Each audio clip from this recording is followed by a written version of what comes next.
Oh, we're working now.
Hello everyone and welcome to King Abdulaziz Racecourse here in sunny Saudi Arabia. My name is Michael Ados and we're going to be taking you through some fantastic racing today. Happy New Year to everyone. I know it's been a couple of days, but it's our first race meeting since then. First 4 races today are going to be your standard thoroughbred fare. There'll be some competitive large fields there as usual, but a nice new thing, new to us, new to the crew, and new to you watching on the air. It's going to be day 1 of the Prince Sultan bin Abdulaziz International Horse Festival. Pretty exciting stuff. If you love Arabian racing, you're in the right spot.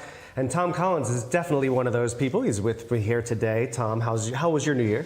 Yeah, it was quiet, I have to say. Quieter than normal, but it was fun nevertheless. Looking forward to getting back stuck into the racing today. Yes, we have lots of Arabian races, something that I'm not very used to. Just getting 2 per card coming here to Saudi Arabia was something different for me, but today we have 8. So yes, it's exciting, some big prize money on offer as well. And I imagine a few Al Khalidiyah Stables winners as well as that too. Here are 3 horses that you should look out for today.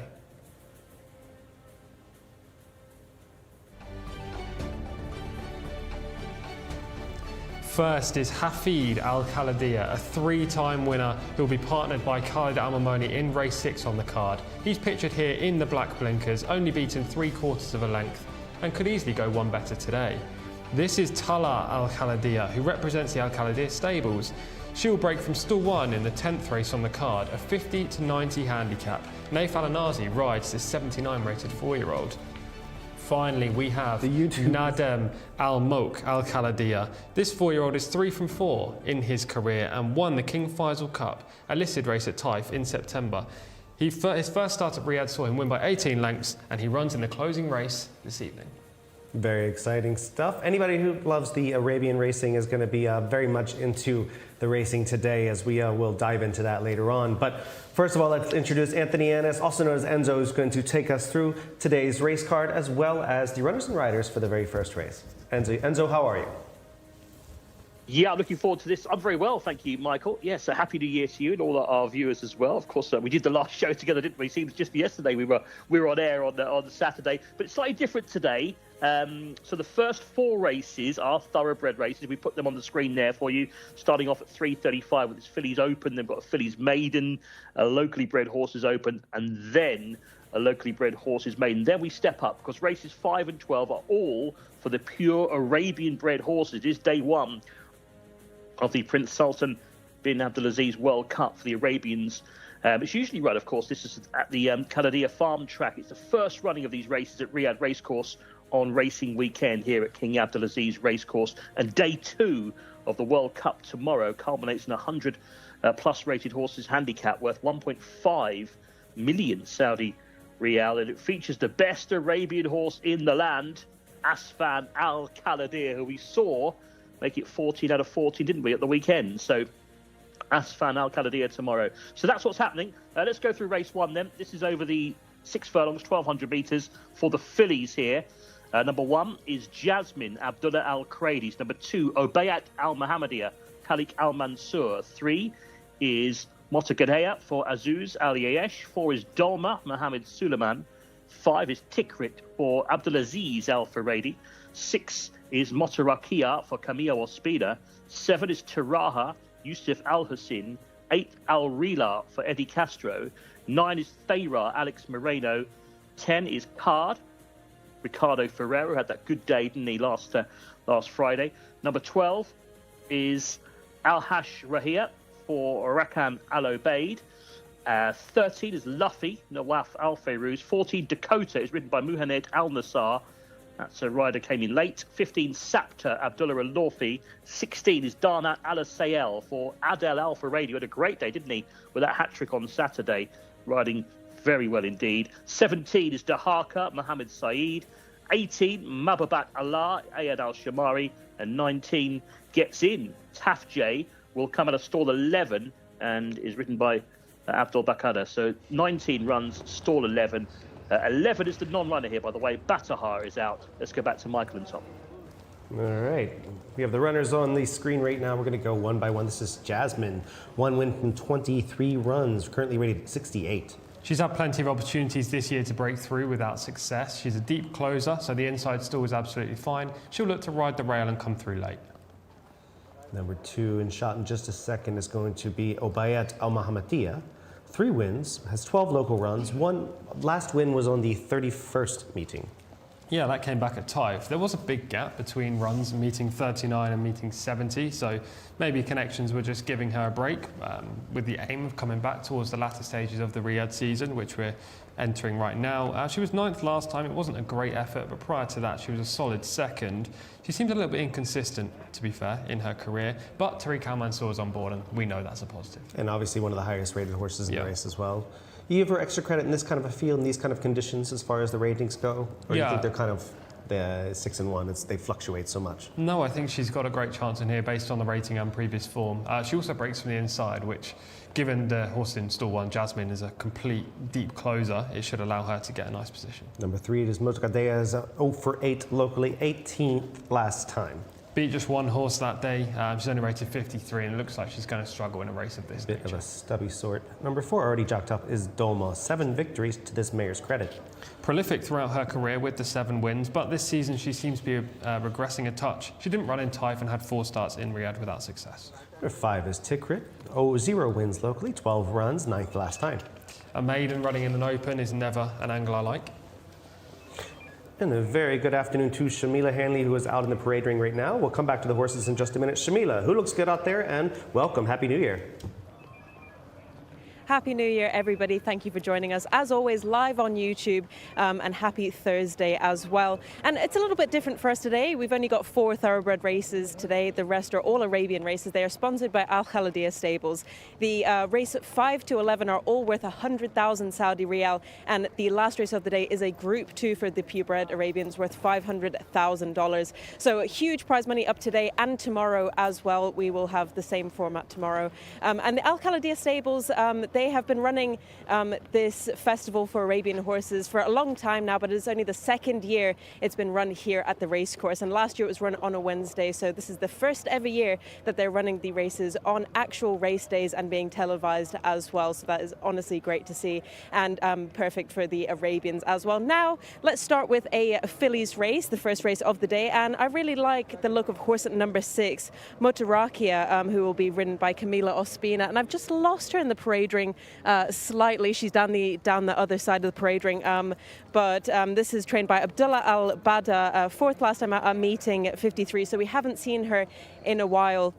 But honestly, she's Bride Premium Tap, 4 years old, carrying 58 kilos, and she's just absolutely stunning. And we'll just walk up to her here now because she's just coming round the parade ring to me. She's sporting a fluffy noseband, and like all these Premium Tap horses, they just look really well in the parade ring. You can barely get your eyes off them for a second, and she is definitely one of them. She's a little bit smaller, but she's definitely going to grow into herself for sure. The White Stables didn't have a great weekend last week, but it can't be a weekend every week, can it? So hopefully they will redeem themselves today. Only one paddock negative for you today in this contest, and it's horse number 3, just looking to carry a little bit too much condition.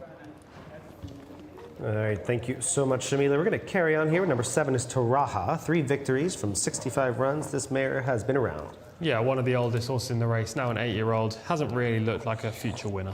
Alrila's number 8, 1 victory from 11 starts. That victory was 2 races ago. Started the season nicely with 2 seconds and a win. Eddie Castro rides this filly. Last time up, she was in a better race than this. Thora is the first of 2 from Red Stables, 2 victories from 8 runs. Alex Moreno rides, not usually on board these Red Stable horses. Hasn't run since meeting 15, which is a concern. Number 10 is Kahad, is 1 for 5, comes off of victory. Another Red Stable horse from the same trainer, Ricardo Souza Ferreira rides, and yet again a similar profile, hasn't run since meeting 17. Number 12 in shot there is Al Roshaiya, is 3 for 33. Down the field on the last 2 attempts, but has won so far earlier this season, and she's been around with a mark of 83.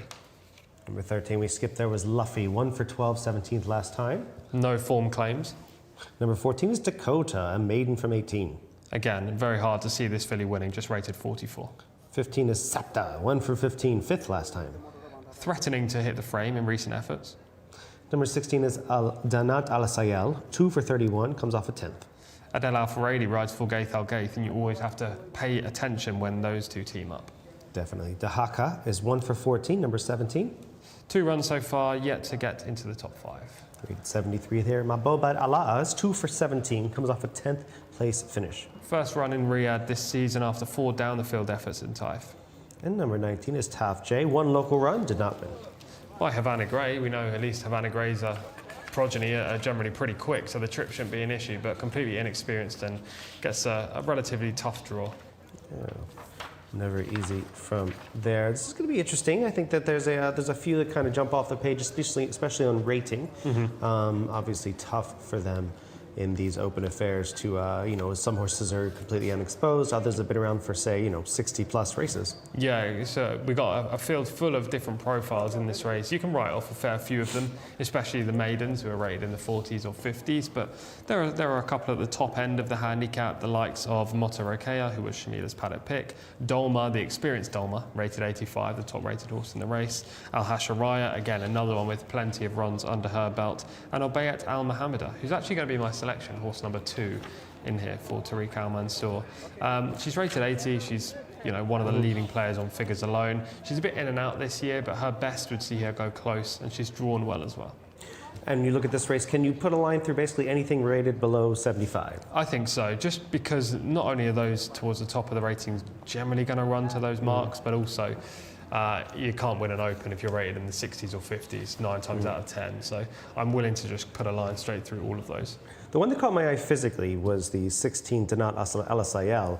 Only rated 69 though, and hasn't really shown much form since meeting 71, but just looked fantastic. Are there any chance at all for this one to get involved? I would never ever want to write off Adel Al-Faradi, especially from a wide gate. He tends to be even better from stalls 16 and 17. I don't know whether that just makes him a little bit sharper in the saddle. He knows his exact job when he comes out of the gates and has to get across, find his position. But yeah, whenever he's booked on a horse, you have to pay attention. And maybe this filly is better than her mark suggests. The only issue I have with her is that she's 2 from 31 in her career. 14 in shot there, that's Dakota. Number 13, Luffy, will now be ridden by Luis Morales. Nice change there. And definitely note that in your calculations. Luis is obviously in form over the past few meetings. Yeah, we'll need to see him at his very best to win this race, though. Yeah, it was interesting he wasn't booked on a horse anyway, especially one of the Red Stable horses, given he usually rides for those connections, but Alex and Ricardo were booked instead. But yeah, now he picks up a ride. Unfortunately, the horse Luffy doesn't have too much of a chance. I think, do you think that there's, as far as the selection of Shamila, pluses and minuses? Do you think this is a horse that obviously, on rating, it should, and connections, it should kind of tower a bit, but not exactly. I wouldn't say it's, from my side, I wouldn't say it's exactly the typical, prototypical white stable horse coming into a race. No, obviously the white stable have a phenomenal depth of talent, whether that be 2-year-olds, 3-year-olds or older horses. This filly started her career this year, so either she was a real late developer or something has gone amiss earlier in the season, maybe as a 3-year-old or a 2-year-old. So it's interesting that she started her career and then has had a layoff since Taif. Her 4 runs have been consistent. She's never been outside the top 4. Camilo's due. He is due, very much so. He didn't have a winner last week. And also, given this filly hasn't won since meeting 53. Don't say that very often. No, I know. She hasn't run since meeting 53, so, you know, there are question marks about her fitness. I think if she had run in this Riyadh season, maybe 2-3 weeks ago, you can make very, very solid claims about her. I'm not saying she can't win, she absolutely can, but I would have a little bit of a worry coming off the break. Yeah, just been very consistent though. I will say that. At least we have that with the layoff, and she did have a bit. I mean, she had 11 meetings between her second start and her third start, and she won that race. Yeah. She comes in here off of 27 meetings off. Or, sorry, 32 meetings off. So we'll see. I mean, is it white stables in general? Do you find them to be decent off the layoff, or do you think they need to run? Absolutely. It depends who the trainer is. I think Ahmed Mohamed is the best trainer for the white stable have off the layoff, but you know, this trainer can also do similar things with some horses. And to be fair, this isn't the best local bred fillies open, is it? So if she's anywhere near ready to go, then she's going to play a major part. Of the 2 red stables, can you put a line through one of them, or do they have to put?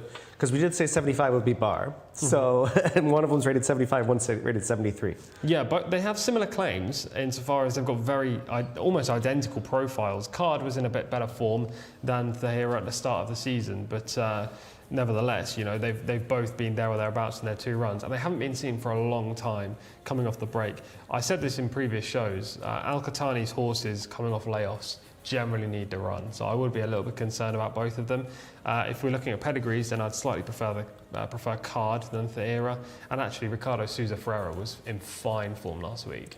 So where are you leaning right now? I'm going to go for number 2, Obayat Al Mohammadiya. This horse, Tariq Al Mansour, 3-time winner, good run 2 back at meeting 70, has race fitness on her side, and should get a nice rail trip. However, what I will say is, as a neutral, I would love to see Jasmine run close, because this filly seems to run week in, week out. Abdulrahman Al Fahan comes into our studio sometimes. He was actually very lovely last week. He brought us some donuts and some coffee. So he's a top guy, and I really hope that Jasmine can close from the back of the pack and at least finish in the top 3 or 4. And that rail post, I love it with a closer, where they just have little to do and they can just sit there, wrap them up, and make one run.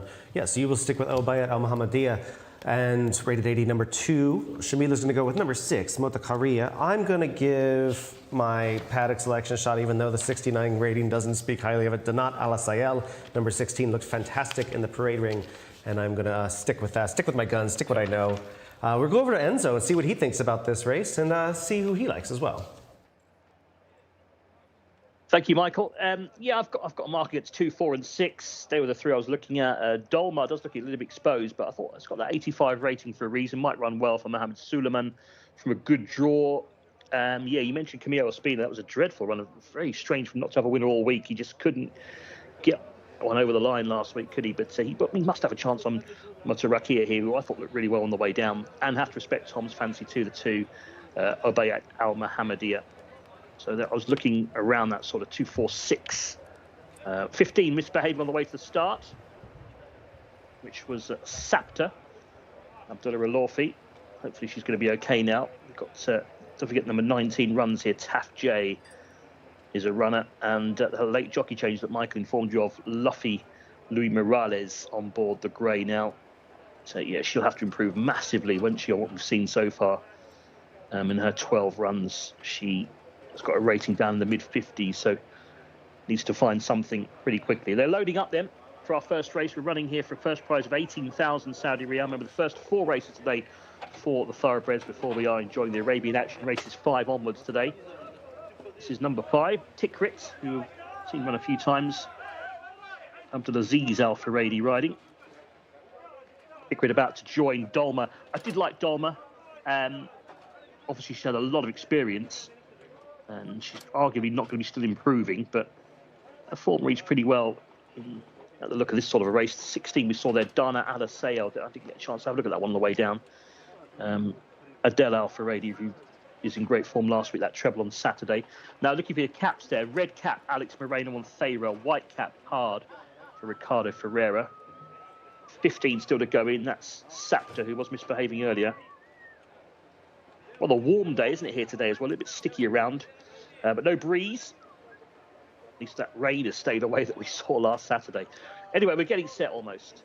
There's a few out the back to go in still. 17 to go forward, Dahakar or Mohammed Saeed. 1 win from 14 starts. We're looking at Jasmine, the handler, into a 10 there. 16 is a grey, Dana Alaseo. There's 12. Al Hasharaya for Rakan Alabaid. Now there's the white stable runner, Mota Rakia. Neo Spin. There's the white cap, as we mentioned, for Ricardo Ferreira on card. Daughter of Frozen Power. In the background, Sapta is now behaving herself, to be fair to her. She's got that out of her system, whatever was annoying her earlier. 2 to go. 16 is one of those. Dana Alaseo, and then we'll be set for race 1. Opening meet of the year here at Riyadh. And we're just about ready for a start. 18 runners stretched across the track with that number 11, and they're off. They've jumped away. A little bit slow to go was Mota Gadea, number 3, Mr. Kick. Jasmine also slowly away. Mota Rakia really got out quickly, green cap, and also Thera, the red cap, showing brilliant early pace. Dolma's up there as well towards the inside, the purple, white and red colours, and they're being tracked through then further back by Obayat Al Mohammedia against the fence in about 6th place. That one's outside in the light blue. Al Hasharaya is up there as well as they race for the first 450, already on the home turn. They're not hanging about here, are they? 63 kilometres per hour they're tracking at here.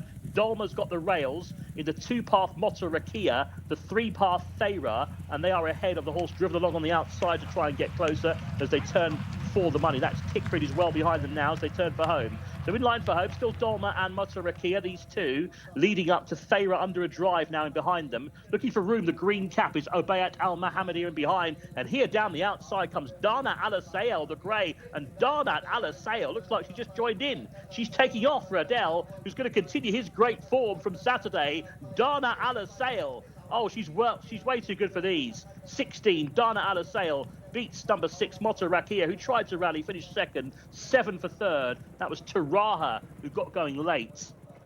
Good shout by Michael. And Adele Alfaredi. It's amazing, isn't it? 3 winners Saturday, and he's continued right where he left off in 2023 with a winner. Number 16 in a minute 12.95. Dana Alaseo is the winner, number 16 for the brilliant Adele Alfaredi. And the Al Gaith barn as well. They had a good day, didn't they, on Saturday too? 2nd, number 6. I thought she ran well, Mota Rakia, because she didn't fold when she was headed. She tried to fight back. Got beaten 2 lengths. And 3rd, number 7, Taraha. So 16, 6, 7 is our opening race result. And it's just another winner for Adele Alfaredi. The man who dominated Saturday's card has said, right, I'm still the main man in 2024. 16, Dana Alaseo, the winner. 6, Mota Rakia was 2nd. Speeder's frustrations continue. 3rd, number 7, Taraha. Yeah, Adele Alfaredi's just got Camille Speeder's number at the moment, isn't he? Keeps on beating him, and he's done so again there. 16, 6, 7, the result.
Adel Al-Faradi continues his winning streak from last weekend and wins the first race of the weekend worth 36,000 Saudi Riyal. It's a local bred fillies open with Danat Alasail coming in front. Stall 16, not a bother to her whatsoever, rated 69.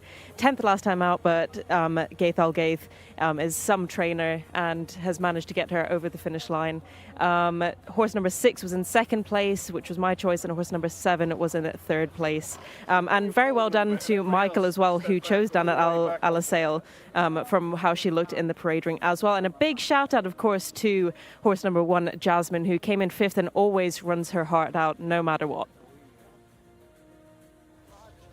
All right, that was quite impressive. Obviously, Adel Al-Faradi is 7th victory in 4 meetings. Yeah, Adele's been flying for the last 4 meets, three meets in one day, one race, sorry. So it's good to see him rack up another win. Unfortunately, he can't speak English, so we can't hear from him, but I'm sure he's enjoying this fine spell in the saddle. And yeah, again, he's just ridden a winner from a post in 16 that he's just got no business riding winners from. Yeah, and if he can't even speak English, he's not going to tell Shamila. No.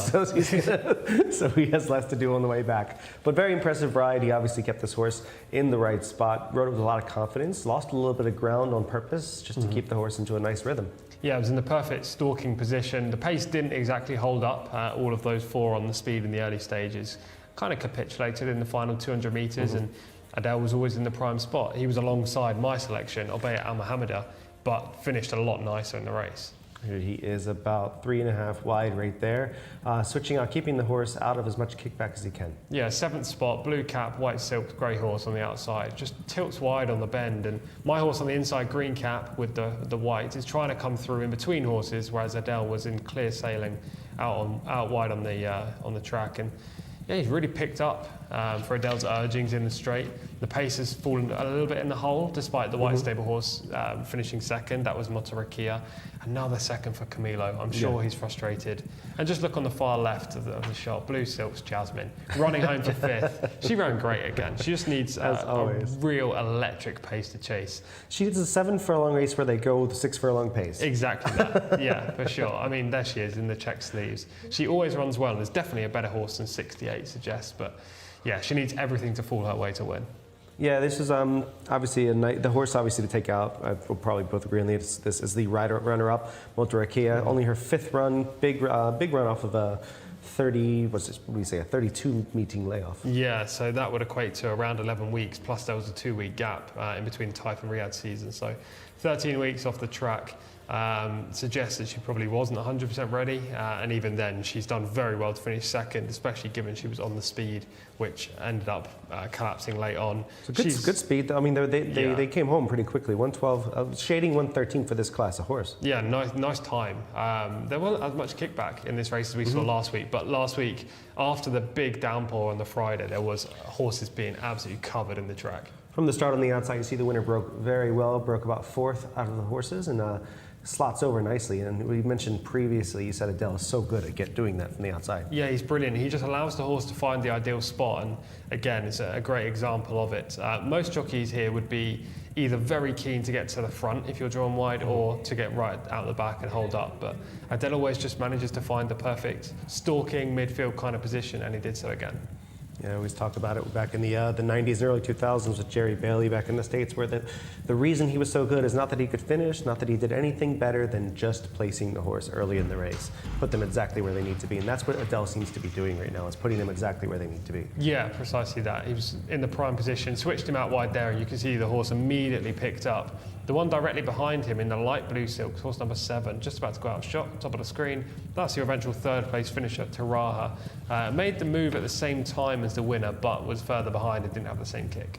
You think the place to be is going to be down the center today? He does switch to the inside at this point, or you think it's too early to say, obviously? Yeah, it's probably too early to say, just obviously because there was 4 horses across the track on the pace in this race, and then the pace went backwards, so the protagonist had to challenge wide. You can just see Jasmine's just not good at starting from the gate. Not her forte. No, definitely not, which, it quite clearly doesn't help her in her races. She's a deep closer anyway, but, you'd like your horse to break on terms. I'd say we often see when this track is playing absolutely fairly across the board, they do want to go wide, it seems. It's not so much they want to stay to the inside. They kind of fan their horses out as much as possible, and that's kind of what we saw just now. Yeah, I mean, it wouldn't surprise me at all. And actually, my horse in the green cap, just on the left of shot, not Motorokea, the eventual second. As I say, she was making the move at the same time as your filly who ended up winning, but she was down towards the inside between horses, and she couldn't quicken anywhere near as quickly as the winner did. Yeah, so the winner gets her third victory from 32 starts. Very much the best in the end, despite these 69 ratings. So well done to Geitha Gaith and Adela Faredi.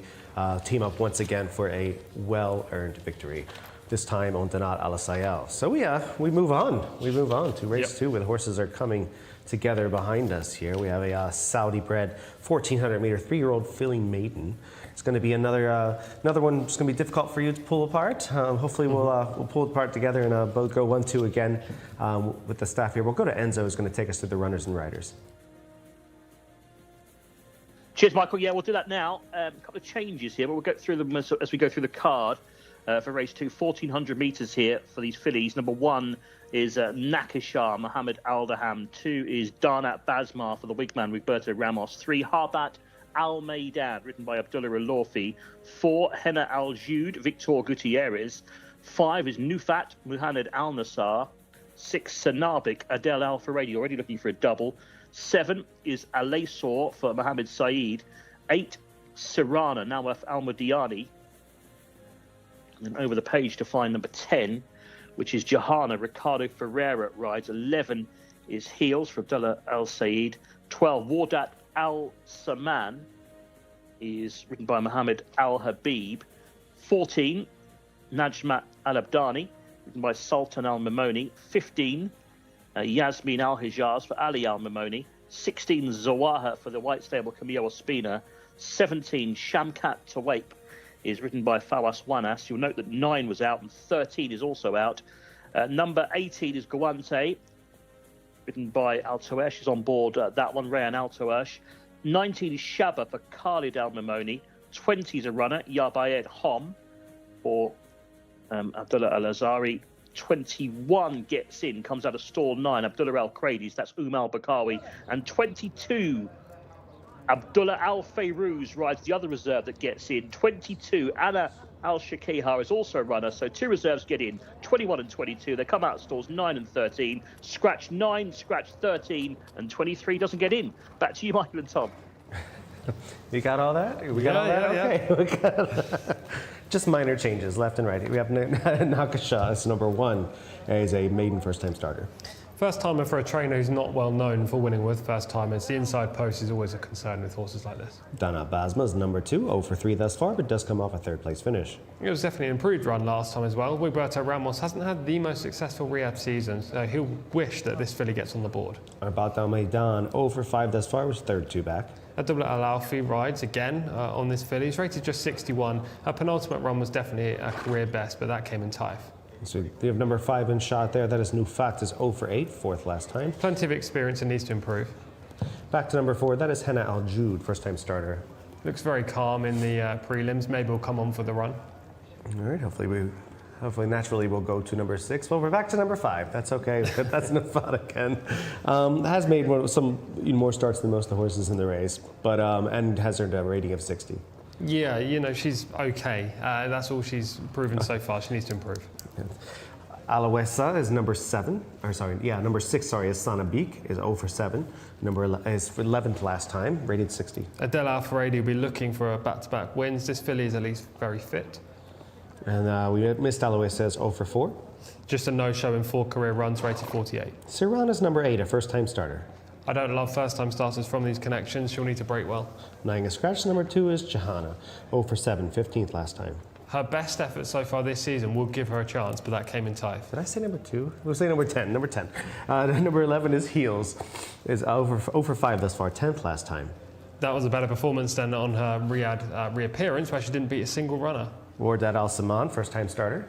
Quite a small individual, very small individual. Looks more like she should be running in that pony race we showed a few weeks back. Number 13, Khaled Abdullah is scratched. Number 14 is Nashmat Al Abdiya, is 0 for 5, 9th last time. Nice looking individual. Her penultimate run was fair, so was the 3rd at meeting 47. She's a player. Number 15 is Yasmin Al-Hajjaz. Al-Hajjaz 0 for 2, 18th last time. Done very little on the track so far and hard to recommend. Zawahir is number 16. Looks like the class of the field. Yeah, she's the filly to beat, daughter of Premium Tap, placed on both runs. Camilo Ospina desperate for a winner. Shamkat Tuaik is a first-time starter. The One-Ass team up on Shamkat Tuaik. The wide draw is not ideal, and again, with Camilo drawn inside, you're expecting this filly to try and track across and follow her. There are no Guantes. This Guante is number 18, 0 for 2. Beat one horse last time up, this daughter of Almodovar. Again, it makes very ridiculous claims really to win this race. There's quite a few of them. Shabhaz, number 19, 0 for 3. Again, beat one horse last time up and needs to improve dramatically, rated 38. We have number 20 is Yabed Home, a first-time starter. These connections purchase a lot of horses from the UK. This one isn't one of those. 21 is Ulha Koi, for another first-time starter. Gets in as a reserve, looks a nice scopy type, could definitely improve for the run, but could be ready to run a place today. Number 2, Anahal Sheikha has definitely been misbehaving, got his ears to the side, looks full of beans right now. She's been doing this a lot in the prelims ever since she walked in, so maybe her mind's not on the job right now. I'm going to go to Shamila. Shamila, who looks good out there? Looks like we have some charismatic ones. Definitely a lot of charismatic fillies in this race, and it is another fillies contest this time for the maidens, and I am going to side with horse number 16 again for the White Stable. Zawahir, she's just the best looking in this pack of horses by far. A lot of horses getting super hot as well. Horse number 11 and horse number 2 working up quite the sweat, and I quite like the look of horse number 2 upon appearance, but getting really hot in the prelims. And directly over my shoulder here is my horse number 16, who will be ridden by Camila Ospina, and she's sporting a fluffy noseband again, like the horse in the last race as well. And she just looks pretty fit and primed and ready to go. My selection in the last race did come second, so hopefully Camilo can do one better at this time and get his head in front. All right, thank you so much, Shamila. Obviously, can't fault her. I'd usually give her a little trouble for picking an obvious horse, but it's hard to pick against this horse in here. There really is very few challenges based on previous form. Obviously, there are a fair selection of first-time starters, and you have to factor those in because we just don't know the level of form that they have. But if you're just looking at form alone, then definitely the White Stable horse is the way out. This is the best opportunity she's ever going to get to win. She's run well both starts. She's relatively fit based on those 2 Riyadh starts, and I just find it difficult to make a case for anything else, really. I thought the 3 looked fairly well physically. Comes off a 9th place finish. This Harbat Al Maidan, doesn't blow me away by any means. And the 6 also looked quite well, but I'm tempted to pick out Gaith again and offer 80, but the 3 and the 6 and the 3 to 6 and the obvious favorite here for White Stables number 16 Zawahir are the ones that kind of jumped off physically to me. Yeah, I certainly agree with all of that. Sanabik, the Gaith horse for Del Alfaredi, at least has the combination, the team behind her to go close and potentially improve. But she is 0 from 7 and barely beat a horse in the last 2 starts.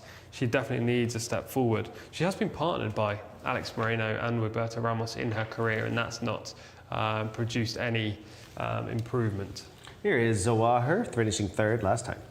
Yeah, it was a good run. Again, you can see, like most White Stable horses, she has plenty of tactical speed, and she got herself into a nice spot, turning for home. She just wasn't able to really fight in the straight, and albeit she was hampered a touch there, she wasn't exactly going forward at the time. Winner this day was Precious. Yeah. In form there. Any chance for this horse to come forward? She could easily come forward, but again, I don't think she necessarily needs to. Okay. Interesting. There is number 2, Danat Basma, rated 63. We have I think that obviously has a little bit warm right now. I will say that. I don't love that. And she was a little bit warm in the parade ring. Let's see if she cools down, because sometimes they do go the opposite direction once they get moving. Yeah, at least she's been consistent so far this season. I mean, finishing in the top 5 in all 3 starts is perfectly plausible in a race like this. She could be a leading player from an inside gate. 21 was in shot just a moment there.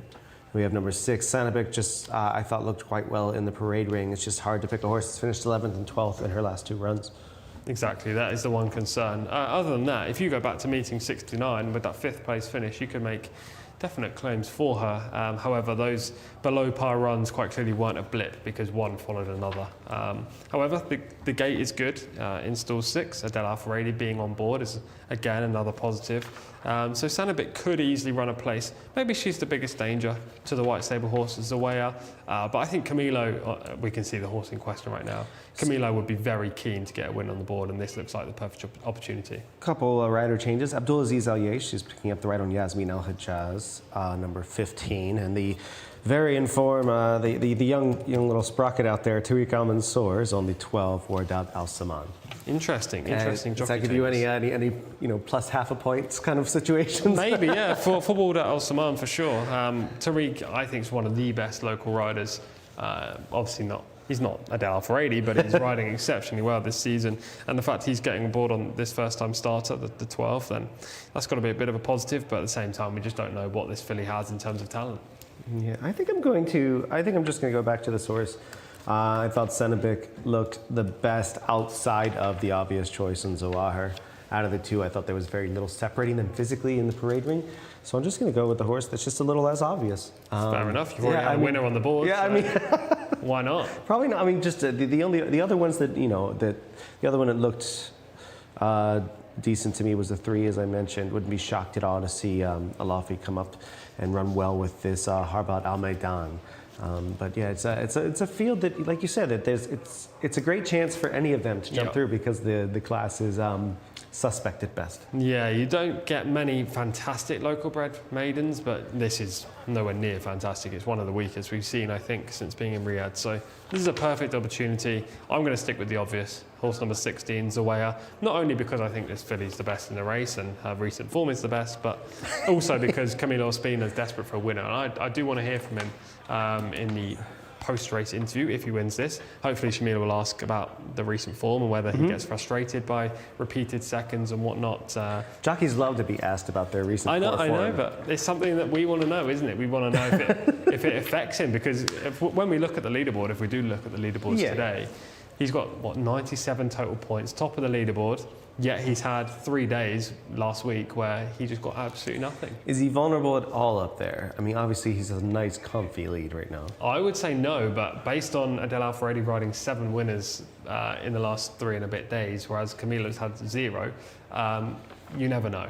That's what I will say. All right, you and Shamila are going to go with Zawahir. You're both white stable fangirls. I'm going to go with Sanabik number 6. Give this long shot a chance to give Al Gaith and Alfaredi early double. I'm going to go to Enzo, see who he likes in here, and listen to the call of the race. Thank you, Michael. Yes, Zawahir did look well, but we've had so many of these similar horses getting beat, haven't we, in recent meetings? So I'd want to see him get one more on the board, Camille Speed. He must be getting really frustrated now, as you say. He's still got that big lead at the top, as you were referring to, but the longer it goes on, this drought got to affect the confidence, isn't it, somehow? But anyway, they are at the start. A couple of jockey changes here. Tariq Al Mansour is on the 12, Warda Al Samam, and Abdulaziz, or Azuz Al Yesh, as he's known as, is on the 15, Yasmin Al Hijaz, in this race now, and they're about to put the runners in. There's number 2, Danat Basmar.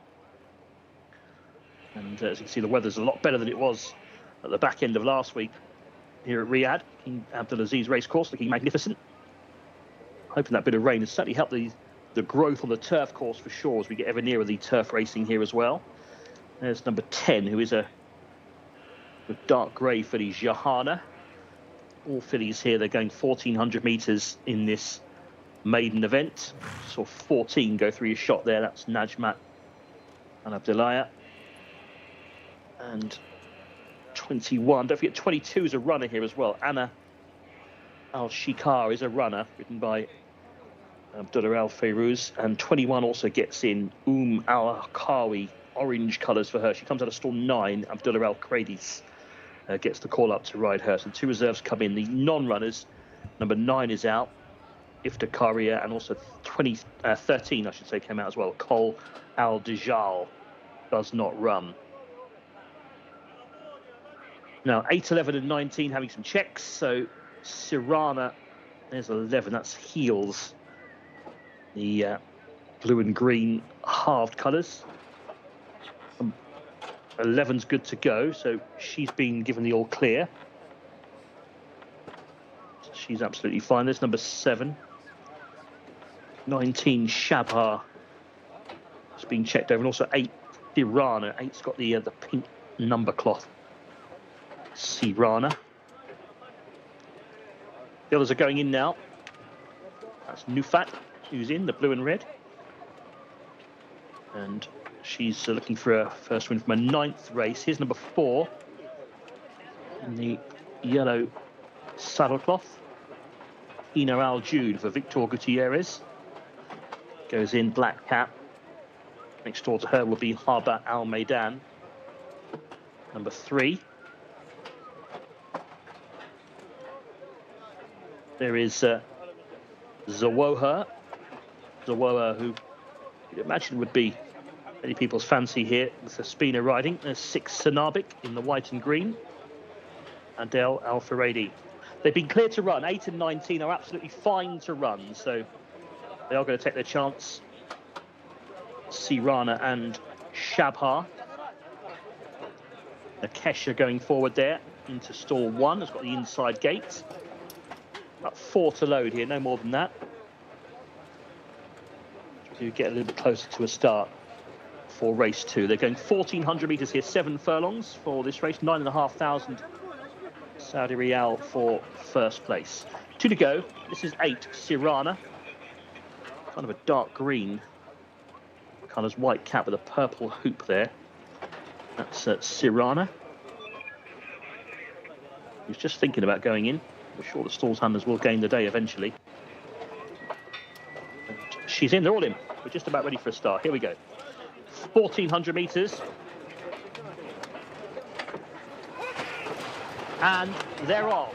Starter hit the button and they race away towards the outside. Yabid Hom just missed the kick, and also in behind runners not that well into stride was Heels as well. One that broke well was Nakesha from stall 1. Also Henna Al Jude in the yellow with the black cap. Looking for the white stable horse right up there towards the outside. Zawoha is right up there for Ospina. That one's outside though. It's Shamkat Awake in the gold sleeves who's up there too. So Shamkat Awake with Henna Al Jude, who might just have overall command. Against the running rails is Nakesha as they tank at around 63.5 kilometres per hour. Making up for some ground now is Sanabik to sit a bit closer towards the outside. Behind Sanabik is Anna Al Shikar in green and white, now just losing ground. One trying to advance is Darnat Basmar towards the inside. Around the home turn, 4 and 1 up front together. That's Henna Al Jude and Nakesha, these two. Then the gold colours of Shamkat Awake in 3rd place. I don't think Zawoha is going to be winning from there. He's under pressure, needs to lift towards the outside, getting into it now. Here comes Anna Al Shakihar, who's picking up quite nicely too as they enter the home straight.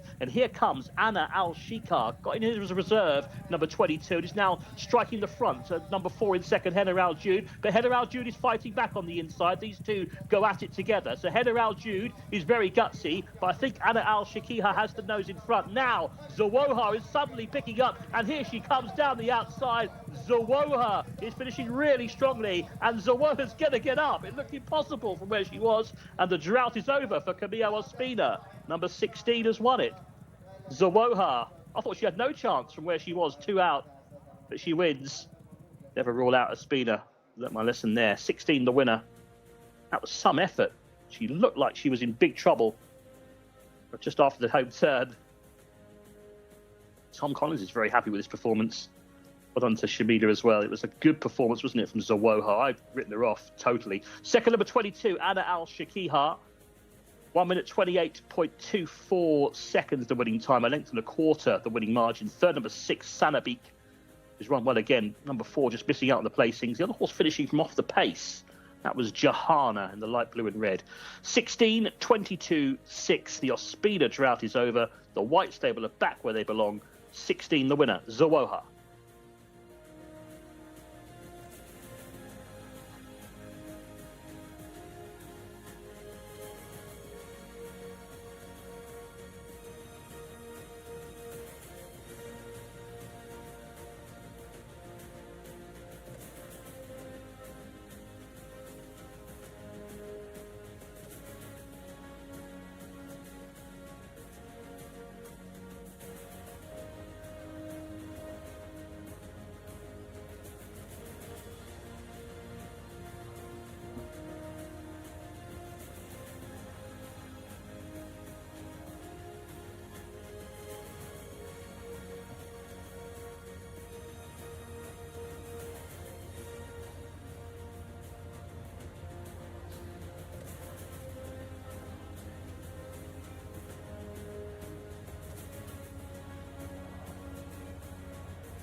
السلام عليكم.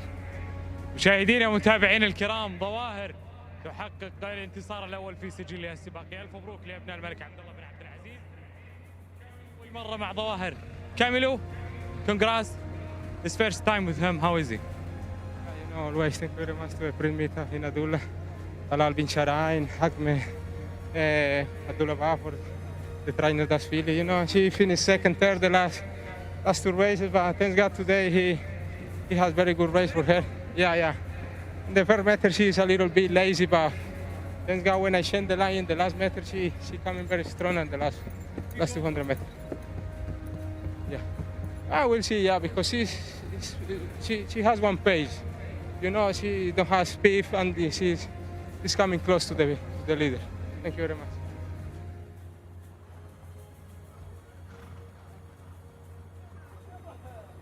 The White Stables drought is finally over after no wins last weekend. What a start to 2024 for the White Stables and trainer Abdullah Al-Bada for winning this local bred fillies maiden.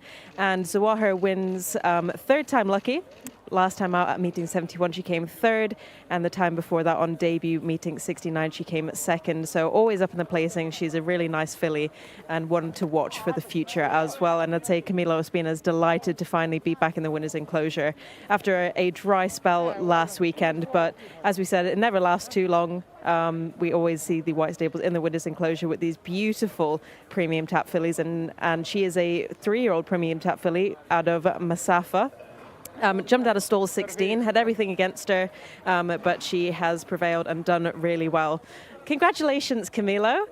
That's a good way to start 2024. Yeah, thanks God, you know. Last week, no lucky, no win, but thanks God we started this year very good, and inshallah I hope continue. And tell me a little bit about this filly. She came third last time out at meeting 71, so she was always in the placings, but she looked really strong today. Yeah, you know, she has one pace, you know. It's difficult to go in the leader horse, but she is coming close to the horses. And thanks God, when I asked her in the last 400 meters, she responded very good and she won the race. And what about gate number 16? Yeah, it's difficult sometimes, but thanks God I catch in very good position and I live behind the pace. And thanks God, when I ask him, he responds very good. And do you ever get a little bit frustrated if you don't have a winner over the weekend, or you know that you're going to be back in the winners' enclosure soon? Yeah, no, you know, we'll see, you know. It's tough, but not impossible, you know. And what else do you have to look forward to over the weekend?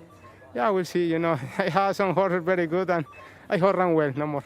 Thank you so much, Camilo. Hopefully we speak to you later. Thank you very much, yeah.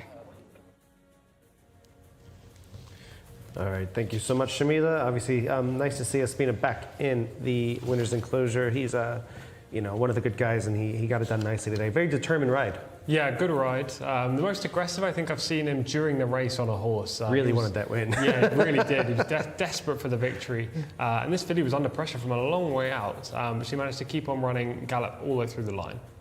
Yeah, there she is. Away, under pressure for, as you said, a long way out. He's there. It does not look remotely like a winner at this point.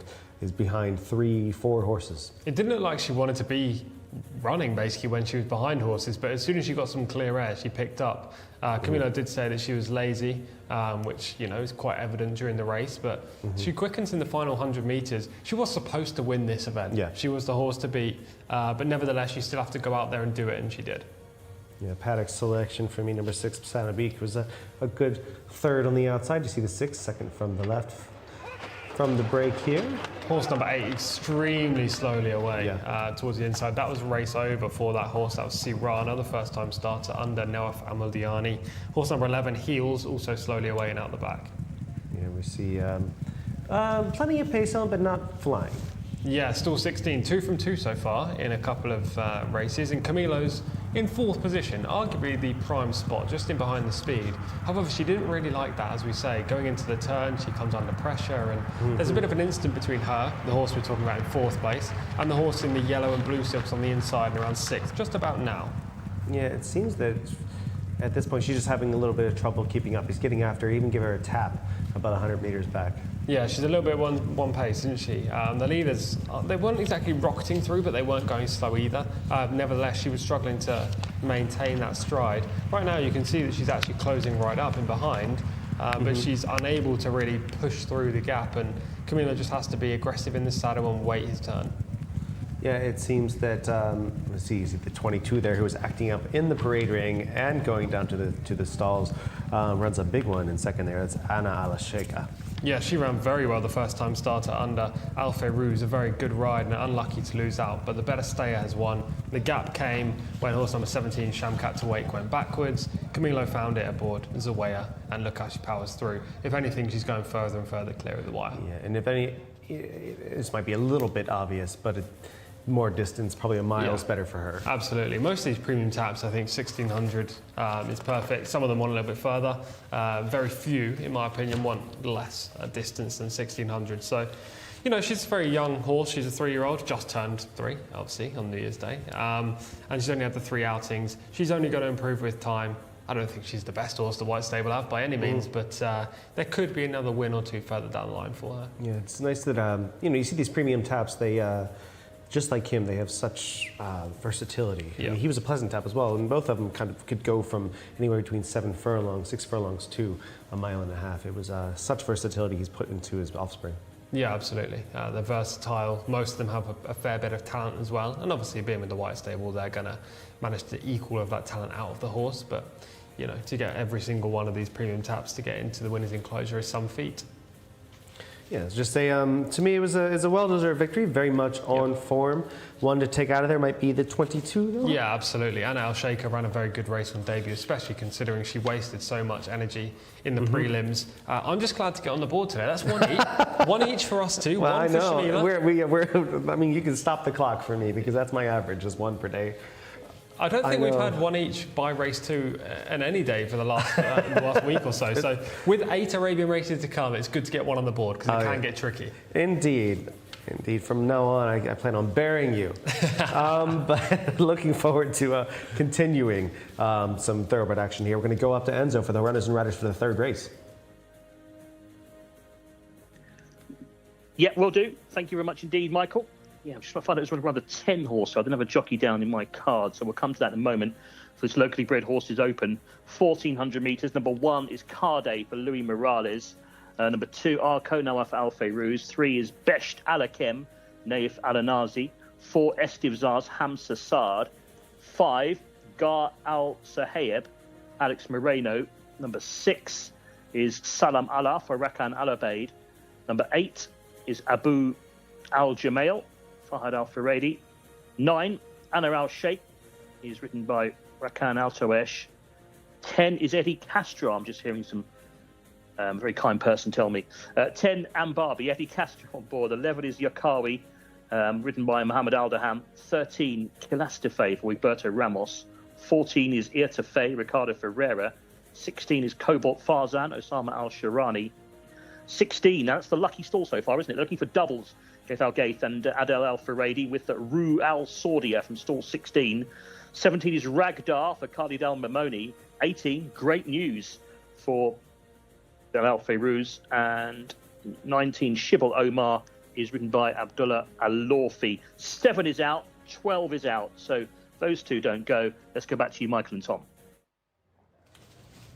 All right, thank you so much, Enzo. Obviously, it's going to be another one with our work cut out for us, but I think we can get it. A very helpful person. Between the two of us. Yeah, hopefully. There's a lot of unexposed types, some first-time starters in here as well. More than I was expecting in an open race, to be honest. But there are a few that really stand out in terms of form, and we'll go through them runner by runner. You had a first, you know, a third and a first, and I have a first and a third, so we're good to go so far. Yep. But yeah, some kind of tower over here, but in some need to prove it. Number 1 in there is Kade, is 141, 6th first time up. These 2-step salsas seem to love this surface. Yeah, but the inside still was a little bit of a concern for me. Luis Morales is on board, which is a positive given his experience and prolific nature in the saddle. However, this colt, only finished 6th on debut, stepping up from a maiden into an open race. Number 2 is Arco. 2 starts thus far, 8th and a 13th. Another colt in here that needs to improve. Had a long layoff between the first and second runs, meeting 40 to meeting 82. Quickly back out today.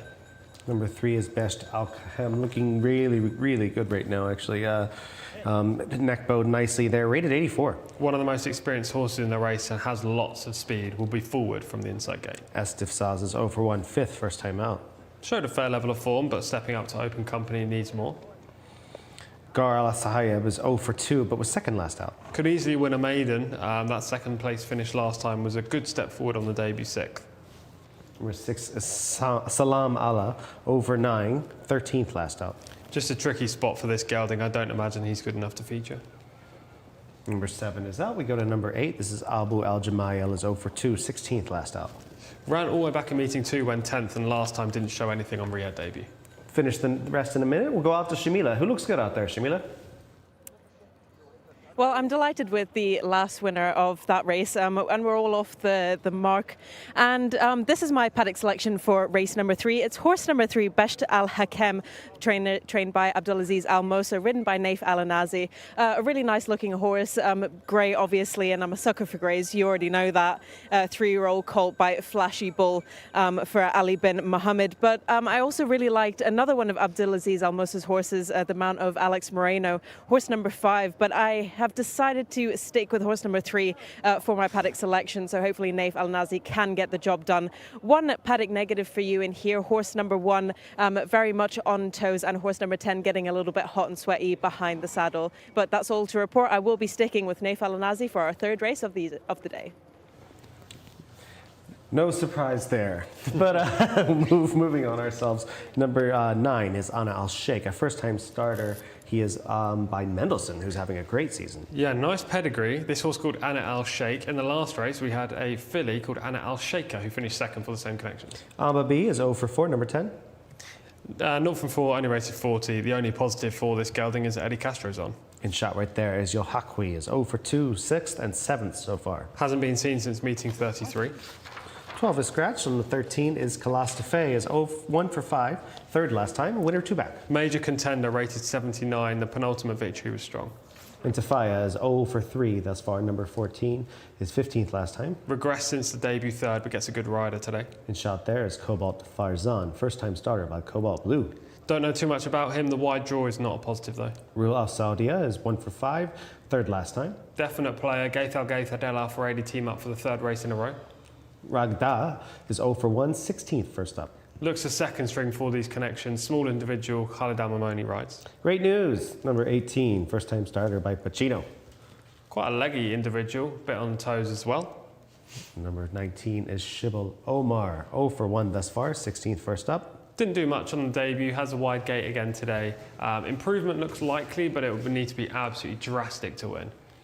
Indeed, this could be a fun race to pull apart. 3 right there is the obvious kind of class of the race, you'd imagine.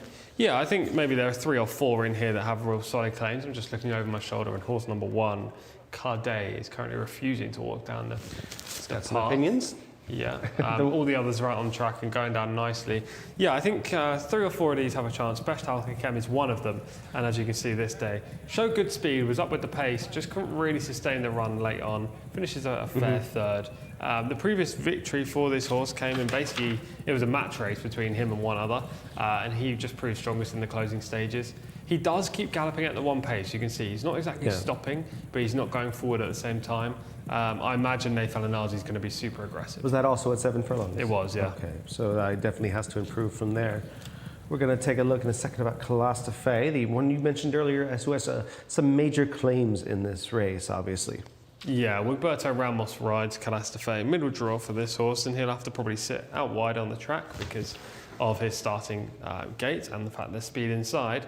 Pick it up here when he's near the pace, as you can see, in the similar silks, the blue, yellow and white silks. Horse number 4, yellow saddlecloth. Keeps going on at the 1 speed in the closing stages, very much like Best Al Hakem in that regard. Very similar profile indeed, with a victory on the penultimate outing as well. Race fit. Gets Wigberto, who hasn't had the best of times, but is getting a fair few rides today with chances. You'd expect Kalastafe will be in the top 4 by the finish. You get a little update on horse number 1. Kadeh is still walking the parade ring right now. I don't know if there's a delay on the rider, if the horse is just being a little bit opinionated right now, but they seem to be walking the horse. Horse seems fine at this point. but is still walking the parade ring. Sometimes this happens if the stewards are talking to the jockey. There's a bit of a delay. So there's Lewis. So hopefully Luis Morales didn't have any issues in the last race that he had to smooth over with the authorities. And the horse is fine. The horse is on its toes. Was a little bit opinionated going out a second ago, but I think just now seems to be quite well. And Morales is about to jump up right now. He is a sprightly sort, this horse. Second time starter. It has, I mean, I would not toss this horse out at all. Just a second time starter showed a little bit of interest. Yeah, the inside gate is a big concern for me. It's one of my no-nos when it comes to analysis. I just don't like horses who are inexperienced from the inside post when it's a big field. But, you know, there are some anomalies that can overcome such a negative position. I'd actually, if anything, rather be in 19 than 1 with a horse like this. But you never know. This horse could somehow show some early pace today and muster a good position. We've seen some good times so far today, especially in that 6 furlong opener. What would be a good time for this 7 furlong heat, or what would be the bar? Well, in the last race, I think over the 7 furlongs, yeah, we saw 128.24 for those fillies. Now, the winner was rated 70, Zawaha. In this race, we have horses rated in the 80s, and obviously the boys compared to the girls. So if I'm to estimate the time, I'd say 127.8-ish would be around anything pretty good. I mean, anything sub 128 is probably... I'll hold you to it. Okay, cool. Do you reckon higher or lower? I think with this I think it'd be a little bit slower in this heat. But I think at the same time, looking at 128 and above, to me sounds also really slow. Maybe it'll be a bad sign for this field. Exactly that, yes. So you are going with? I am going to go for horse number 3, Best Alhakem. I'm going to stick with Shamil on this one. I just think being forward in a race like this is key. Nathan Anazi is definitely going to be aggressive. You're just trying to juice your strike rate at this point right now. You're just trying to... I know what's to come, that's it. Yes, indeed. Indeed, it's going to be really, really tough to pull this one apart. For me, I'm tempted to go with Gaith again because the horse did look well with Rue Al Saudia, but I thought that the Mendelssohn, the 9, first-time starter, Ana Al Sheikh, looked quite well and quite athletic. It's a slim sort, but looked like it'll handle this kind of dirt nicely. So I'm going to go with number 9, Ana Al Sheikh. Your horse is being a little bit opinionated right now. Yeah, very recalcitrant going in. Doesn't want to enter the starting stalls. The stalls handlers here are fantastic, though. Just me on the way to work. Yeah. Nathan Anazi puts There's mine right there. She looks extremely well, the 9, Ana Al Sheikh. Let's go out to Enzo. The horses are loading up. Enzo, who do you like? Yeah, I think Ruel Saudia might run well here again for Adel Al-Faradi and Gaith out of the 16 gate. We'll see if that can be successful again. But yeah, it's an interesting race. Best Alakem possibly up there early on. Hopefully he decides to behave himself now he's in the stalls. But plenty with chances here. Quite a few unexposed horses as well in this open race for these locally bred runners. So there are colts and fillies here. We only had a couple of fillies in here. In fact, only one left in because the other one was the non-runner. So just Ragdar here. The only filly in the race, scratching 7 and 12. Get through the loading up process. There is Ruel Saudia. Looks very relaxed. This colt by New Line. The yellow with the red chevron here. That's number 2 Arco for Nawaf Al Fayrouz. We'll go into the gate 1 off the rails. Cardet has got the inside stall. And that's Best Alakem, who's now in the stalls, but the handler is staying in to try and keep him calm because he's obviously a little bit worked up about something today. Doesn't look like he's in the best of moods. Hopefully that won't stop him from racing. Best Alakem, Naif Adanazi, the winner at the weekend, is the man on board. There's another one in the blue and white. That's a little bit reluctant. That's Ear to Fay. 14, yes, that's the one. And yeah, reluctant to go forward at the moment. Ear to Fay in the green blinkers there. Ricardo Ferreira riding. And is he going to go in? Usually the stalls handlers win the battle here at Riyadh, and they've done so again here. So Ear to Fay is in. Very rare we have a withdrawn horse. Right, 13 still to go in. Hilas to Fay. It's got the cheek pieces on. This is 2 Arco. Best Alakem is still a little bit restless, isn't he, in stall 3? He's not behaving himself at all well. Not happy about something, Best Alakem. We'll see if he can get his frustrations out during the race. There's the 13, I think, is going to be one of the last. 16 still out of line. Rual Saudia. Yeah, last one. You always want to be going in as late as possible in these races. Let's see if Rual Saudia is going to behave himself. At the moment, he's playing up too. So several of the fancied runners misbehaving here in our third. They're going the 1,400 metres, the long sprint, 7 furlongs. And Barbie, number 10, has been backed out now. Eddie Castro got a late call up for this one. But there he is without the rider. No sign of Castro there. So quite a few of these are a little bit revved up, aren't they? There is number 10. Not sure Eddie Castro's gone.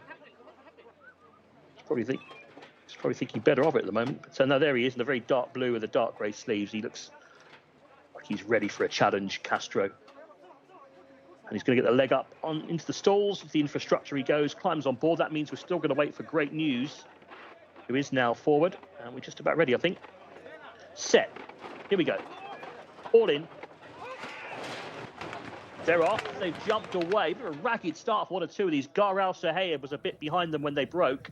And also Great News walked out of the stalls towards the outside. One that got out well was Best Alakem. Loves the trailblazers up there, the grey in the centre of your shot. Towards the outside up there too is the 14 Ertafe, not that far away either. 16's up with the gallop as well. Rual Saudia from the outside stalls. There's a 5-way go for the lead here. Real speed burn up going on. Best Alakem on the inside. Right up there too is Rual Saudia in the green colours.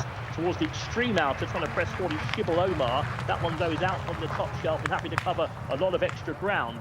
Gar Al Sahayeb blew the start, but is now improving. It's going to sit at about 5th place as they make the turn, and they're on from Kadea, who is in turn ahead of Estiv Zaz as they make the turn. Still, Best Alakem, Naif Adanazi has certainly set his stall out in front, leads by a length now. Here come some challengers though towards the outside. Ilastafe is the 2nd place, and down the outside then we have Urtafe as well, trying to get closer. The inside runner is Gar Al Sahayeb in the black sleeves and cap, who's just short of room there, has to check off heels. Down the straight they come. Kilastafe is down the outside now, trying to challenge this leader, but Best Alakem keeps finding more in front and still leads for Naif Adanazi. Best Alakem by a length and a half now. Kilastafe keeps wanting to hang him behind, and Best Alakem is going to make most. Tough effort up with the pace throughout. There was no hiding place. It's a winner for Naif Adanazi. Best Alakem tight for 2nd, maybe just Kilastafe ahead of in 3rd place Gar Al Sahayeb, who missed the start, ran on well. Tom Collins at the double, he's flying again.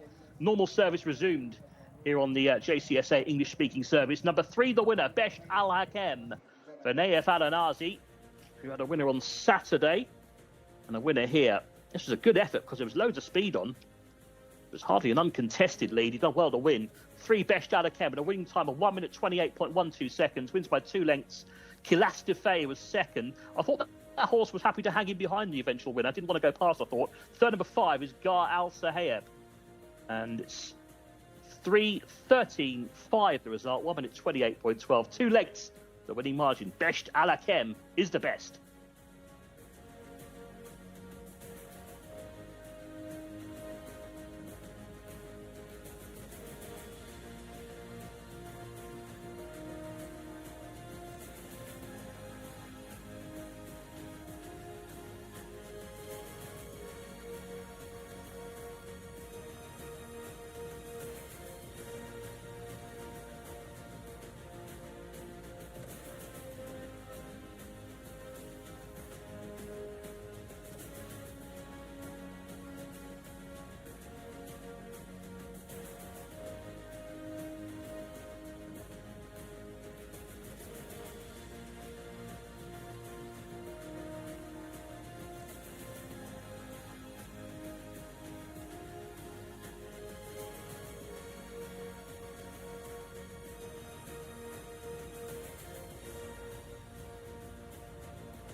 Well, horse number 3, Besht Al Hakem, gives Naif Al Anazi his first win of 2024. And he was incredibly grateful for that. He was kissing Besht Al Hakem as soon as he came over the line. Lots of pictures of that. So it's really great to see. He is a real horse lover. And very well done as well to myself and Tom Collins. 2 wins in a row there.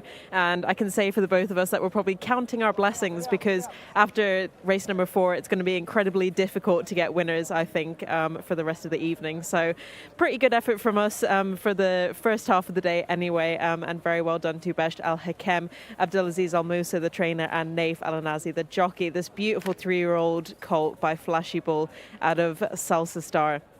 It was really impressive there. And Naif knows this horse really well, has ridden him in his last 5 starts, has won on him back at meeting 61 as well. So definitely knows the horse inside out. Looks to be a short distance horse to me. It usually came 3rd last time out over 1,600 metres. So it'll be interesting to see what Naif Al Anazi made of that race, and what a great start to the 2024 year will be for him. Every win means a great deal to him. So he's just finished weighing out now. He's going to get his helmet back on before he comes over to speak to us. Congratulations, Naif. A good start to 2024 for you. Thank you, Shamira. Thanks, God. Second win with me, Besht Al Hakem.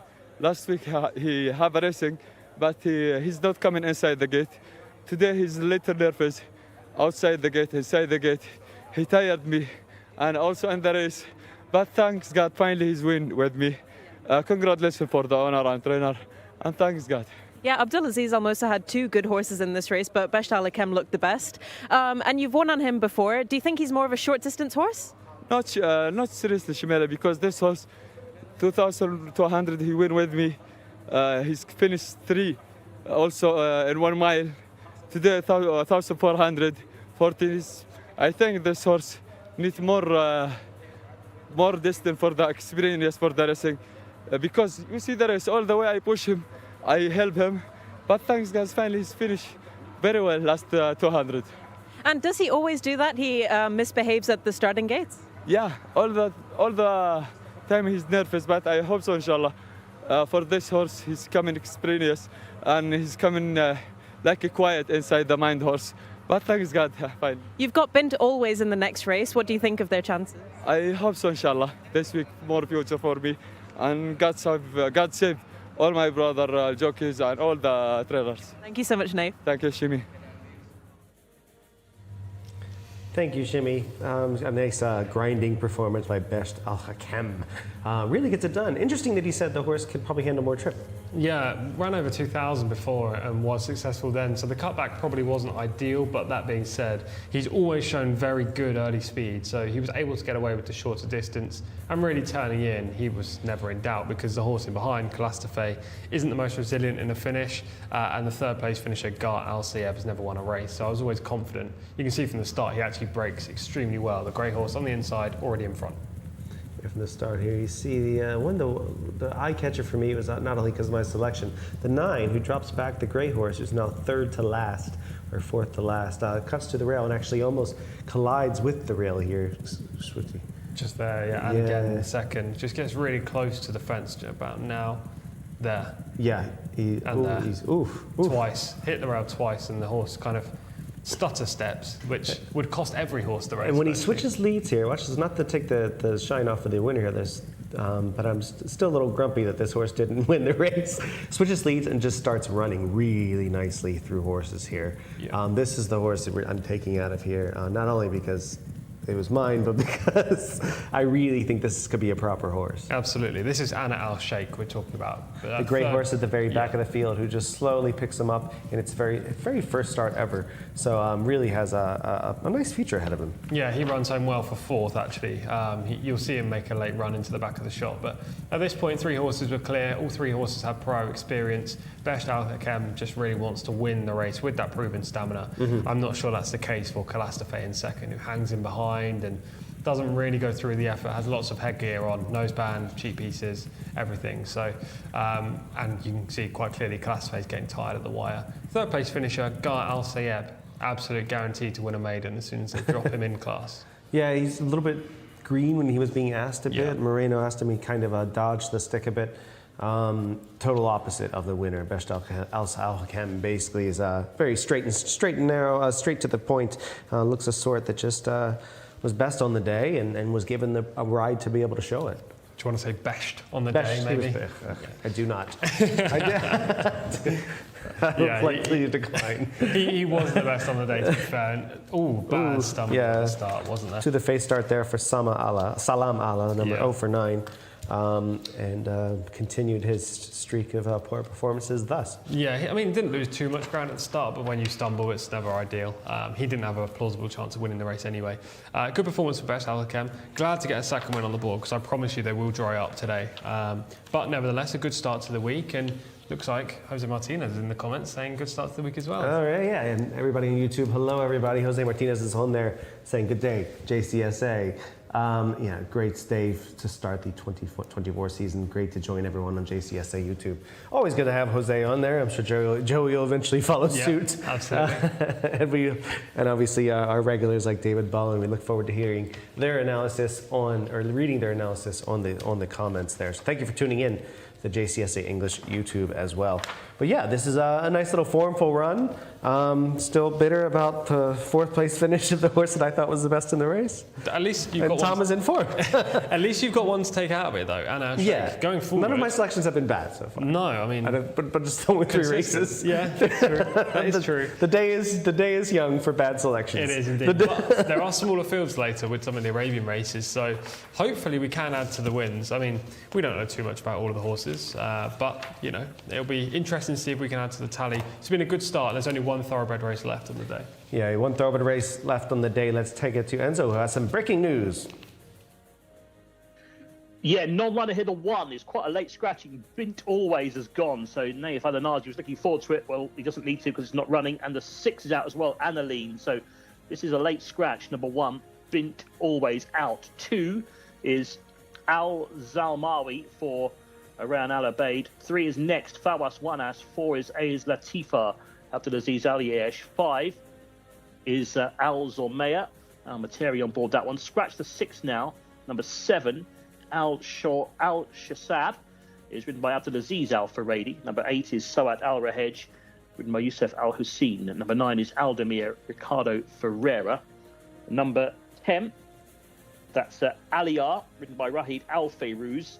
11 is Mad Al Aziz Adel Al Faradi.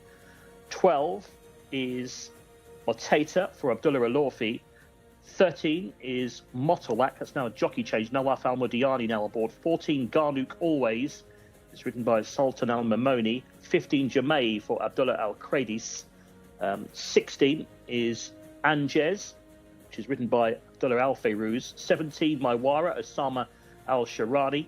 18 is Ayazel. Al Saidi is on board that one, Abdullah Al Saidi.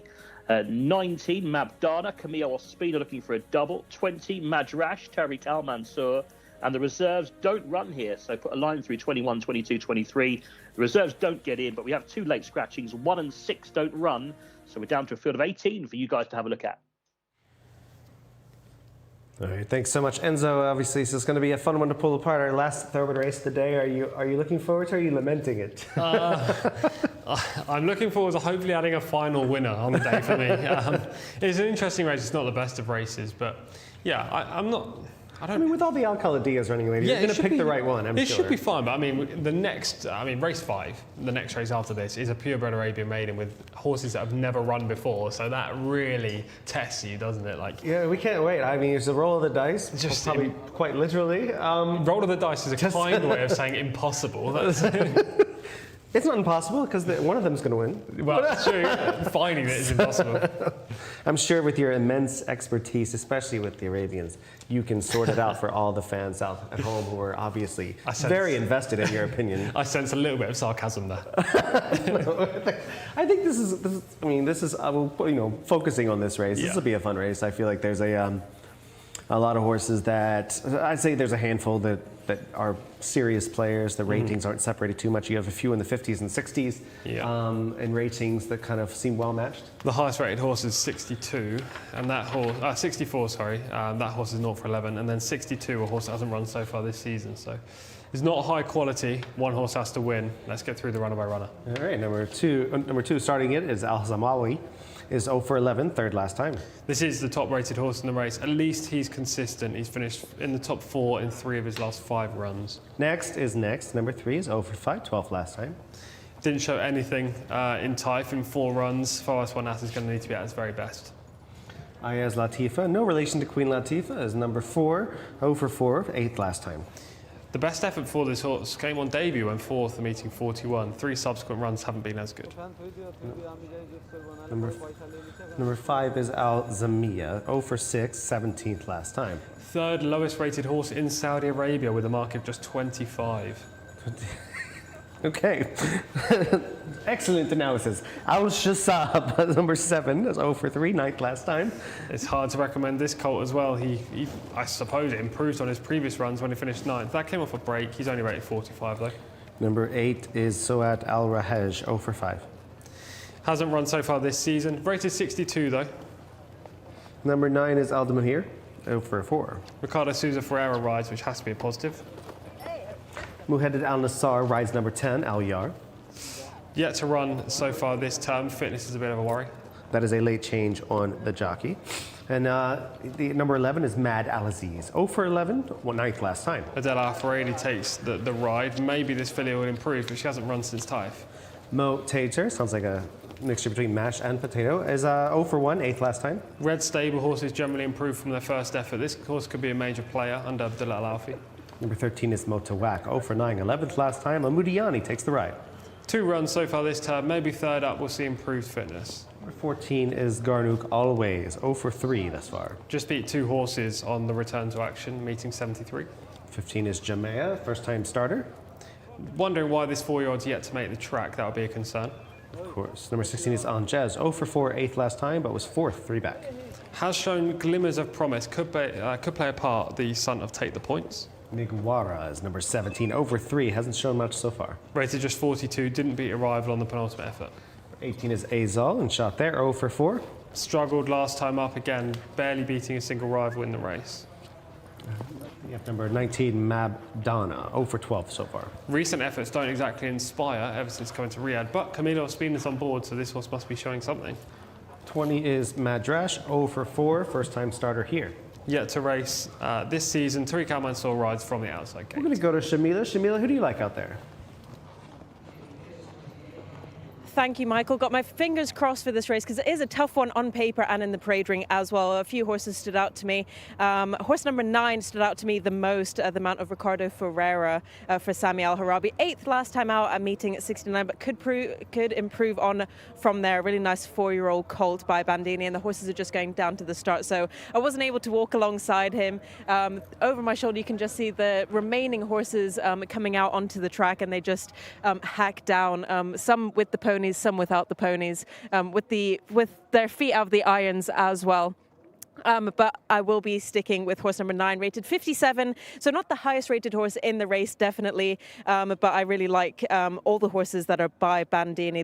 He kind of stamps his stocks for Al Gamma stables as well. An underdog selection I'm going to give you as well as horse number 3 next. I really like the look of her in the parade ring, but she's probably not strong enough to win this contest. Only one paddock negative as well. Again, horse number 7, just carrying a bit too much condition, but I will be sticking with the man on fire, Ricardo Ferreira. And thank you so much, Shamila. There's the 2, which actually caught my eye in the parade ring. Al Zalami is 0 for 11 so far.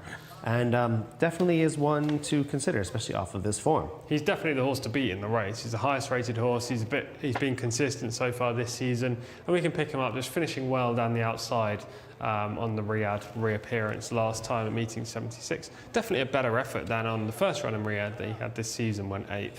The white stable horse who eventually wins this race shows a good level of talent from the outset, and you can just see that Al Zamawi stays on in between runners, does hang a little bit to the left, I know there's a backpedaling horse directly in front of him, but Was Alobeyed on him this time as well? I don't know, if I'm being Okay. honest. My concern is the fact that this horse wants to lug in. And even after it's the 12th start and still hasn't figured it out how to... Exactly, and drawn in stall 2, which actually becomes stall 1 in this race because the one's a late scratch. So if you're against the fence, maybe that will help him, giving him something to run alongside, but also maybe he might struggle from that post. It's going to have to get a little lucky out of there. I thought the 11 looked pretty well, Mad Al-Aziz. Not a bad looking animal.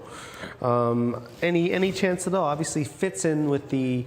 I guess I struggle to say higher level ratings, but at 54, it's in the top tier here. It is. If you go back right to the start of the Taif season, that 4th place finish will probably give her a chance of winning, but she ended Taif on a bit of a sour note, which hasn't been seen since either.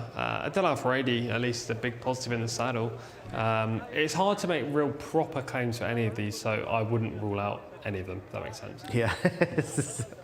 This is a lovely way to end the thoroughbred action today with just a toss-up, basically. Obviously, the horse that looks the one to beat on paper has a tremendous amount of flaws and has been given the struggle of the rail post. Exactly. There are negatives for Al-Zamawi, but at the same time, if he won, I wouldn't be surprised given his level of form. We can just see Adele is amending the saddle on Mad Al-Aziz, horse 11. Look at the horse, just looked extremely well, I thought. I just in the parade, just very, very calm. And I noticed that a lot with Al Gates horses. They're very well trained, they're very well schooled. They are. I'm going to throw a question to you from our comments. Ed says, why does the Jcsa website only show 4 races today? Oh, it's because of this very exciting aspect and very new to everyone, which is the races 5 through 12. Those 8 races are all going to be Purebred Arabian races that are part of day 1 of the Prince Sultan bin Abdulaziz International Arabian Horse Festival. That was all done off of memory. You're welcome. That's... So yeah, there's 8 Arabian races basically today and tomorrow that aren't on the website. Where did Shamila land earlier? What was her selection? In this race, it was horse number, bear with me, it was horse number 9. Ricardo 9? Souza Ferreira's mount, yes. Okay, so she's going with number 9, Aldemir, and you're staying with? I'm going to go with horse 12, Matata. We haven't really discussed this Yes, colt. mashed potato. I really like the way this horse looked in the parade ring, but I'm always afraid to pick red stable horses when they don't, when they are look like one of the long shots in the race. Yes, that is a bit of a concern. However, it's a race where it's very difficult to make a strong case for any. So I think if any of these has the highest potential, it's probably Matata. Abdullah Al-Alfi rides, and I'll just stick with the 12. It's very tentative. I have no strong selection. So you'll go with Motator, number 12. Shamila is going to go with Aldamir, number 9. I'm going to stay with Mad Al-Aziz. Just looked fantastic in the parade ring.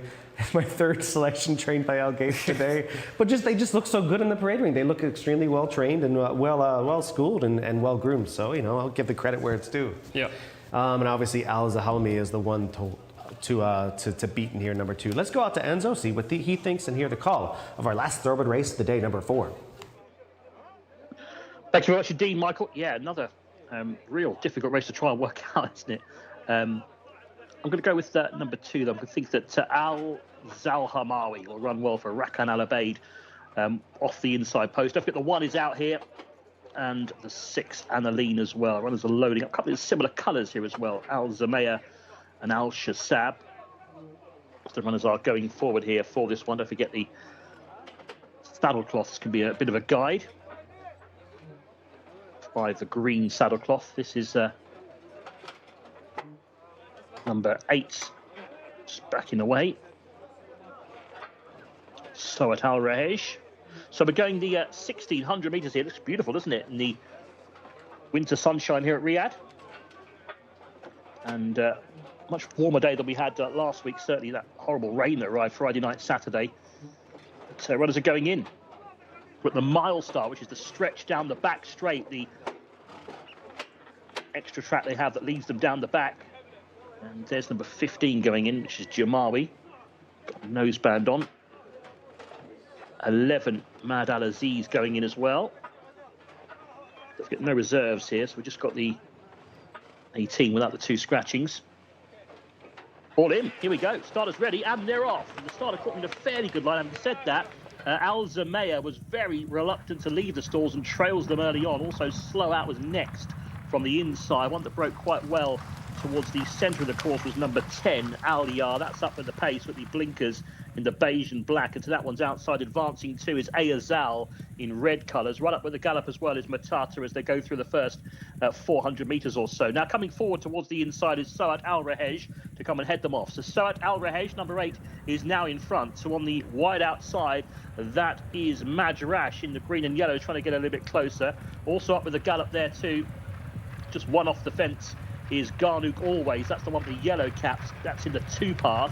And in the 3 path, that's Migwara, who's advancing as well. They're just ahead of the horse, poised in behind them. That's Mad Al Aziz, the white and green, as they race through the first 600 metres then. Around the turn they go, heading for the final 800. And up front on the outside, it's Migwara now with a narrow advantage. Against the running rail still there is Sawat Al Rahej with the red noseband. Sawat Al Rahej still has the lead here and has found a bit off the inside. Now one that's making ground smoothly in the green and yellow is Majrash.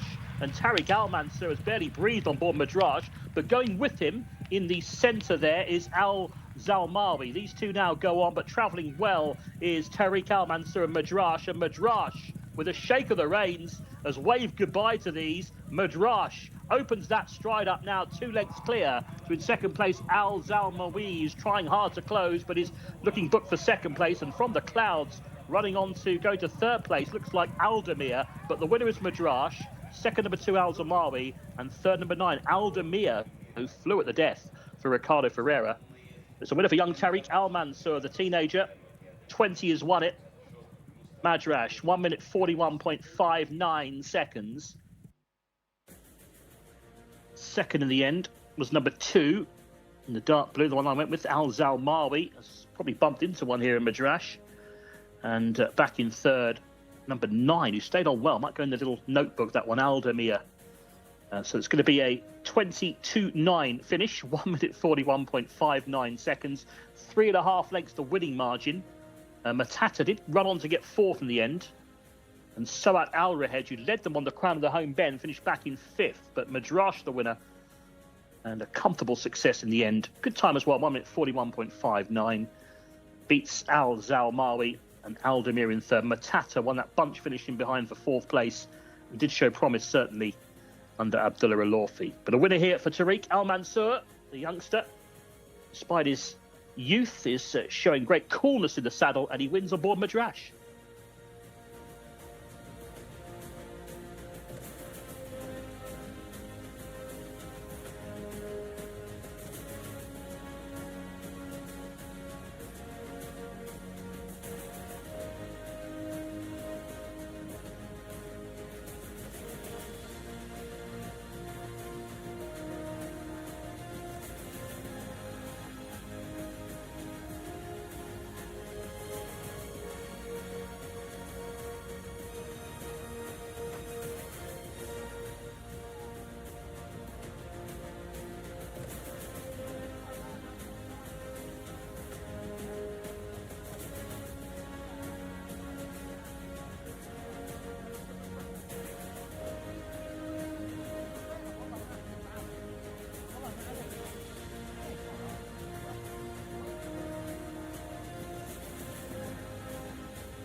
Madresh under Tariq Al Mansour, obviously riding out of his skin recently. The young talent of the apprentices here, wins well. 16-year-old, the jockey, not the horse. Yeah, very good ride. It's the third time today in 4 thoroughbred races where we've seen outside post win. Customary celebration there with the arms aloft.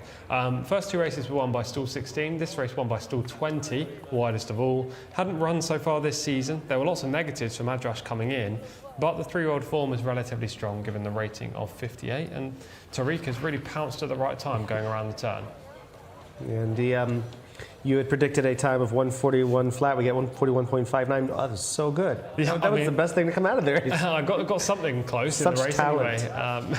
My selection, Matata, was nowhere near, so I'm glad the time was He ran well. to be close. He did, but when we watched the replay, I'll point out a certain point of the race, and in the 4-race replay, I'll point out a certain point, and Matata's literally going backwards, so I have no idea how he stayed on for 4th. But this wasn't the best of races in terms of quality. The form setter, Al Zamawi, finished 2nd.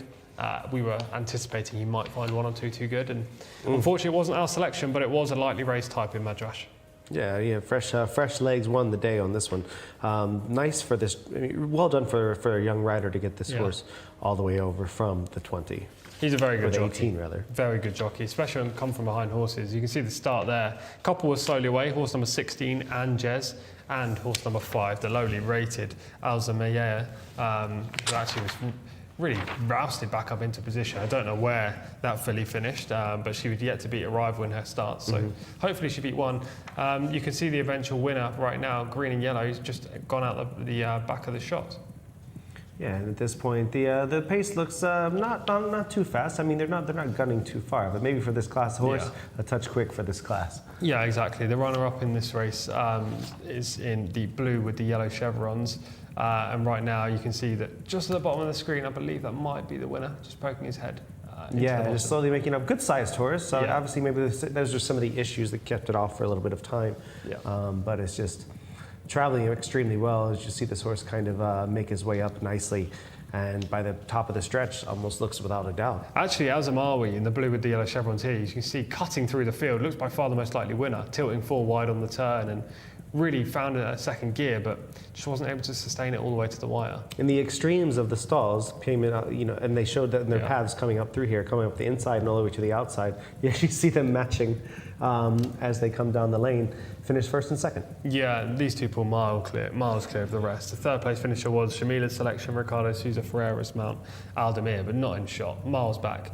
I don't think it was much of a race in terms of depth. The winner could be okay, but we just don't really know what he's beaten. And the runner-up is what he is. He's rated 64. He's probably not even that good. He's probably a 60 horse, and one day he'll fall in a race like this. But today he's bumped into a more unexposed type.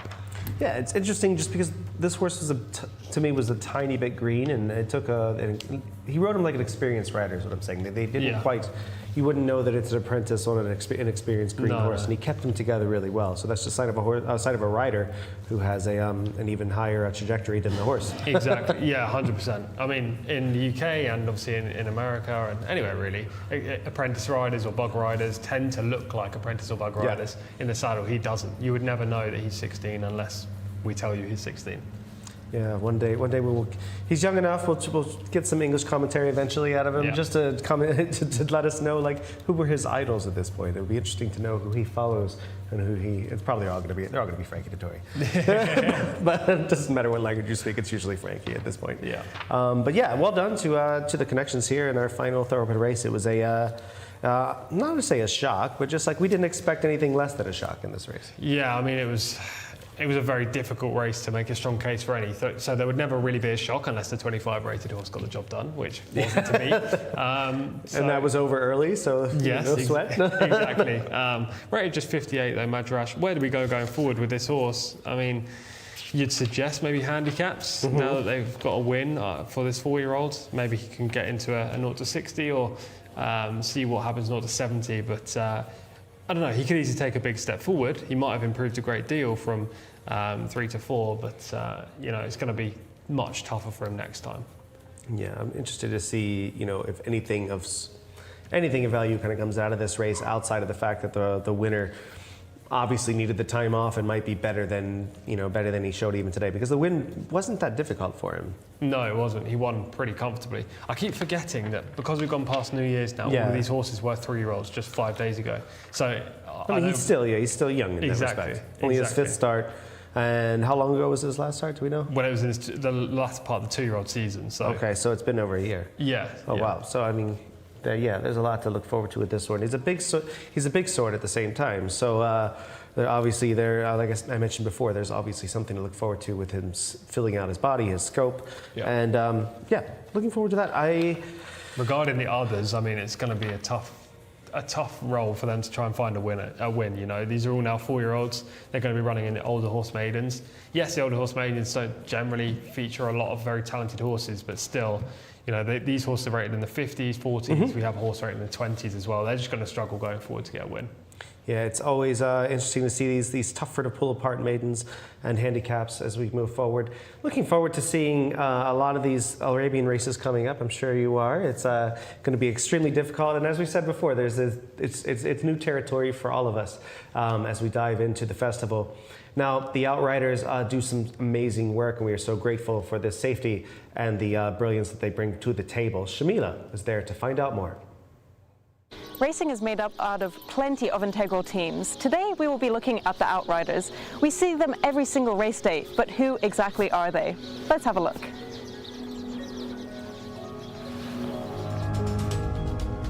I am Faisal Al-Chamri, working outrider for the Jockey Club in Saudi Arabia, almost 18 years now. Tell me a little bit about your career and your career before becoming an outrider as well. Actually, I started my riding because my father and my family always with the horses. So I started riding horse when I'm a little kid.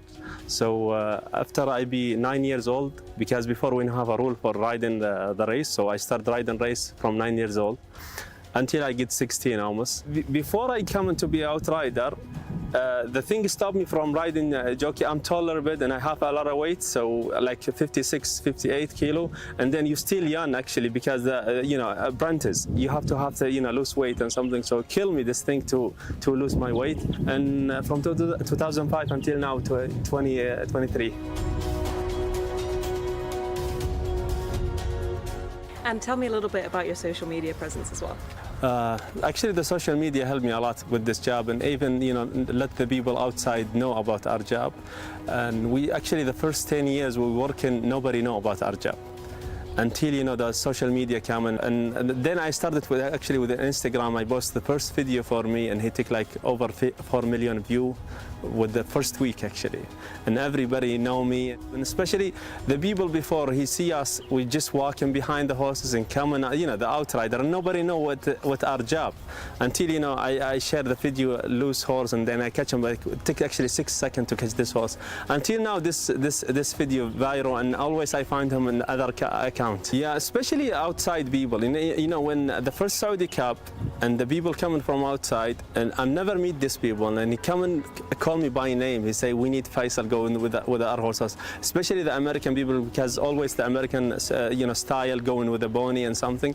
Even the European with the time, and he see our job going success and good, and we have a special way to lead the horses and never make the horse panic or anything. So even the European people now start using the pony in the morning and sometime on a race day.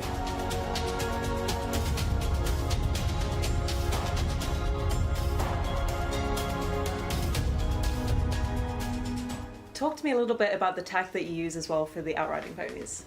Actually, we use it like Western saddle without horn, because before we use this, the cowboy saddle.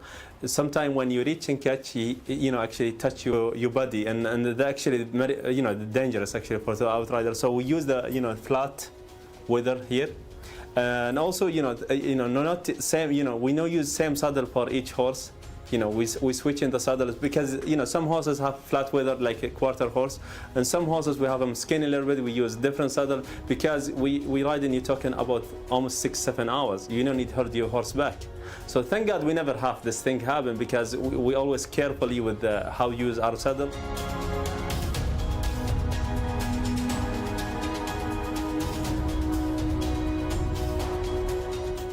You see Shimmy here, well, I'm walking, to be next to the gate because all the horses almost load. I have to go there. You see the horse, he going under the gate. Thank God I have nice and speed, move that moment. First, I grab his brass collar and then I reach and catch his rein because many times happen. If you go back here, you see the first grab, I grab his actually brass collar and then because the rein outside and then I reach and catch his rein. And take from me from here to here to catch the loose horse, like 3-4 seconds only to catch him. And thank God, he's actually far away from me, but thank God, I hear the voice, everybody is screaming over there because the horse is going under the gate. Thank God we have him under control and we bring him back to gate and he run in a race.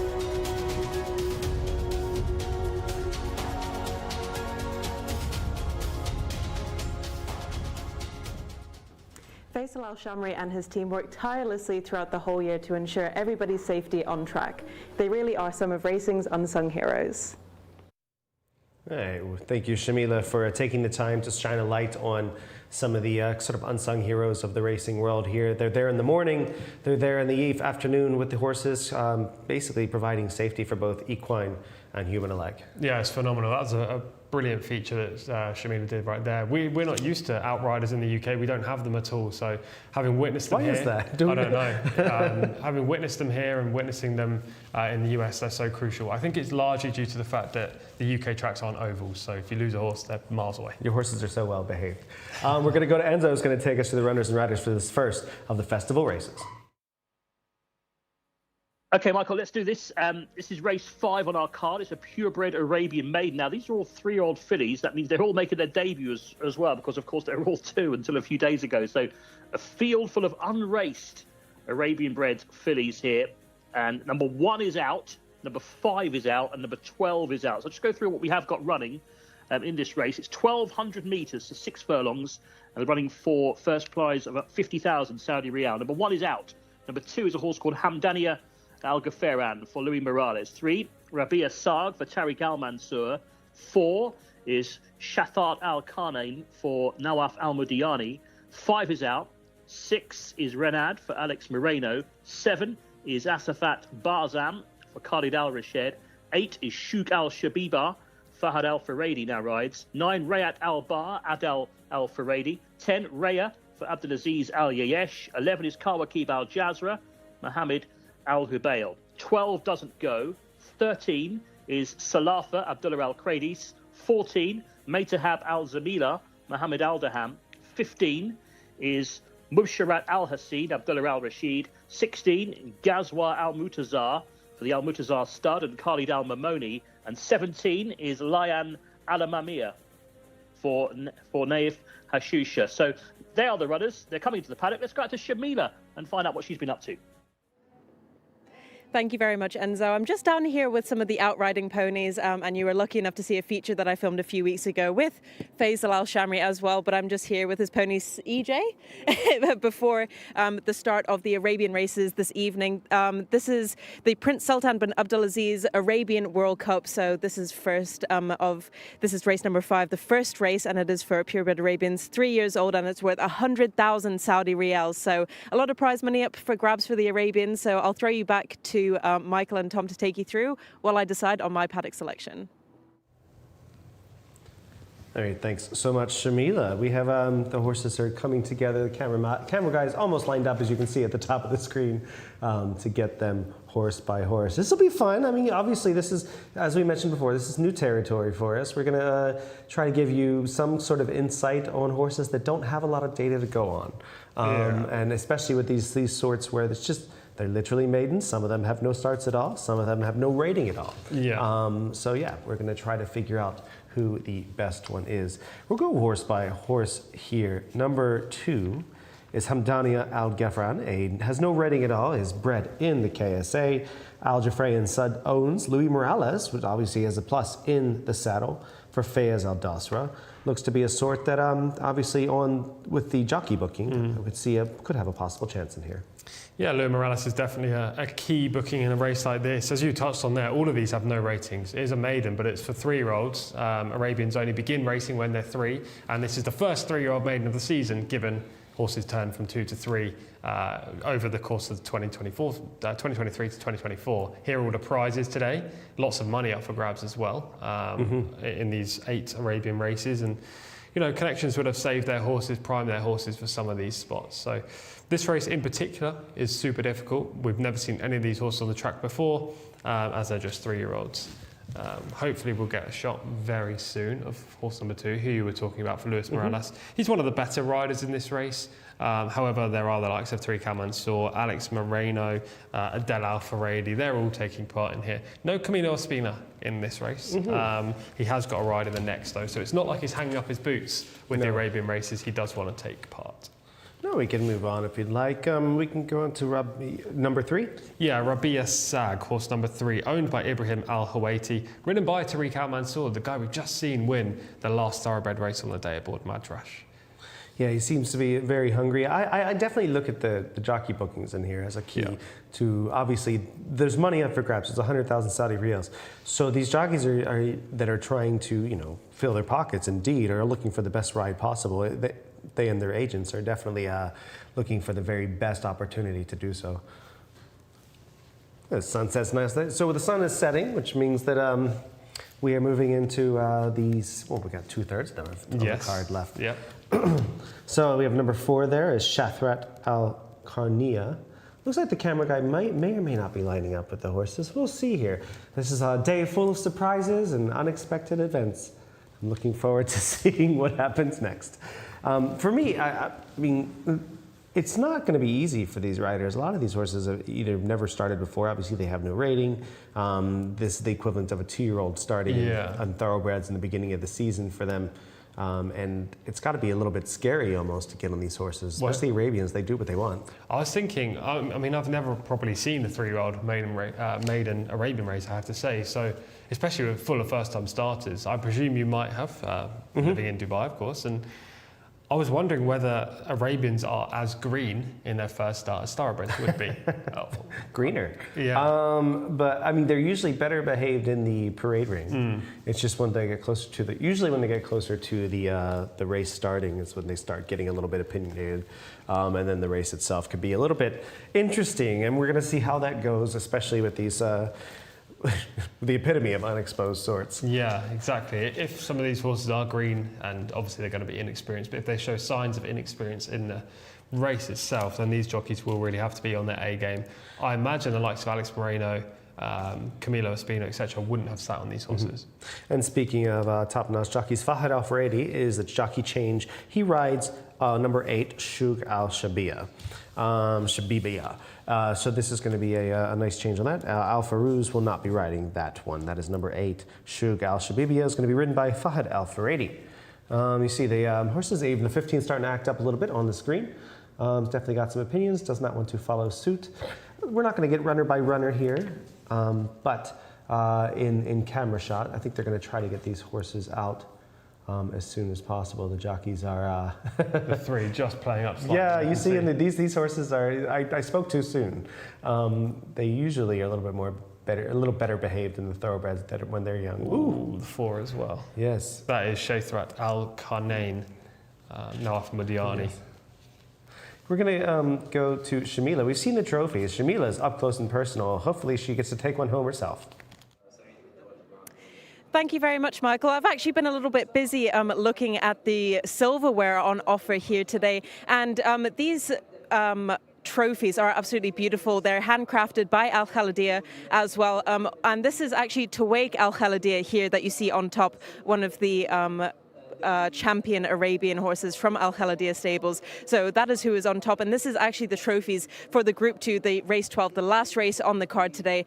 So you have solid gold here, stainless steel for the rest of the trophy as well. So they are worth a lot of money, and they are absolutely stunning. So we'll just walk you over here as well for the rest of the trophies. Every single race has a trophy for the jockey, the trainer, and the owner on display as well. So everybody who wins today will walk away with some serious serious silverware to take home. And they're not messing around. These trophies are absolutely huge as well. But it's great to see that they can provide such beautiful trophies for a special occasion as well. Now, the horses are just making their way down to the start of the where they go out for the race, the exit, if you will. And a horse that I really liked from just looking at them is horse number 6, J.H. Renard for Alexis Moreno. He came close to a winner earlier in the evening, but was not lucky. So I'm definitely going to go with horse number 6. And Alex has actually not mounted the horse yet. They've just walked the horse down. I think they're just waiting for Alex to come out of the weigh room, but they will be keeping the horse there and walking him round down by the outriding ponies. So that will be okay. And that's it for this race.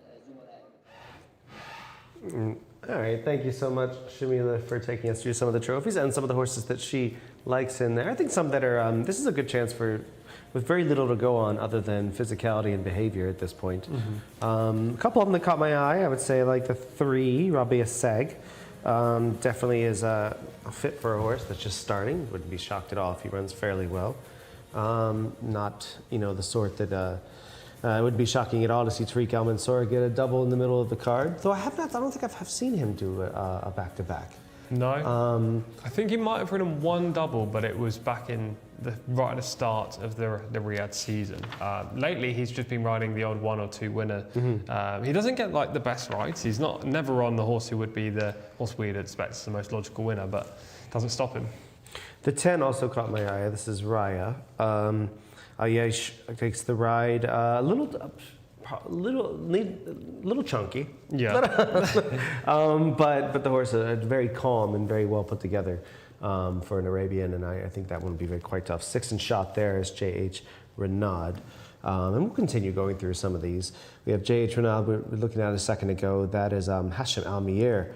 Alex Moreno, as we mentioned before. Was it definitely Moreno? I know he's down on the race card. I know he's not in shot right now. He was down on the race card. Didn't necessarily look like him in the saddle. So maybe my eyes are deceiving me, but yeah. And if he isn't riding, that's definitely a key to the horse's chances. Yeah, that doesn't look like Moreno to me. We're just watching a replay there of him going down. Maybe I'm wrong. But yeah, there are, if he is on board, that's a positive. Yeah, of course. I mean, you see, top tier riders like Luis and like Morales. And obviously Alfaredi picking up the ride on the 8. Yeah. No, and behavior-wise, a lot of the horses are looking well. It's sad, though, that probably the best-looking horse in the shot right now is the pony, but that's okay. That's going to be my selection.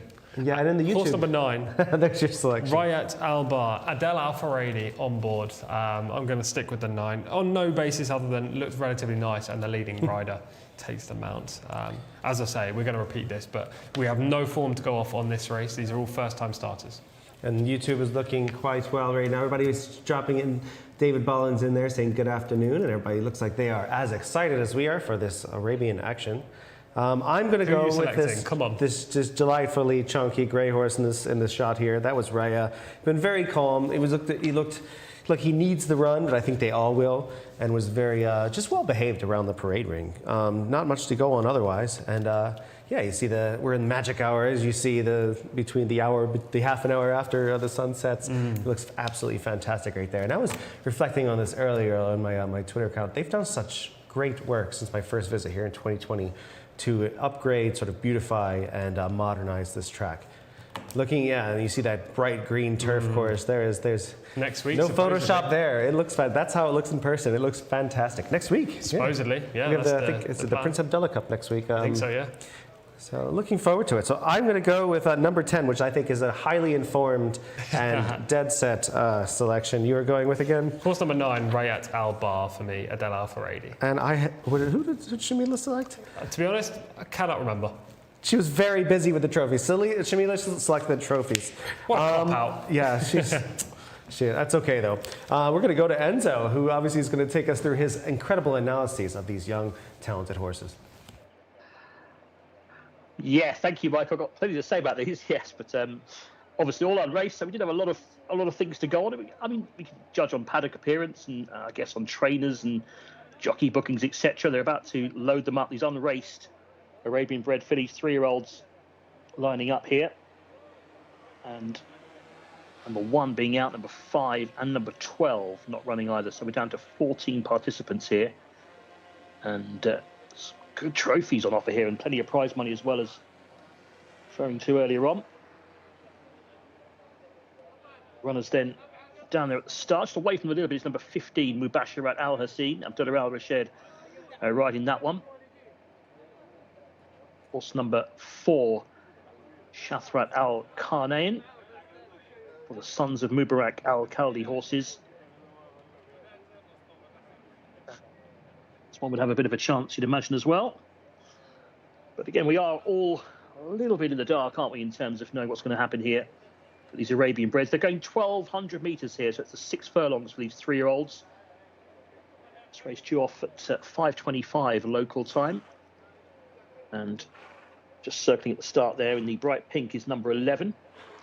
Yes, turf racing, as you were talking about, very close on the horizon, isn't it? Of course, with limited thoroughbred racing this week, we expect full fields next week when we're back to normal, and the turf racing back as well. To confirm what's happening here, of course, a little bit different to the usual programme today. I know one of you have been in touch on YouTube. Races 1 and 4, we've had the 4 thoroughbred races. Races 5 through to 12 now for the rest of the card are all for the Arabian breds. It is day 1 of the Prince Sultan bin Abdulaziz World Cup for the Arabian breds. And these races are usually run at the Al Khalidia farm track. It's the first running of these on the Riyadh racecourse itself on racing weekend here at King Abdulaziz racecourse, so it's slightly different to normal. Day 2 of the World Cup tomorrow, that culminates in a horse race for horses rated 100 plus. It's a handicap. It's worth 1.5 million Saudi Riyal, and it features the best of the Arabian breds in the country, Asfan Al Khalidia, who we called when he won last week. Alex Fussy will be calling for you tomorrow on that. So that's day 2 tomorrow. Right, loading up then. 7 about to go in. Asafat Barzan. The orange saddlecloth in the white and black colours. About to load up. So it's interesting how these babies get on, as Tom was saying, that Arabian breds don't run as 2-year-olds, so they're all making their debut here at the age of 3. Waiting for number 8 to go for. That's Shuk Al Shabibiyah. Fahad El Faradi on board that one now. As they're going in, there's JH Renad. Alex Moreno was down to ride that one.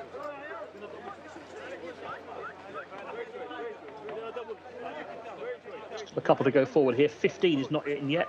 Mubashirat Al Hassin. Yellow noseband on. So 17 not in yet. Lian Alamamia, who's got the cheek pieces on, the red bandages there at the back. So 14 participants here, going the 1,200 metres.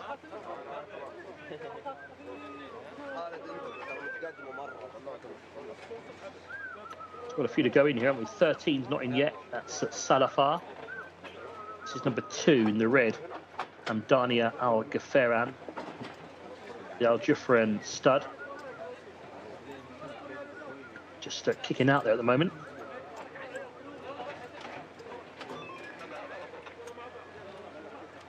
Goes forward. Here's the 9. Riyad Albert. About to go in. The grey in the background is number 13, LM Salafar.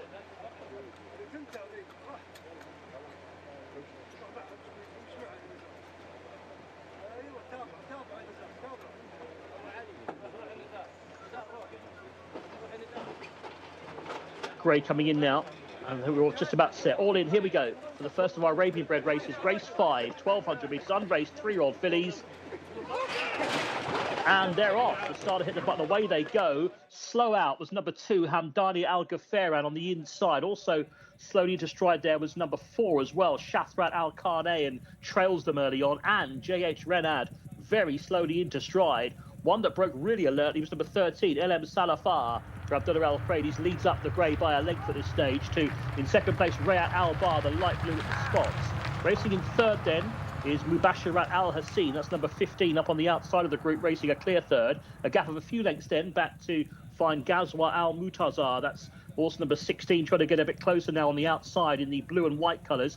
The orange, that is number 14, further back in the field. That's Maytahab Al Zamila. So making the home turn now, coming there strongly here is Rayat Al Bar, travelling well in the light blue to come and try and tackle the grey, which is Salafar on the inside. Wider out goes Mubashirat Al Hassin with every chance in the white and black with the yellow nosebands. They've got 150 metres or so to go. Making ground from the back of the field now is number 14 as well. That's Maytahab Al Zamila. That's really running on. But deep inside the final 200 they go. And the leader now is number 15 here. Mubashirat Al Hassin has struck the front and goes clear for Abdullah Al Rashid. It will be number 15 here.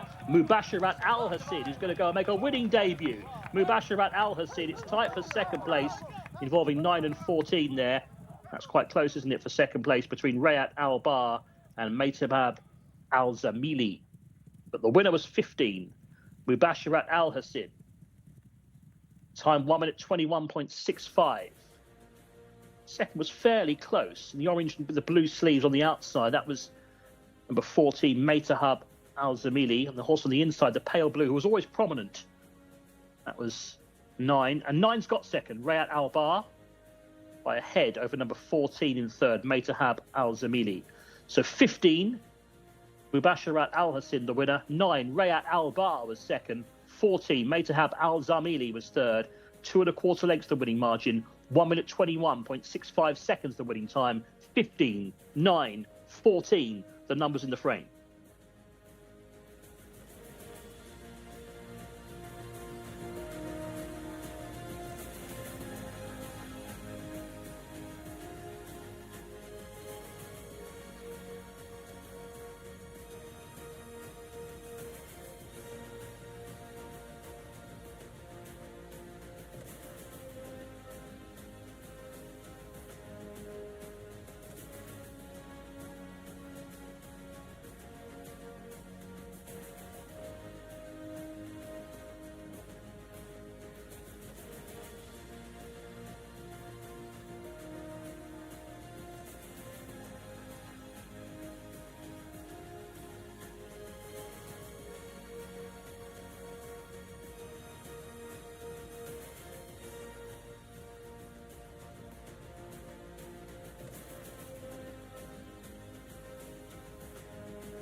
Well, I, for one, fully expected that. That was a vintage performance. Yeah. No, there was a lot of question marks here. Some answered. A horse that looks like they've got a possible future ahead of them. Obviously, it's a nice performance from all the connections, and I'm looking forward to seeing if this horse has any talent whatsoever moving forward. Yeah, nice striding filly anyway, making her debut. You can see she breaks pretty well in the white with the black emblem on the outside.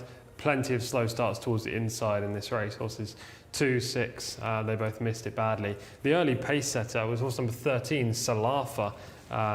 Alcredis decided to be very aggressive from the outset. Yeah. Eventually finished 4th. My selection jumped out beautifully in 2nd under Adel Al-Faradi, but just didn't switch leads all the way up the straight and got tired.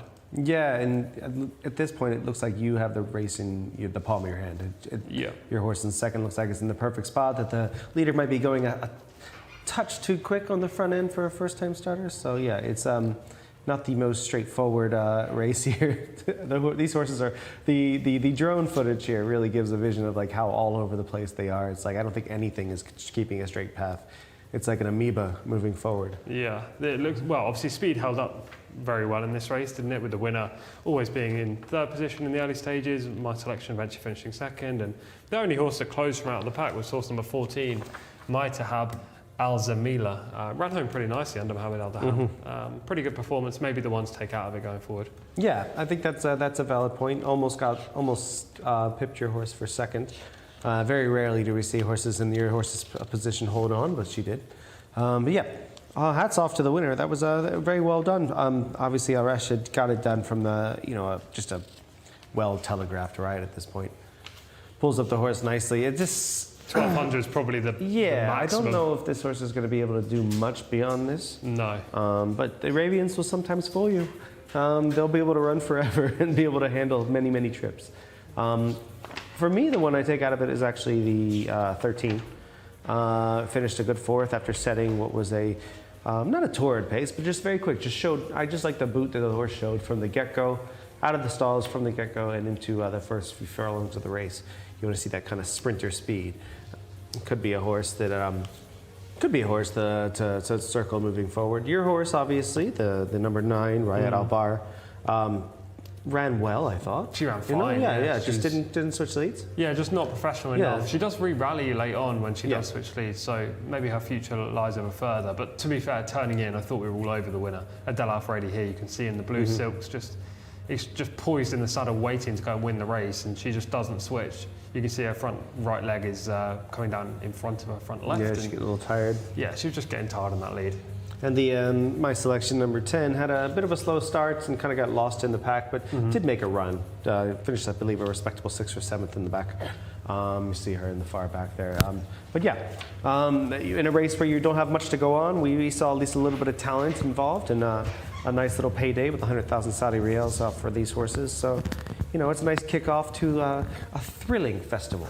Yeah, exactly. We have the classier types coming up in the next few races, and it was an interesting start. I wouldn't say it was the easiest, probably the hardest race to assess going into that contest there, and it was virtually impossible to find the winner because we just knew nothing about any of the horses. But we have some more experienced and better types coming up, and actually in the last race today, the Grade 2 event, we have some of the best Arabians on these shores. So stick around all the way down to race 12. Yeah, it'll slowly sort of heat up as we move along, like a frog in a pot. It's looking forward to moving forward, especially from that race, because that was so hard. Yeah, so tricky. so difficult to pull apart. And there's the trophy's looking quite well. What is Trophy Connoisseur? What's the rating? Oh, I like them a lot, to be fair. Is that 1st, 2nd, 3rd, or are they 3 different first place prizes? Maybe they're all to the winner. Phenomenal, if so.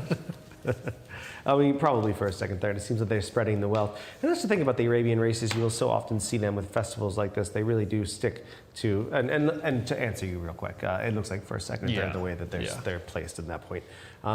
They really do a great job of sort of supporting their own and making sure that these horses have great spots to run in and can make their ends meet as well, and with nice purses. Yeah, exactly. 50,000 Saudi riyal to the winner of the next race. So, and that race as well. So it's big prize funds for horses who may not, otherwise get a chance to win that amount of money. Yeah, and hats off to the connections here who get the biggest of the 3 trophies. Gonna have to be a very big cabinet, I reckon, to hold that one. Yeah, maybe it's probably to owner, obviously owner, trainer, and jockey at that point. Yes, that would make more sense. But why does that? But why use common sense when we can just gesticulate about it? But yes, this is a nice start to the festival. And I'm looking forward to moving on to race 6, which is going to be purebred Arabians yet again. Yep. We have sort of a non-winners of 3. I'm sure you're just going to nail this incredibly. It's 7 furlongs, 4-year-olds and upward. We're going to go to Enzo, who's going to take us through the runners and riders. Thank you, Michael. Yeah, looking forward to this one. Yeah, the big prize already paid out there. Well done to the winning connections. Trophies dished out as well. Happy scenes there in the winner's circle. Right, on to our next race. Now, this is race number 6 overall. It's a race for purebred Arabians. These are non-winners of 3 lifetimes. So as long as you haven't won 3 times or more, you're allowed to run.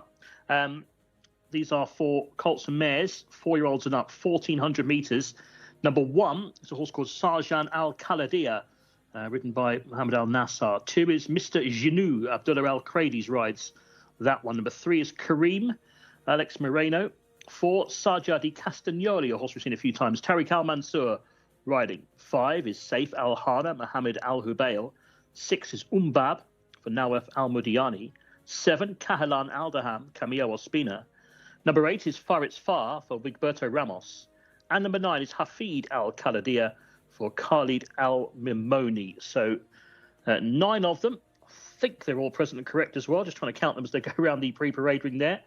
For this, all go 9 runners, race 6, as we at least do have some form to talk about this time. Let's go back to Michael and Tom. Thank you so much for that brief intro, Enzo. You could have gone on longer, but we love you anyway. We're going to go through what's going to be a nice little 9-horse field here. You do have some connections that we're used to seeing with these Arabians, and some sorts that have a little bit of form to go on. Yeah, at least we've got some ratings at the very least in this race. We have a disparity really between the best horses and the worst horses in here. We've got horses rated, well, Mr. Jinou's rated 88, but that came in France, that rating. Hafid Al Khalidi is the leading homebred with a rating of 78, and then you go all the way down to marks of 62 and 63. Plus the top horse in here, Sajjan Al Khaladia, doesn't have a rating just yet, despite being a 6-year-old. So, there's a difference in talent. There's an unknown horse in the lineup as well, and I'm interested to see who comes out on top. Yeah, and we've got some of the bigger names and jockeys obviously signing up here. We have Moreno, we have Espina, we have Ramos, all in the saddle in a few of these. So obviously they, with that much, as we mentioned before in the previous race, with that much money on the line. Here is horse 9, that is Hafid Al Khaladia. Yeah, this gelding featured in... actually, he's a horse, he's not a gelding. This entire featured in the menu at the top of the show as one of the horses to look out for today. Not necessarily because I think he's guaranteed to win, but he has definite sound claims in this race on form. Very well behaved. Very well behaved. For an Arabian. Yeah, 3-time winner in his life as well. There is one more prolific horse in this race, and that is Kareem, who's got 4 wins. But I think Hafid Al Khaladia is arguably the horse to beat. It just depends what this French bred, horse number 2, Mr. Jinou, is capable of doing. We have a few from all over the place here. We have Qatari breds, we have local breds here from Saudi Arabia, French breds, and one from the UK. So it shows the expanse of the Arabian world right now. And although this is the epicenter, in Saudi Arabia, Qatar, and UAE of the top Arabian races, most of the top Arabian races in the world and breeding. It's nice to see sort of a more cosmopolitan representation there. Pulling apart this race is going to be a little bit more difficult just because there's only so many you can go with at the same time. Yeah, and it's very hard to cross-examine some of the form. I mean, we've got French form on show from 2 of them, Saudi form. So the likes of Umbab and Kahilan Aldam are horses that we've seen actually run here week in, week out. So they're the 2 that I'm really well adverse to watching on the track, and Kahalan Aldam definitely has a chance. Camilo Ospina decides to continue to ride this horse, and he'll be hoping to get another win on the board. He got that overdue success earlier today. A jockey like Camilo, I think, is a massive benefit in an Arabian race, purely because he's so aggressive in the way he rides. He goes forward on most of his horses, and you know, on Arabian horses that only have one speed, you want to be up with the pace because, you know, they're only going to quicken from, well, they're not going to quicken, they're only going to gallop at that one pace the whole way through the race. Some get tired, some continue running. And Camilo gives them the best possible opportunity of winning. This is the sort of class and the ability of these horses is only going to get better and better as we go on, especially through the next couple, through today and tomorrow with the festival, because we do have the likes of Asfan Al Khaladia taking on even Talal Al Khaladia tomorrow, probably the number 1 and 2 Arabians in the country who are going to clash. Yeah, I'm looking forward to seeing Asfan Al Khaladia, my favourite Arabian, definitely. He only ran last week. Nice little warm-up, basically. It was over the 1200, wasn't it? So it was like a little sprint around, 6 furlong breeze. It was a breeze out of the gate, basically. It was. Yeah, he won decisively that day. I imagine he's going to come back and prove very hard to beat this week. But with these big prize funds and obviously the Al Khaladia stables dictating the racing this week, they're going to try and want to win as many races as they possibly can. Yeah, that's going to be. So we have a couple of Al Khaladias in here. We saw in just a second ago your aforementioned and seen in the stall. Now on the walk is the Hafid Al Khaladia. Sajan Al Khaladia will lead the horses out today. Another one, like many of the Al Khaladias, is white like the stallions. So looking forward. Oh, there they go. We're leaning toward glacially moving this forward into the parade ring. Looking forward to that. 4 looking well right there. That is Sadia di Castagnoli. We've seen that one run before as well. Yeah, we have. It's difficult to make a strong case for any really in here. I mean, Sadia di Castagnoli, we have seen run, Tariq Al-Mansour ride, so there is 2 positives for that horse. Rated 77, has to improve a little bit to win this. I think Hafid Al Khaladia, horse number 9, is definitely the horse to beat in this lineup.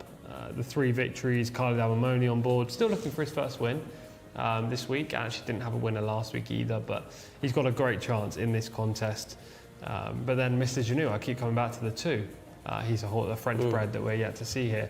Let's do a little bit of a look at all the runners. Yeah, let's look at this. This is Sajan Al Khaladia. And just a brief note, number 5, Saif Al Hana will be out in just a moment. He's being dealt with in the pre-parade. Number 1, Sajan Al Khaladia, is a 6-year-old gelding. Ajmal Stable owns this one. It's going to be ridden by Al Nassar, trained by Al Mutari. Horse number 2 is Mr. Janou. This is the French bred coming in the race, not as tall as the first horse we've seen there, quite a smaller individual, by a sire also called Mr. Janou, which is interesting. Al Credis rides, and he's the horse to beat on official figures, rated 88. 88. Number 3 is Kareem. This is owned by Hashim Al Amir, also trained by the sort, and Alex Moreno picks up the ride, which can never be a bad thing. Obviously, Moreno, when he gets into a good vibe, is always, especially on the Arabians, quite lethal. Horse number 4 is Sadia di Castagnoli, ridden by Tariq Al-Mansour, another fantastic jockey. You've already seen him to great effect, winning race 3 on the card today. This French bred, rated 77, one of the highest rated horses in the race, has a good chance, middle draw, should show speed. Number 5 we mentioned earlier. We'll see him out in just a moment. Number 6 is Bab for Hanson fans out there. Sons of Sakhr Al-Arifi own this one. Al Medyani rides and Al Nafgan trains this one. Horse number 7 is Kahalan Alden, the ride of Camilo Ospina. We've seen this horse strut his stuff in Saudi Arabia on many occasions. He's strutting in the parade ring right now. Looking quite well. Number 8 there is Ferret's Far, the British bred of the sorts. He is 62 rated. Idan Al Idan owns. Fahad Al Juair trains. Huberto Ramos is in the saddle. Nicole Ramos is in the comments saying number 8 without a doubt. Must be right to Huberto there. And here's horse number 9. Hafid Al Khaladia rounds out the field here. Looks pretty fit, has quite clearly got form claims in here. Khalid Al-Mamoni seeking his first win of the day. Let's go out to Shamila and see what she thinks. She loves these Arabians. Thank you very much, Michael. I have run into trainer Saeed Al-Ghamdi, who trains horse number 4 in this contest. You have another runner today as well. But what do you think of your chances today in this race? Well, my horse, she's a good mare. She was exported from Poland. She did 3 races here in Saudi. She comes 2nd and 3rd. So today we are expecting a good run from her. So I wish good luck. And how good is it that the Prince Sultan bin Abdulaziz World Cup is run here now at the Jockey Club? Well, this is a very good opportunity for me to highlight and thanks the Prince for his kindness and support to Arabian horse owners. Previously, we were running on Prince Bin Sultan track, and last year and this year we are running in this track, which is very good opportunity, and thanks to all connection. And do you think it's more professional to have it run here? Yes, indeed. Because of the distance, first of all, we are here in Janadriya. Also, the facility here is good. There is also is nice and good, but obviously here is better. And tell me a little bit about yourself. How long have you been training? How many horses do you have in training? Well, I was growing up with the horses since I was maybe 3 or 4 years old, and we started to race around 7 years ago. And our luck has been good. We are having places, so I haven't won yet here, but I have come second, third, fourth. So I hope this day I'll win. Brilliant. Thank you so much, Saeed. Good luck. Take care. Thank you. Thank you, Shamila. And as I mentioned, this is a meeting, a festival that's usually held privately on the Al Khalidia farm, our training center, and they obviously have a full-size racetrack there and the gate and wherewithal to hold this sort of a private festival that's now public. And these horses and trainers and owners and connections can now run for real money under the lights. Looking forward to seeing how they do as well.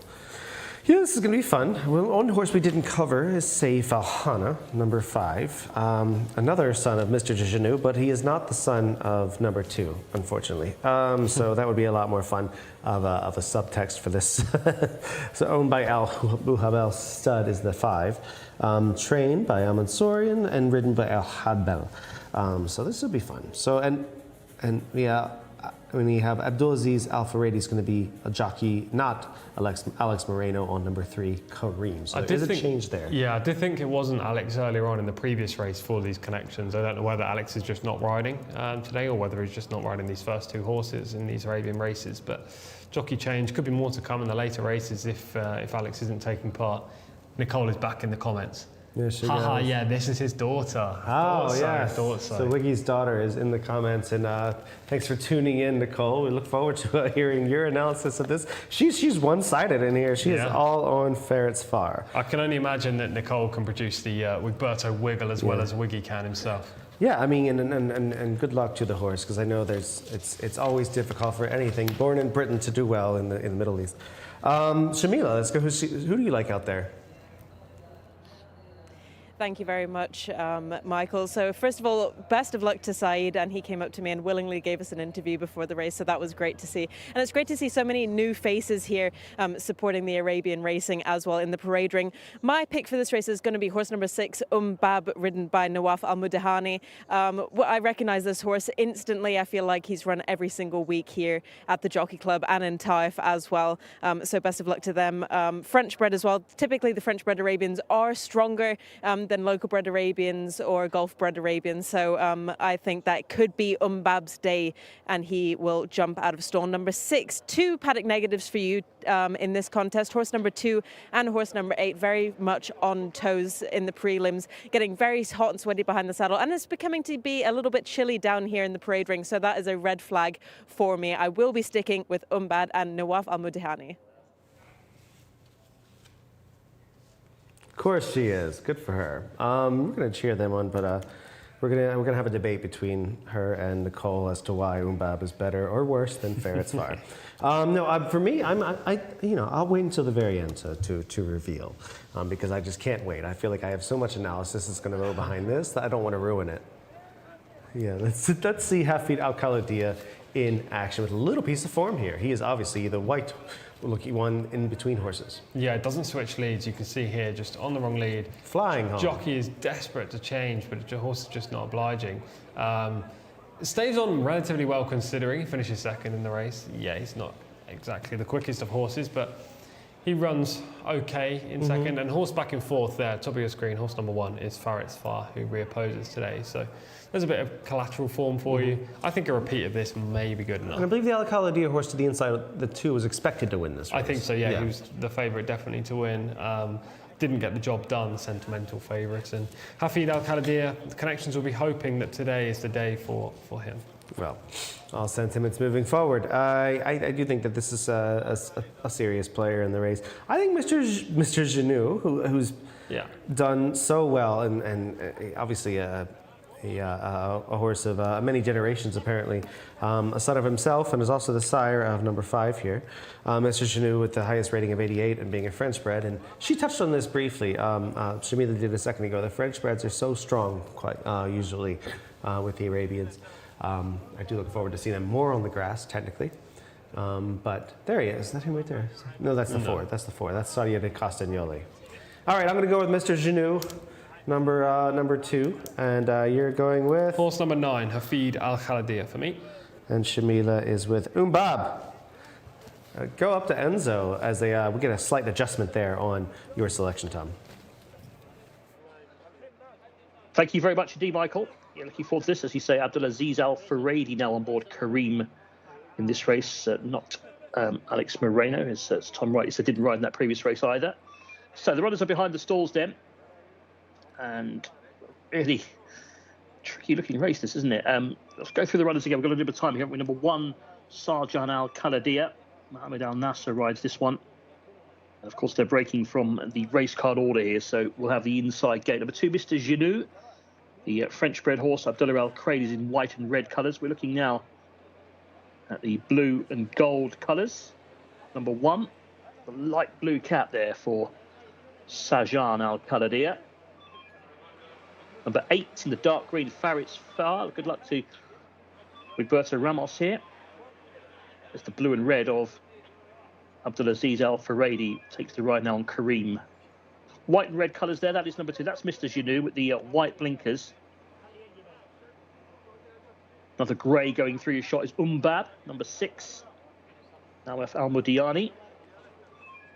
Rides this horse who has got bits and pieces of form. Looks quite relaxed down there at the start. Always a good sign ahead of this next examination. So the runners will shortly be loading up. I've seen quite a few of these run before, including Sadia di Castagnoli. This is a horse who is ridden by Tariq Al Mansour here. There's the blinkers. It's got a 58 rating, and it's got bits and pieces of form as well. Runners are loading up then, just waiting for the last couple. 8 is the only one, I think, now. Barrett's Far under Wigberto Ramos. We are going 7 furlongs, the long sprint here, 1,400 metres for this one. Right, we're set. Here we go. All in. Our 6th race of the day for the Arabian Breds. Over 1,400. Starter's about to hit the button here.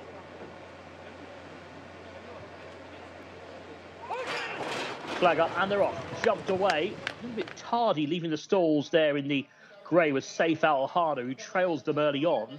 Racing quite well was Kareem in the blue and red silks. Also up there is Sarjan Al Khalidiyah towards the inside, the pale blue cap. Light blue silks of Callahan Aldaham, and wider out the dark green of Farit's Far is right up there as well. And now coming through is Mr. Genoux in the white and red to come and maybe just nose on. So Mr. Genoux takes a narrow lead to Sarjan Al Khalidiyah against the running rail. In the 3 path, but going forwards is Farit's Far. Also on the improve now is Hafid Al Khalidiyah, suddenly finding his stride on the outside of the grey with the white colours. 2 legs back to find Callahan Aldaham, another gap to Sadia di Castagnoli, who's back there with Umbab towards the tail. The back marker is now Kareem, who's dropped right off them in the blue and red. So about to turn for home then. Still got over 400 metres left to go. And Sarjan Al Khalidiyah against the running rails has come back to just take over. But down the outside, here comes Hafid Al Khalidiyah, who's got the slingshot off the turn and starts to run on again. Behind them in 3rd is Farit's Far, now looks tired. So in line for home, these 2 greys will fight it out. The far side, Sarjan Al Khalidiyah. Towards the near side, Hafid Al Khalidiyah maybe now just nosing on, but fighting back is Sarjan Al Khalidiyah on the far side. But I think now Hafid Al Khalidiyah has his measure. Deep inside the final 250, and it's number 9 here under Khalid Al Mamoni, who's going to win it. Number 9, Hafid Al Khalidiyah is well on top. 9 wins it. Hafid Al Khalidiyah beats Sarjan Al Khalidiyah, and 3rd was Farit's Far.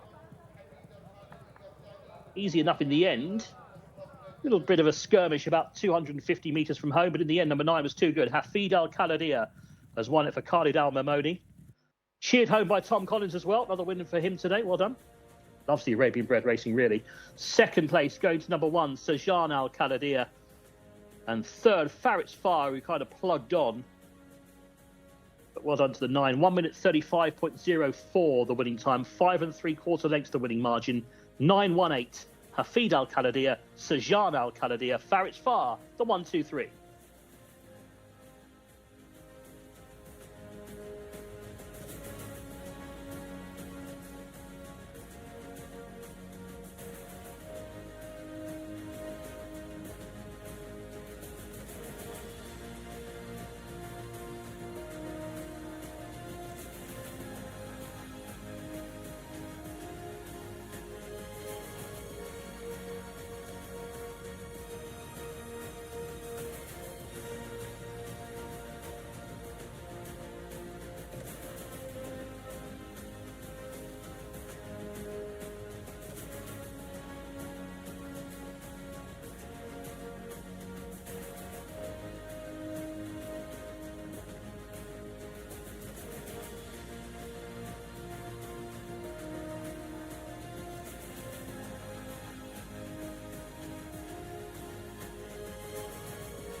Well, I, for one, am having trouble just keeping my heart in a good state right now. There's such thrilling action. Honestly, that was a good race. Obviously, your horse was the one to beat, kind of on paper. Second, I'd say second. Yeah, Mrs. Janou had the rating of 88, which was £10 higher than Hafid Al Khalidiyah, but he underperformed Hafid Al Khalidiyah. We've seen on this track before, so we kind of knew what to expect. Mr. Janou's been very busy, obviously, so maybe that's those efforts have taken something off of the edge.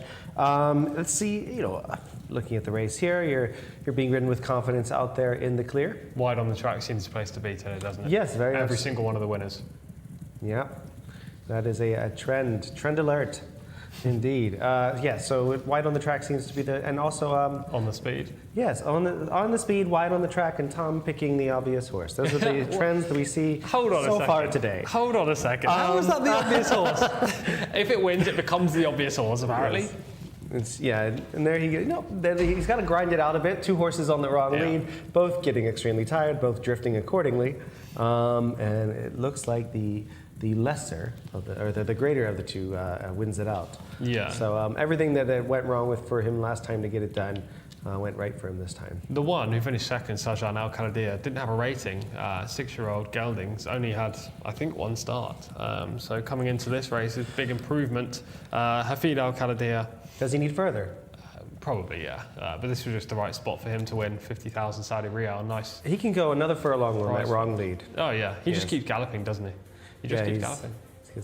This is the one we see in shot right there. He came out and ran a decent race. He kind of put himself into it. Tried a bit, but just wasn't good enough, I guess. Yeah. I don't think there were any excuses for any horse in this race. Maybe the 5, Saif Al Hana, who was slowly away, but even from there, didn't muster any kind of run. 2 was at a bit of a disadvantage. He had a horse that he couldn't clear to his inside. Kind of had to work a little bit from the 2-hole and then just kind of spit the bit after that. So, but based on the figures, he should have been able to clear the horse on the inside. Yeah, It was disappointing. He was just, I guess he was just tired from siring number 5, Saif Al Hana. So I mean, anything can happen in these Arabian races. We saw a nice formful run here outside of the best rated horse in the race, not really showing up. So Tom gets 1 in the W column. Well done. Thank you. Yes. Third on the day. I don't think we'll get many more. We're only halfway through the card, but yeah, some of these Arabian races are very tough. Nah, they're extremely difficult to pull apart, and a lot of these horses are not only evenly matched, but trying to find the form in them is a little bit difficult. There's celebrations going around, as this is a festival, and these people have put the Arabian industry in general. There's a lot of passion behind it, and a lot of these in this region, especially. This is where the horse is from, and this is where they kind of celebrate the most this breed. So looking forward to us celebrating once again another race moving forward for this festival. Not as big prizes for this race. The trophies, smaller trophies. So yeah, so the analysis of these, obviously the bigger one is being distributed now to the owner. Congratulations to them. I don't mind this one. It'll make a nice jelly bean dish. It's different though, isn't it? It's a different shape. All the trophies we generally see are tall and quite spectacular. This one's more of a football kind of trophy, soccer trophy. No, I kind of like it. You don't like are you more of a fan of the ones that like the bowl? Yeah, well, but it doesn't make it, where you put it, you have to stand it up, you have to take a stand for it. It's true. And then if you have pets, like I have 3 cats, they're knocking that down. It's going down at some point. Absolutely. So it's always tricky, trophy cases in general. And Khalid Al Mamoni rocking the mullet as well. Glad to see that's back in trend. Well done. Well done. It's giving me a nice Scott Baio look. Well done. To date myself, first Al Khaladiya winner, not owned by the Al Khaladiya. No, yeah, not owned by them, and now they have a very good chance in the next, obviously, with 2 in here. So, 40% chance. Now let's go over to Enzo, and I'm sure he is really excited to take us through the runners and riders for the 7th race today, our 3rd race of the festival. Certainly am, Michael. Yeah, looking forward to this 3rd race of our festival going on here for the Arabian Breds. Race 7 for the purebred Arabians is over 1,600 metres. And again, it's a mixture of mares and colts here, 4-year-olds and upwards. First prize, 50,000 Saudi Riyal to the winner. Second place, pretty good as well, 20,000. So let's have a look at the runners. Now, there are a couple of non-runners here from the card. Number 1 is out. Does not go. Number 2 is Jafar Al Khaladiya, which is waiting for the jockey to be confirmed who's going to ride that horse. Owned by Mufli Al Matrak, and certainly a horse that has some ability. That's Jafar Al Khaladiya. Number 3 is Orja Al Khaladiya. Now we know that Fahed Al Faradi is going to ride this one for the Al Khaladiya stables, those famous white and black silks. Number 4 is Mansour Al Thar, owned by Al Galail, ridden by Khalid Al Mamoni, of course, who took our 6th race just now. He's looking for a quick fire double.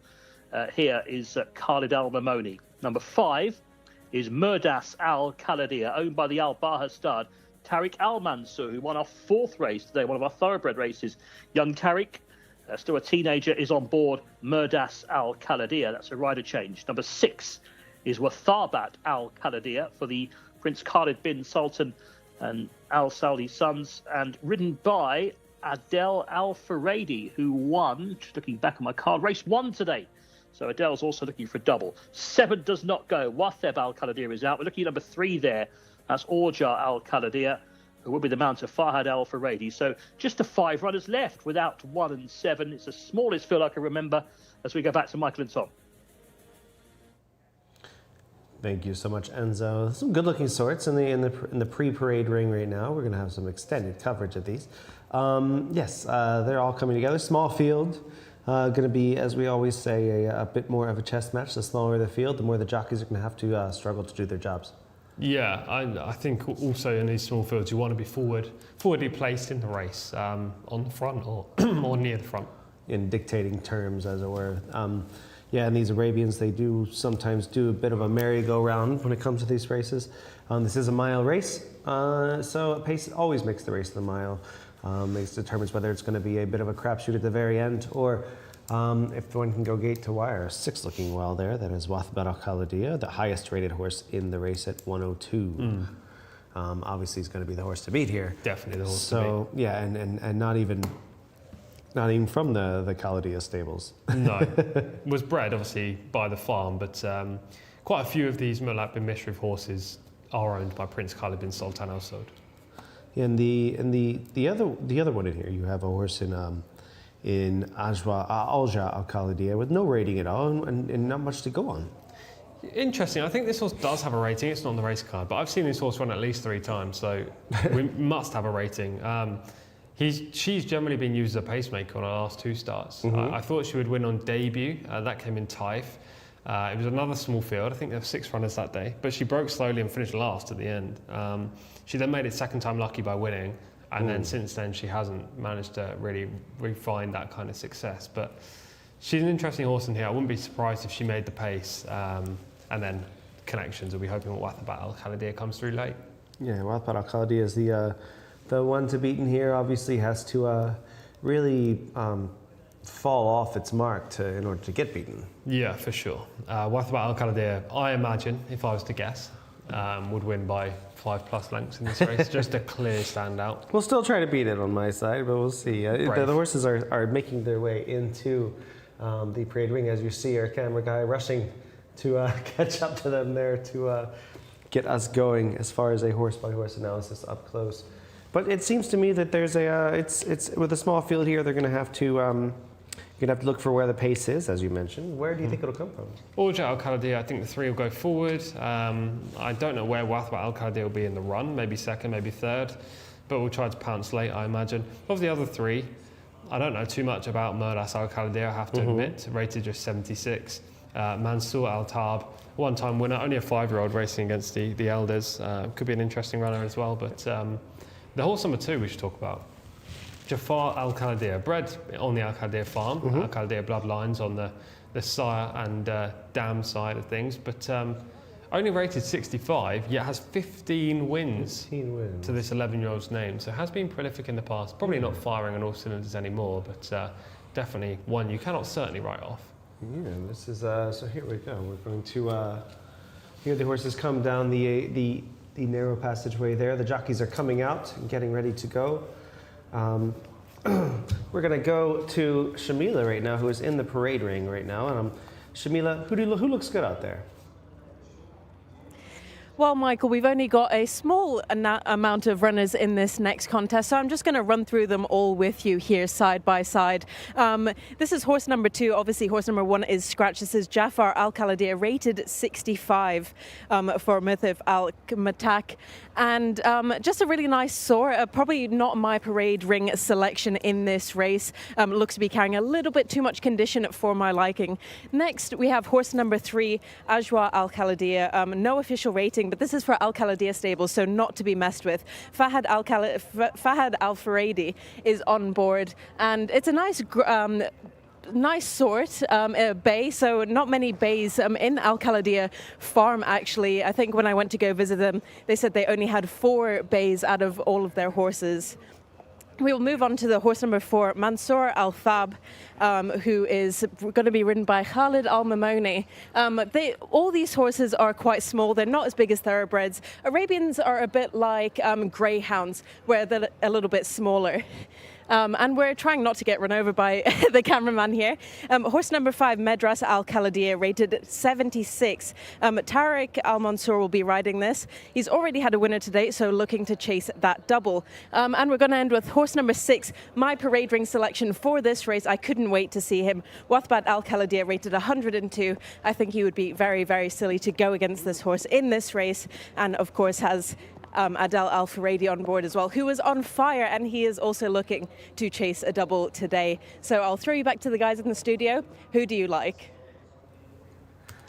She got her steps in, didn't she? She did. She did. Well, you know, I obviously think that to answer her question, I think Wathbat Al Khaladia is the horse to beat. Come on. Don't do what you usually do and go, but we got to beat him. But we got to beat him. No, we gotta beat him. He wins. She No. wins. Wathbat Al Khaladia is the winner of this race. I'm going to go with number 5, Merdas Al Khaladia. Tariq Al Mansour is a change to the program there. This wonderful program they've done for this festival.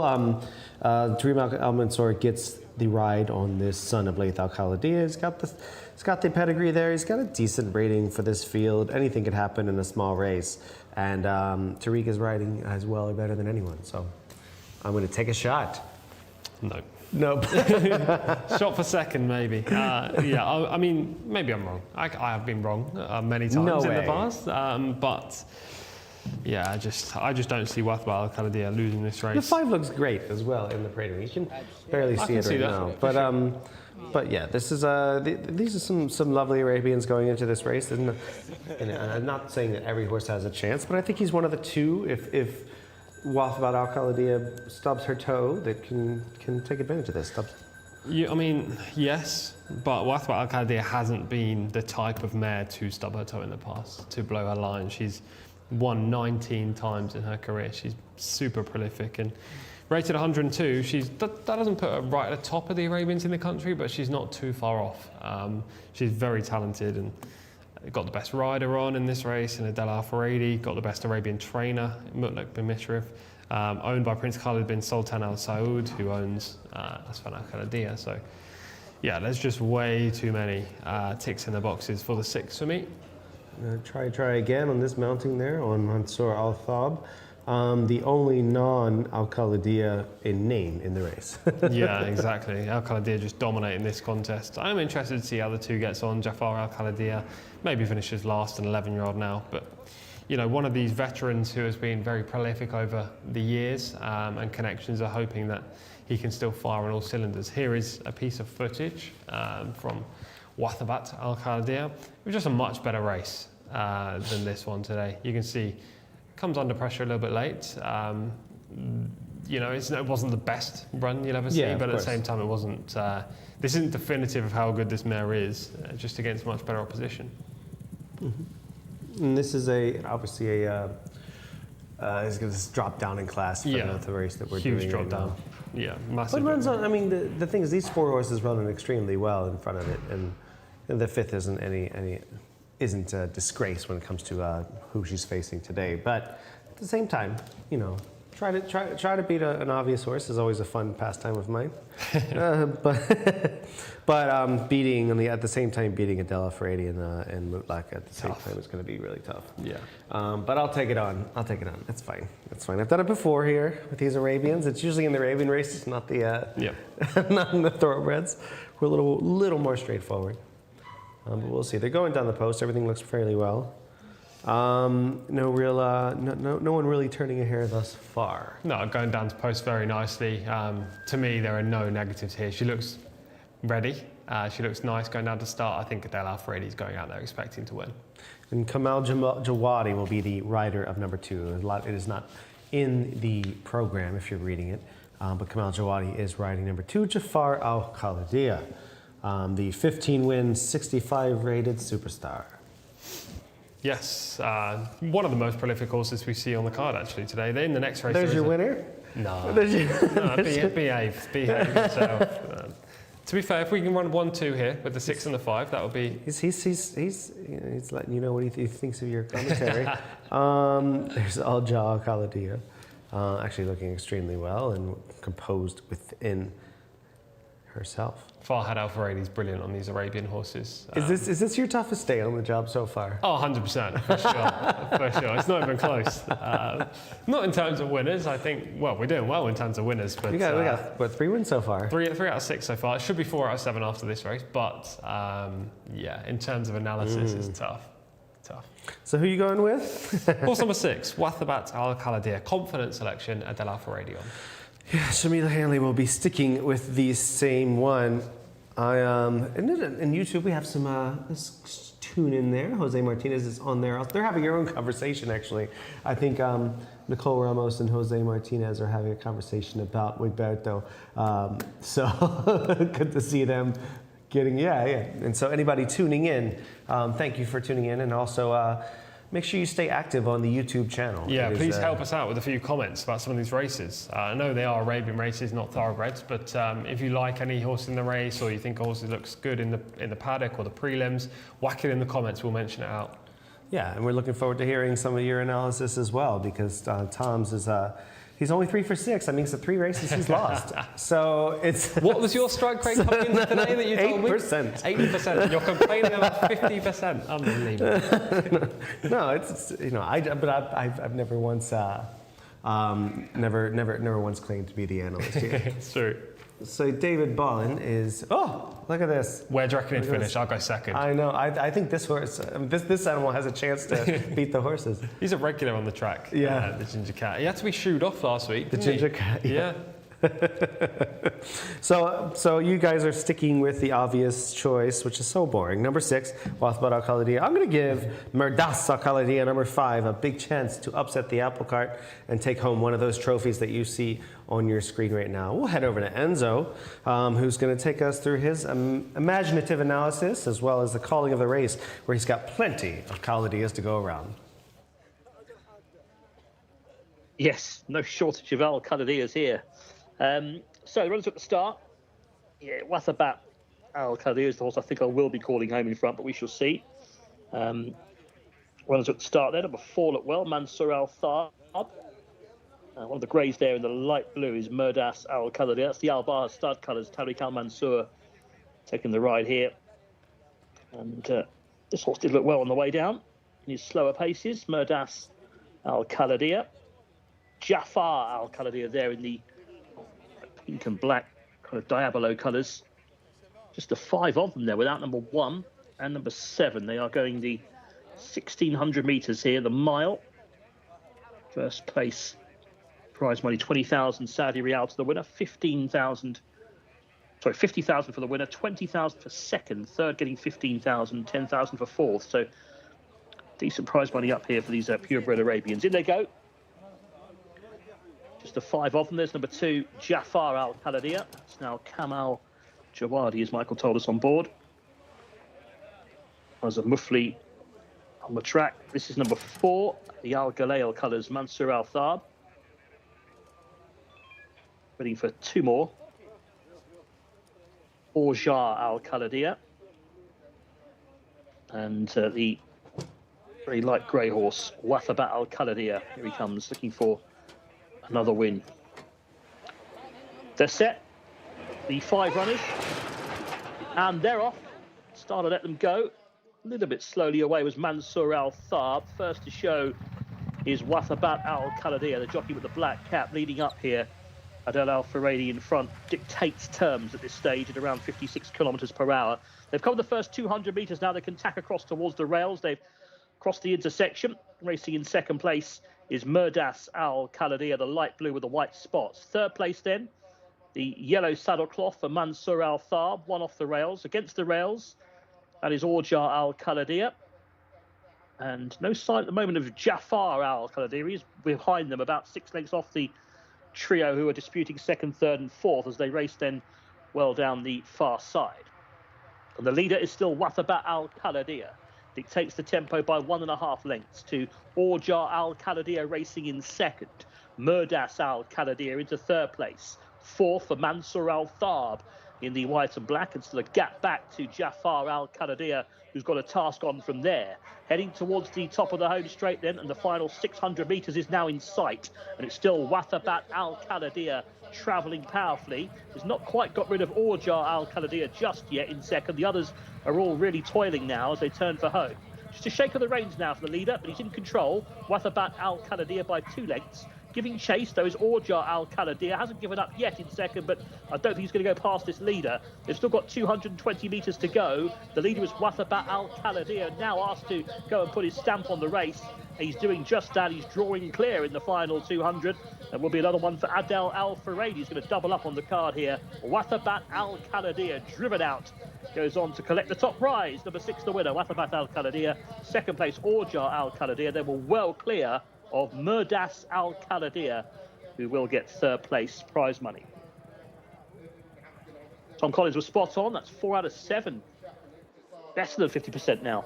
Well done to Wathabat Al-Qanadia. 1 minute 50.24 seconds. Just too good. Good run by the second horse. Kept him honest. That was Orjar Al-Qanadia in second. Beaten 4 lengths. With back in third, number 5, Murdas Al-Qanadia. So Wathabat the winner. 6.35, 1 minute 50.24, a 4-length win. It was quite easy in the end for Wathabat Al-Qanadia.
All right, Adele Adele is rolling in the W's. Yeah, another win. What a rider, what a great ride in that race, specifically. Just walking the dog on the front end. Yeah. 27 and change through the first quarter, 54 and change through the half.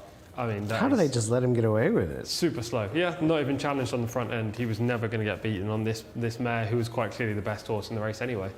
Yeah, I mean, it helps that he's being chased home by his stablemate. Yeah. So he's not getting the pressure probably needed.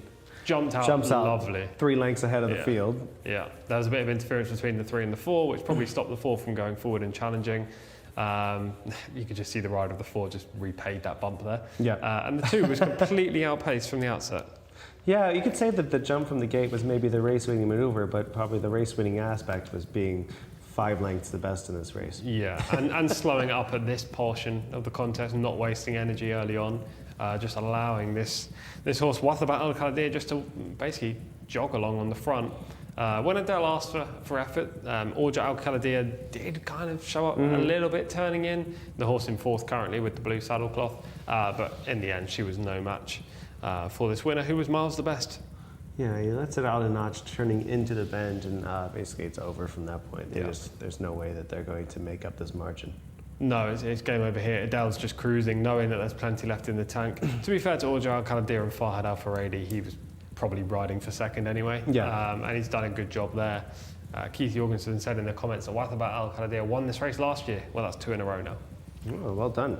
Yeah, just a fine victory from the connections of the obvious choice in here. Good victory for Tom. He's got his 4th out of 7 races today. Yes. What started to be a day that we expected to be a little bit tough. You're doing quite well. Well, yeah, I mean, I wasn't expecting 4 out of 7 by this point, I tell you. But in the next race, I think we should get a good winner as well. So hopefully that goes to 5 out of 8. And yeah, we're kind of ticking along right now.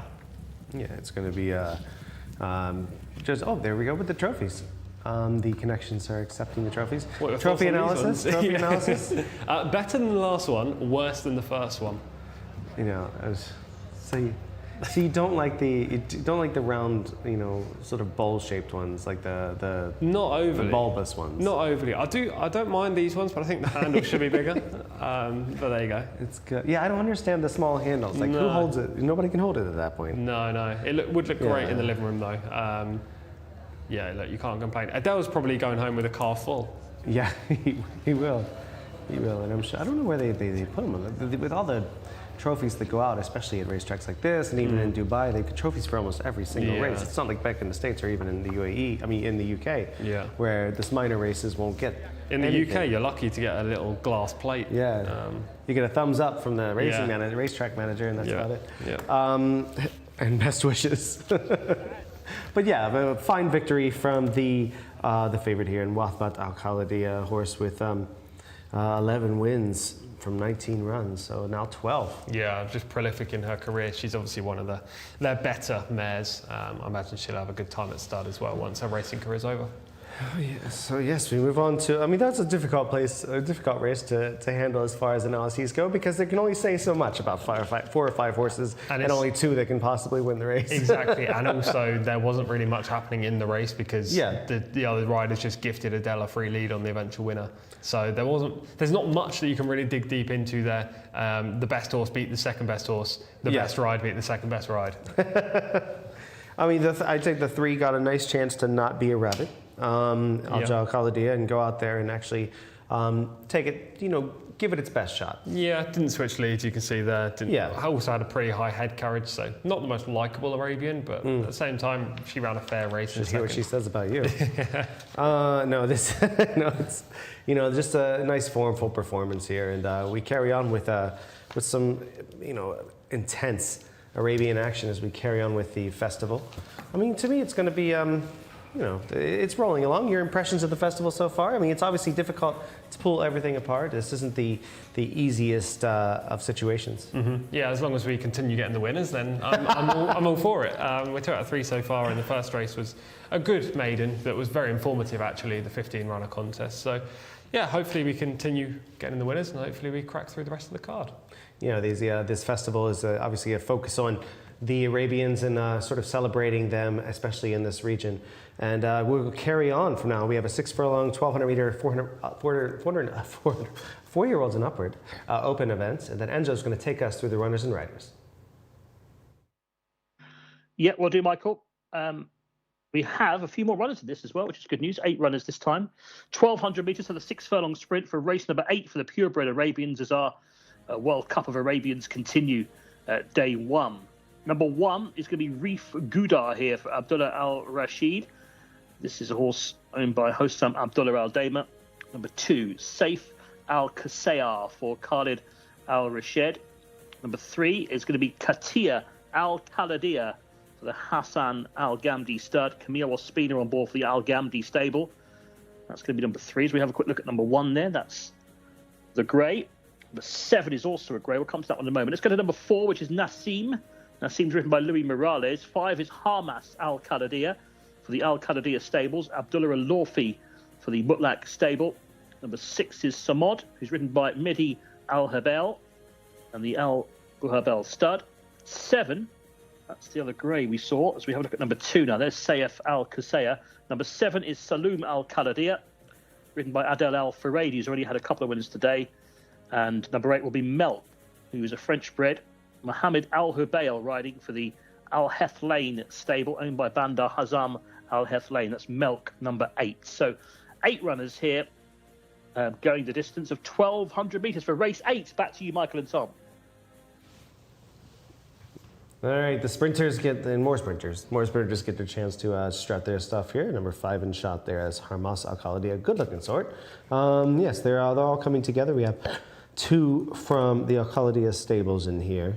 And let's see, I mean, 1, 2, 3 Al Khaladia bred. Yeah, lots of Al Khaladia representation in this race. Horse number 7, Saloum Al Khaladia, is definitely the horse to beat under Adel Al Faradi, who's just been successful in our last race. I'd be pretty surprised if he lost this. Hamas Al Khaladia only has carried a 54.5 kg, but you were saying that rider Abdullah Al Alfi is putting up an overweight? Yeah, he's plus 1 kg on there, so about 2.2 pounds up.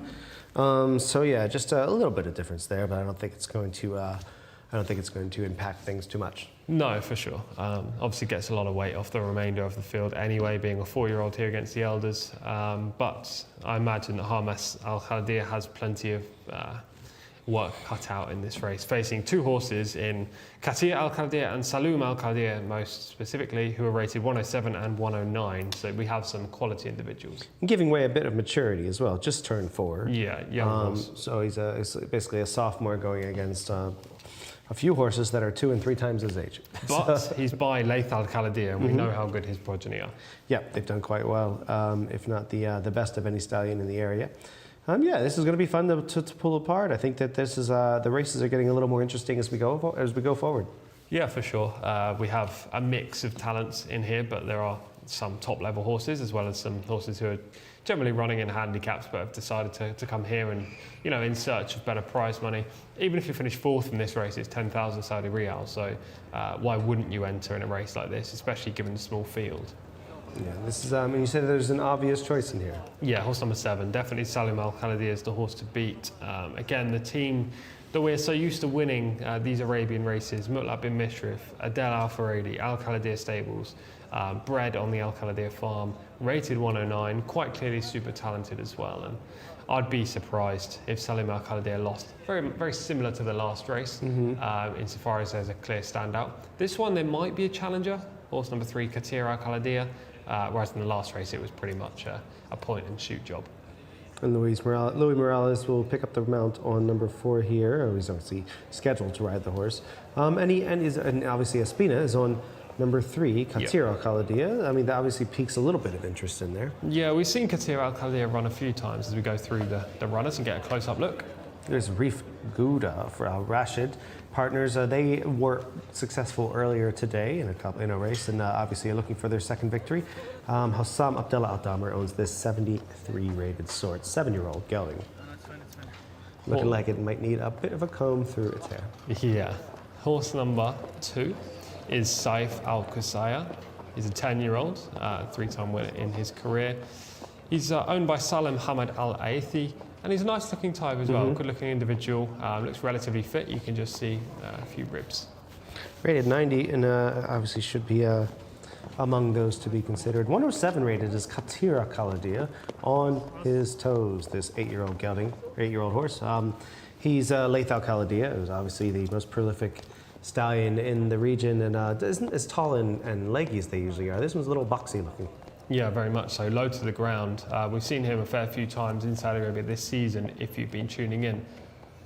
Let's go see what Shamila's up to. Shamila, what's up?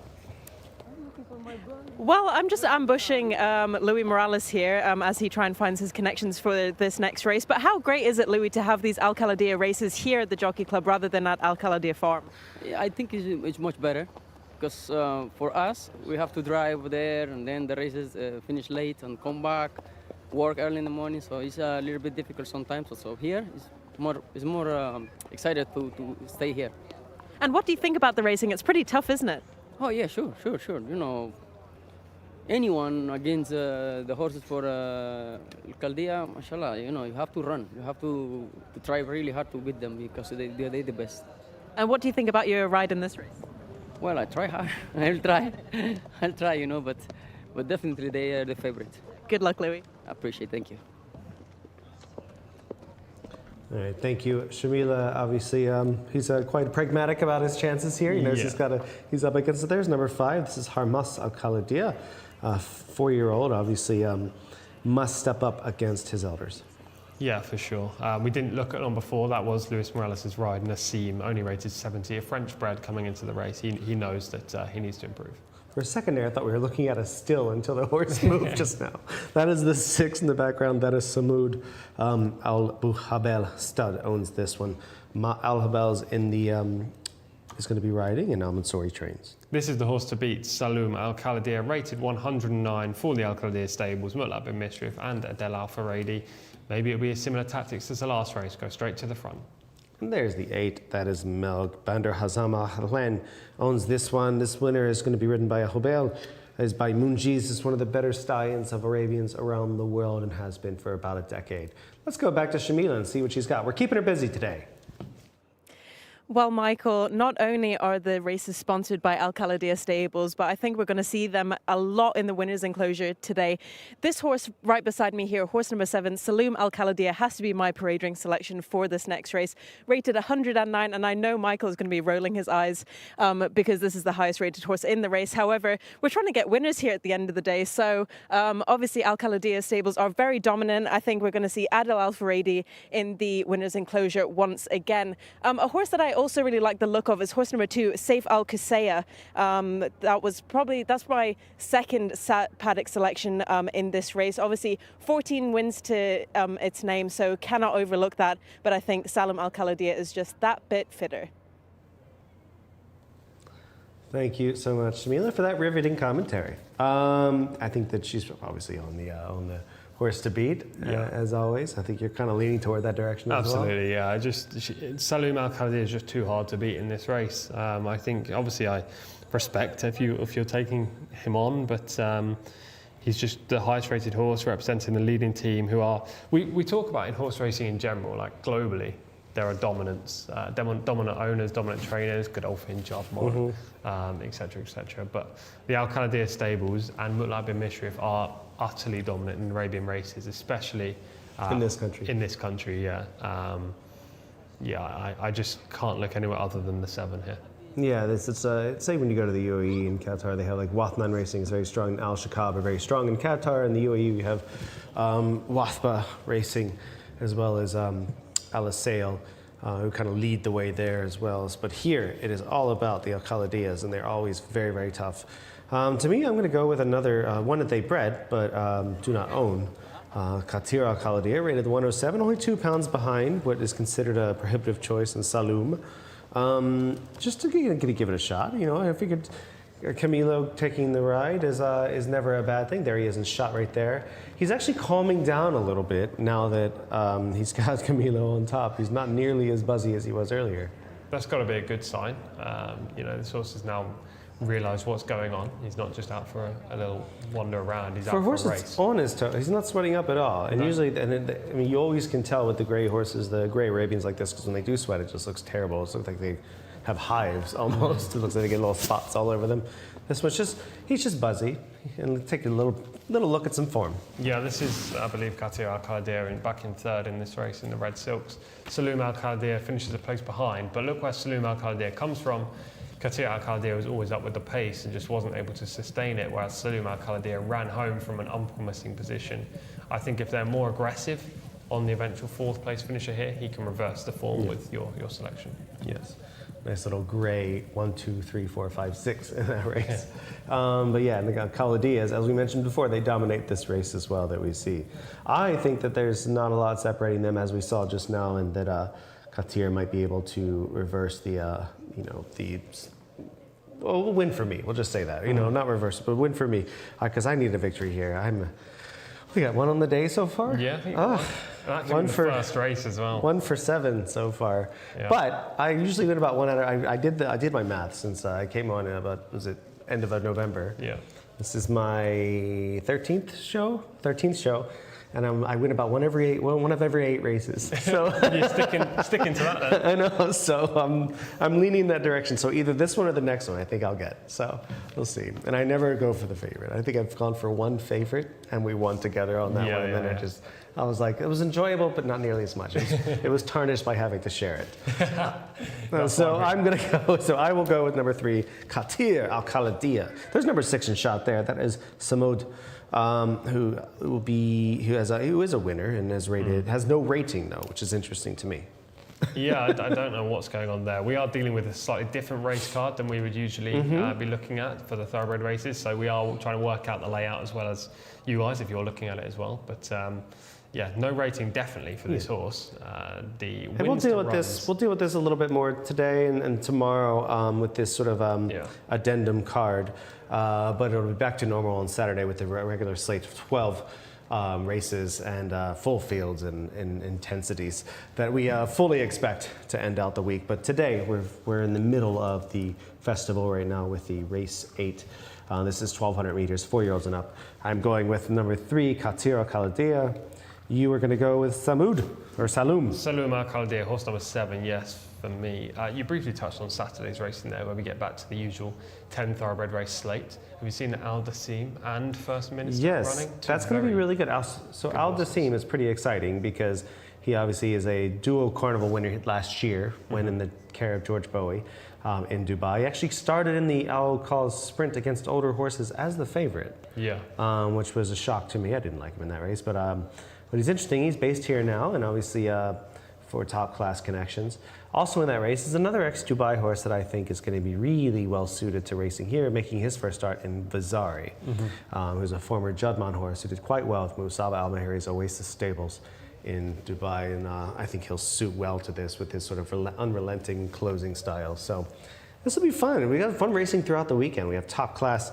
We have the beginning of the festival today with the Arabians. We have probably the 2 best Arabians in the country facing off tomorrow. Yeah. In Asfan and Talal Al-Khalidiyah. Between them, they are the winners of last year's 2 biggest races for Arabians. Yeah, it should be very fun. And the other horse I briefly touched on there, First Minister, runs in one of the 2 cup races on Saturday. He finished 4th in the Grade 1 or Group 1 Grand Prix de Paris last time up. Makes his Saudi Arabian debut on Saturday. Yeah. He's currently rated, I believe, 110, which doesn't put him too far behind Defunded, who's top rated in the country now, rated 116.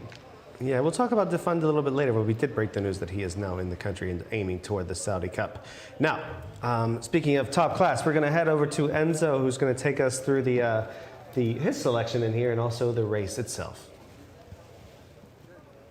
Thank you very much indeed, Michael. Yeah, runners down there at the start then. Yeah, Saloum Al-Khalidiyah, I didn't see a way past him, to be honest, looking at these runners and trying to find some form for them. Yeah, I thought that Saloum Al-Khalidiyah would give Adel another winner. He had trouble, didn't he, on Saturday, so it's looking like it could be the same again.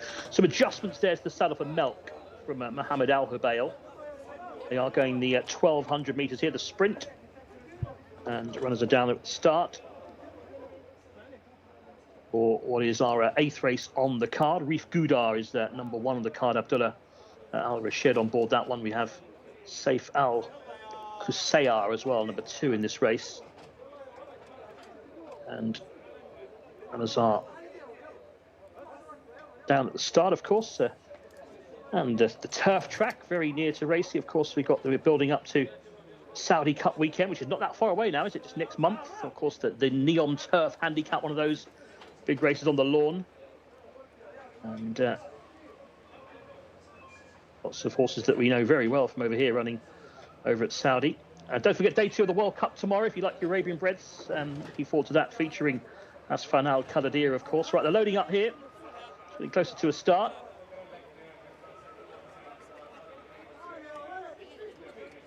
And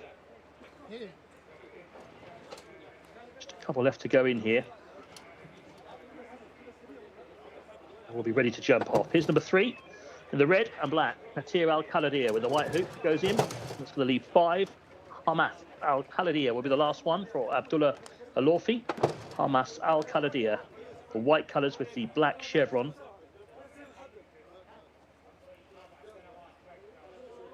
A little bit reluctant to load at the moment.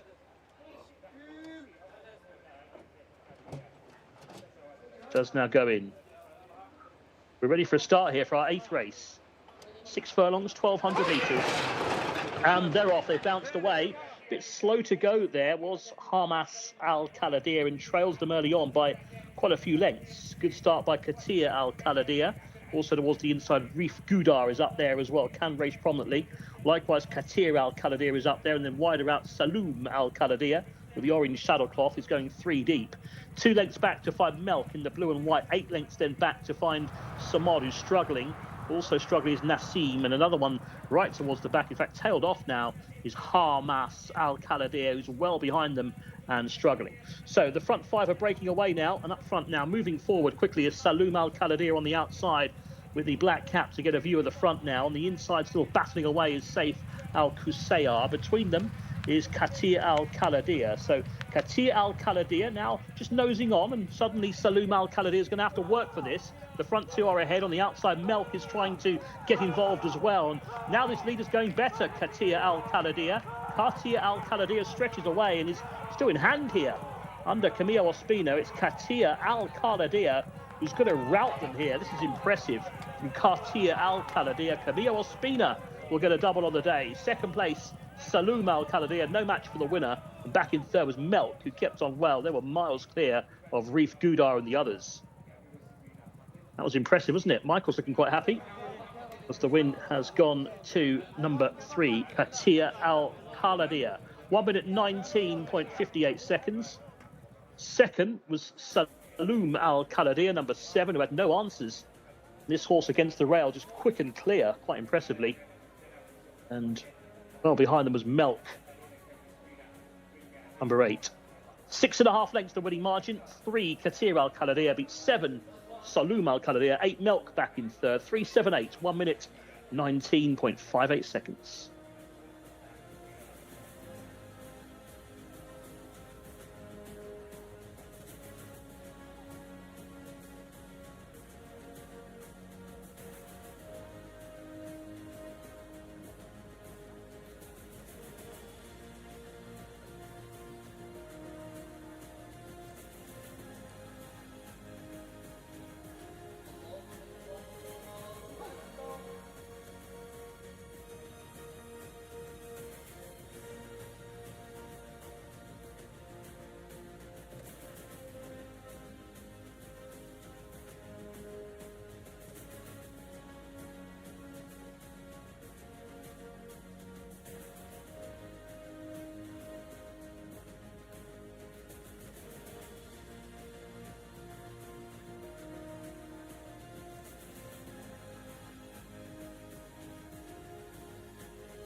MashaAllah. Good race, Camilo.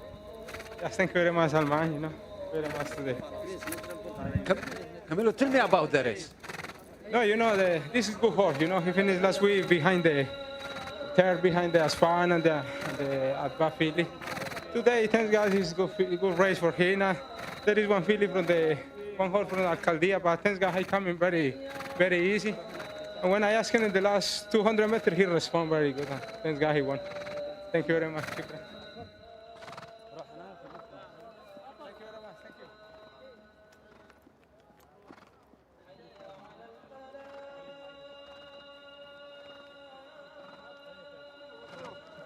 شكرا.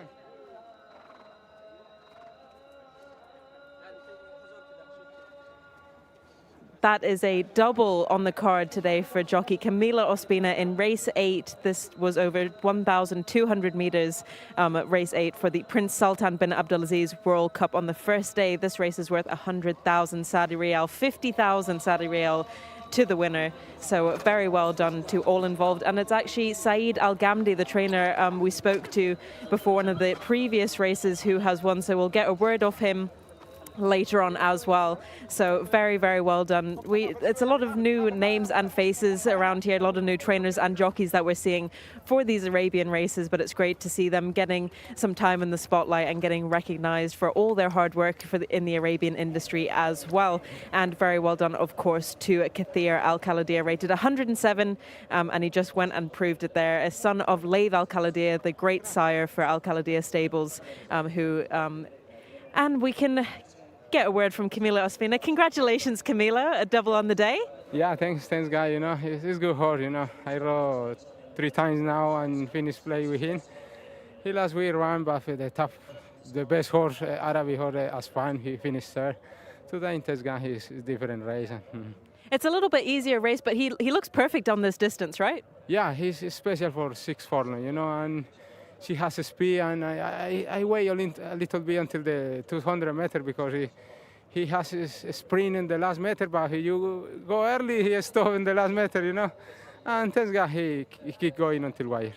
Did you think you were going to win the race? Because obviously Saloom Al-Khalidiyah was in there as well, rated 109. Yeah, also, yeah, of course, yeah. It's nice horse. The Al-Khalidiyah horses always is very good horses, but thanks God today my horse is good. And you've got Mawazin in the next race as well. What do you think their chances are? We'll see, that's horses, you never know, but he got a chance, we'll see. I try to win again. And it's great to have the Al-Khalidiyah races here at the Jockey Club as well, isn't it? Yeah, he's very good, he's very good. I won 6 years ago, I won the bull race, the Al-Khalidiyah Cup and Prince Sultan Cup, and we'll see. Good luck, Camila. Thank you so much. Thank you very much, Amir. And we're here with the winning trainer as well, Saeed. Congratulations. We spoke to you earlier on, and now you've only gone and had a winner. Thank you so much for the congratulations. Today, alhamdulillah, I'm very lucky to win this race. This was a dream, it came true. So thank you for the interview. Tell me a little bit about this horse, because he faced Asfan Al-Khalidiyah, which is one of the strongest Arabians in Saudi Arabia. This was a little bit easier race for him. Well, actually, last week we made a mistake. We asked the horse to start early, so we wanted to try if he's going to go with this type of horses or not. So we realized that we made a mistake. So if you see today this race, we hold him a little bit, and he came easily winning. Is that the instructions you gave with Camilo, like just to hold him until the last 200 meters? Exactly. We asked him to ask him only for the 300s. The race was a little bit slow, and he was in the second place since the start. When he asked him, he responded very quickly, and alhamdulillah, he won. And it's great to have Camilo Ospina, a champion jockey, on board for you as well, isn't it? Yeah, exactly. I'm lucky actually to get him today. He rode the horse 2 times. He came second, third. So today he was confident with the type of horses he will win. Well done, Saeed, again, and best of luck for your runners tomorrow. Thank you so much. I wish you have an interview tomorrow. Thank you. Take care. And congrats to Saeed Al-Ghamdi. That was, just this horse was turning for home. We were talking off air. We were thinking like, well, they were lining up. It was becoming a bit of a match race. But then about a couple strides later, both of us looked at each other and realized that the race was a little bit more over than we realized. Yeah, Camilo rode Katia Al-Qadir brilliantly. Broke very well, you can see in the red silks. A little bit better than some of the others. I mean, horse number 5. He's just so good at that, isn't he? Oh, He's just getting them out of the gate, not rushing them, but just getting them to pop out. That's his biggest asset, Camilo. He gets them out of the gate and gets them into a position. Adel Al-Faradi's biggest asset is working out where you should sit based on the pace. And that's why those two are the leading two riders here. I think that was, by the way, the most exhilarating and wanted interview I've ever seen with Shamila. Most jockeys try to run away. Not that people don't love interviewing with Shamila. Well, most try to run away. They do, but yeah, Saeed wants another one tomorrow. The trainer was he got a ticket beforehand, and he was ready to get it done. And hats off to him. It's one of his bigger wins there. Here's the trophy presentation. This is a big trophy. Yeah, this is quite emphatic. Imagine how many jelly beans you can get. I know, so many. that one you could have. Wow, this is massive. It's going to be taller than the trainer. I wonder what the trophy's going to be for the feature today. It must be the size of a human. Yeah, it's just going to be a bathtub. Yeah, they're just going to bring it, roll it out. They're just going to big gold bathtub. And good job, Espino, just to get this done. It was, good ride. We'll see more of it in a minute, but just a very smart and confident piloting, and you love to see that. Yeah, exactly. Camilo had a tough week last week. He didn't ride a single winner, and for a guy of his stature to not ride a winner over the course of 3 days, 36 races was a shock. So it's good to see him back this week with a bang as well. 2 winners in the first 8 races. I've continued to, and I have a 25% strike rate today. You do. Look at that. Look at that. Massively upped it from the 8%. That's usually got 1 for 8 or 9, which is about 8%.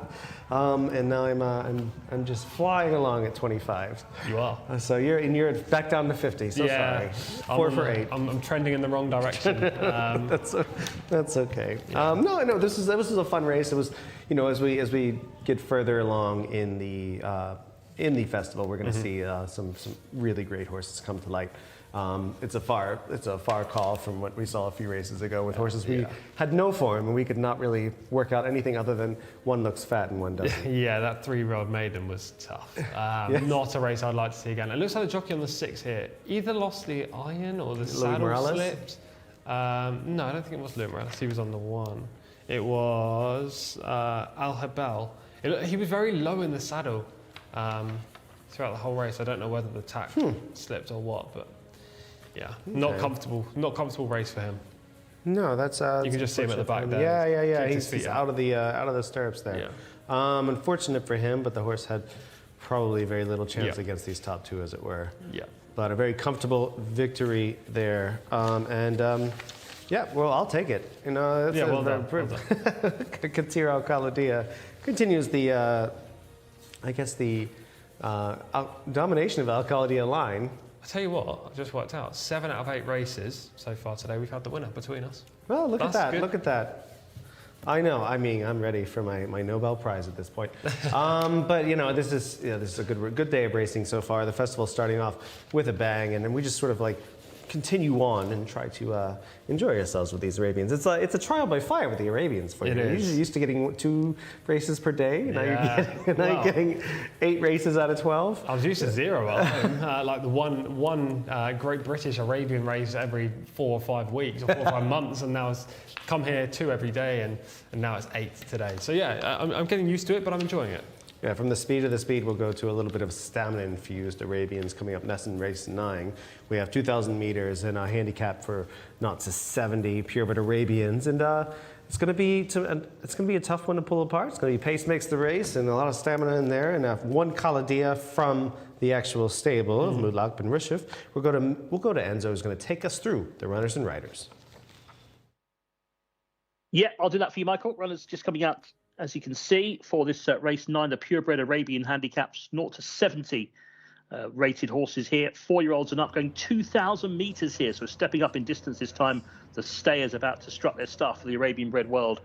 And runners just going around the pre-parade there. Number 1 is going to be Saltaranz Al Mori for Khalid Al Mamoni, who won our 6th race. Number 2 is Mawazin. Camillo Ospina riding. He's looking for his 3rd of the day. He's won races 2 and 8 so far. He rides for the Al Sayed stud here and the Mutlaq Al Rose stable. Number 3 is Tai Al Mashna for Khalid Al Rashed. 4, Jawad Al Khaladia, Mohammed Al Hubayl on board. This one for the Al Hathlain barn. Number 5 is Hamdi. Hamdi for the Hakaya stud. Tariq Al Mansour looking to add to his win in race 4 today. Rides for the Al Otabi stable. Number 6 is Agap Al Khaladia for Abdullah Al Lawfi and the Mutlaq barn, the Al Khaladia stables. Number 7 will be Jalma de Violette, ridden by Louis Morales for Barjas Al Nasser and the Najib Al Nasser team. Number 8 is Idole de Violette. We don't have a rider yet confirmed. We will do that as soon as we find out ourselves for Idole de Violette. Number 8 for the Humlan stud. And number 9 is Alpha Mega for Adel Al Faradi, who's already on 2 winners so far. So they are your 9. Let's go back to Michael and Tom to have a closer inspection of the runners. We shall enjoy this thoroughly, inspecting and pulling them apart and figuring out how we're going to get another winner, get our 8th winner out of 9 races. Yeah, we've been the team to follow today. We have putting our heads together and finding these winners. Yeah, this is probably the trickiest of the remaining races, I think, largely due to the fact that it is a 0-70 handicap, and the quality of horse is downgraded a touch. We do have an Al Khaladia stables horse, as you say, in Agap Al Khaladia, but generally he's been struggling so far in the latter stages of his career. He's a 10-year-old now. A nice checklist happening here. Yes, that's a horse. And it's just how Tom does it. He's just like, that's a horse, that's a horse. Here's the highest rating, that's a horse. I tell you what, I wish I just did that. That would save me a lot of time. No, and speaking of rating, there's not a lot separating these. You're looking at 15 pounds between all of them, just maybe 14. Yeah, not a lot, as you say, between the whole group. I don't know why they've ordered them in this order. Normally it's in handicap figures, so you'd have the top rated as horse number 1. For giggles, really. Yeah, it put me off a stride because I didn't realise what was going on when I saw that Hamdi and Jawad Al Khaladia, the two 55 rated horses, are in the middle of the race card. But yeah, as you say, only 13 pounds separating them all. 2 horses at the top of the weights, both rated 68. In Arabian handicaps, I generally want to side with one of the most talented horses on figures. I don't mind that they're carrying a little bit more weight. Interesting, you have Saturnis Al-Mari in here. I believe this is the same one that he is 12 years old, so he's been around a while. Used to be in some top class races in the past. He's obviously fallen off of what he once was, but there he is in shot number 1, Saturnis Al-Mari. He's a French bred. He's a 12-year-old, has one local victory, or one local run, no victories. And Al-Mamoni will take the ride on this one. Horse number 2, who almost ran into the cameraman there, is Mawazin, who will be the mount of Camilo Ospina. We can just see him in the back of shot in the blue. Is that one? We have one blinker on the right. This horse must bear out to the right pretty badly. Yeah. Blue bridle and blue noseband on Mawazin. You can't miss him. The jockey Camilo Ospina will be wearing blue silks as well. So look out for the blue if you like. Mawazin, rated 68, British bred, but has had a couple of victories here. It's full of beans. He must have got him from the trophy. Number 3 is Tal Al-Mashna. Tal Al-Mashna is number 3 in the spot here. Our shed will ride this one. Ahmed Al-Shamri owns 5 runs locally, 1 victory. Horse number 4, we can see in shot right now with the cheek pieces, is Jawad Al Khaladia by Layth Al Khaladia. So it's bred to be pretty smart, but only has a rating of 55. 6-year-old now, be ridden by Mohammed Al Hubayl. Nice little bay in shot there with a good eye on was Hamdi, bred in Qatar. Hakaya Stud owns this 6-year-old bay gelding. Badri Al Otabi trains. Tariq Al Mansour will take the ride. Horse number 6 is Agap Al Khaladia, the only Al Khaladia stables horse represented in this race. Rated 65, so it's one of the top tier horses based on figures. Is a 10-year-old now, ridden by Abdullah Al Lawfi. Obviously carries those famous silks. Number 7 there is Jalma de Violette's. 2 wins locally from 5 runs. And Najib Al Nasser owns this one. Al Nasser also trains, and Louis Morales will take the mount. Horse number 8 is Idole de Violette, who we saw just a couple of weeks ago, owned by Humlan Stud, a son of No Risk Al Mori, who's a very good stallion for these Arabian bred horses. Rated 57, needs to improve on what we've seen recently. Yeah. Last but not least, we have number 9 is Alpha Mega. Great name. Ethan Aldian owns this one. This is a son of Nishan, who's got 1 victory from 3 local runs, and is a 5-year-old bay horse trained by Fahad Al-Juwair and El Faradi. Makes him quite dangerous in here. Yeah, anything Al Faradi rides has to have a huge chance. We'll go over to Shamila, who is in the parade ring. Shamila, who looks good out there? Thank you very much, Michael. I haven't had any luck on a lot of these Arabian races, but this horse in particular caught my eye as soon as it walked into the parade ring, and it's coming up behind me now, ridden by Louis Morales, horse number 7, Jalma Diavlets.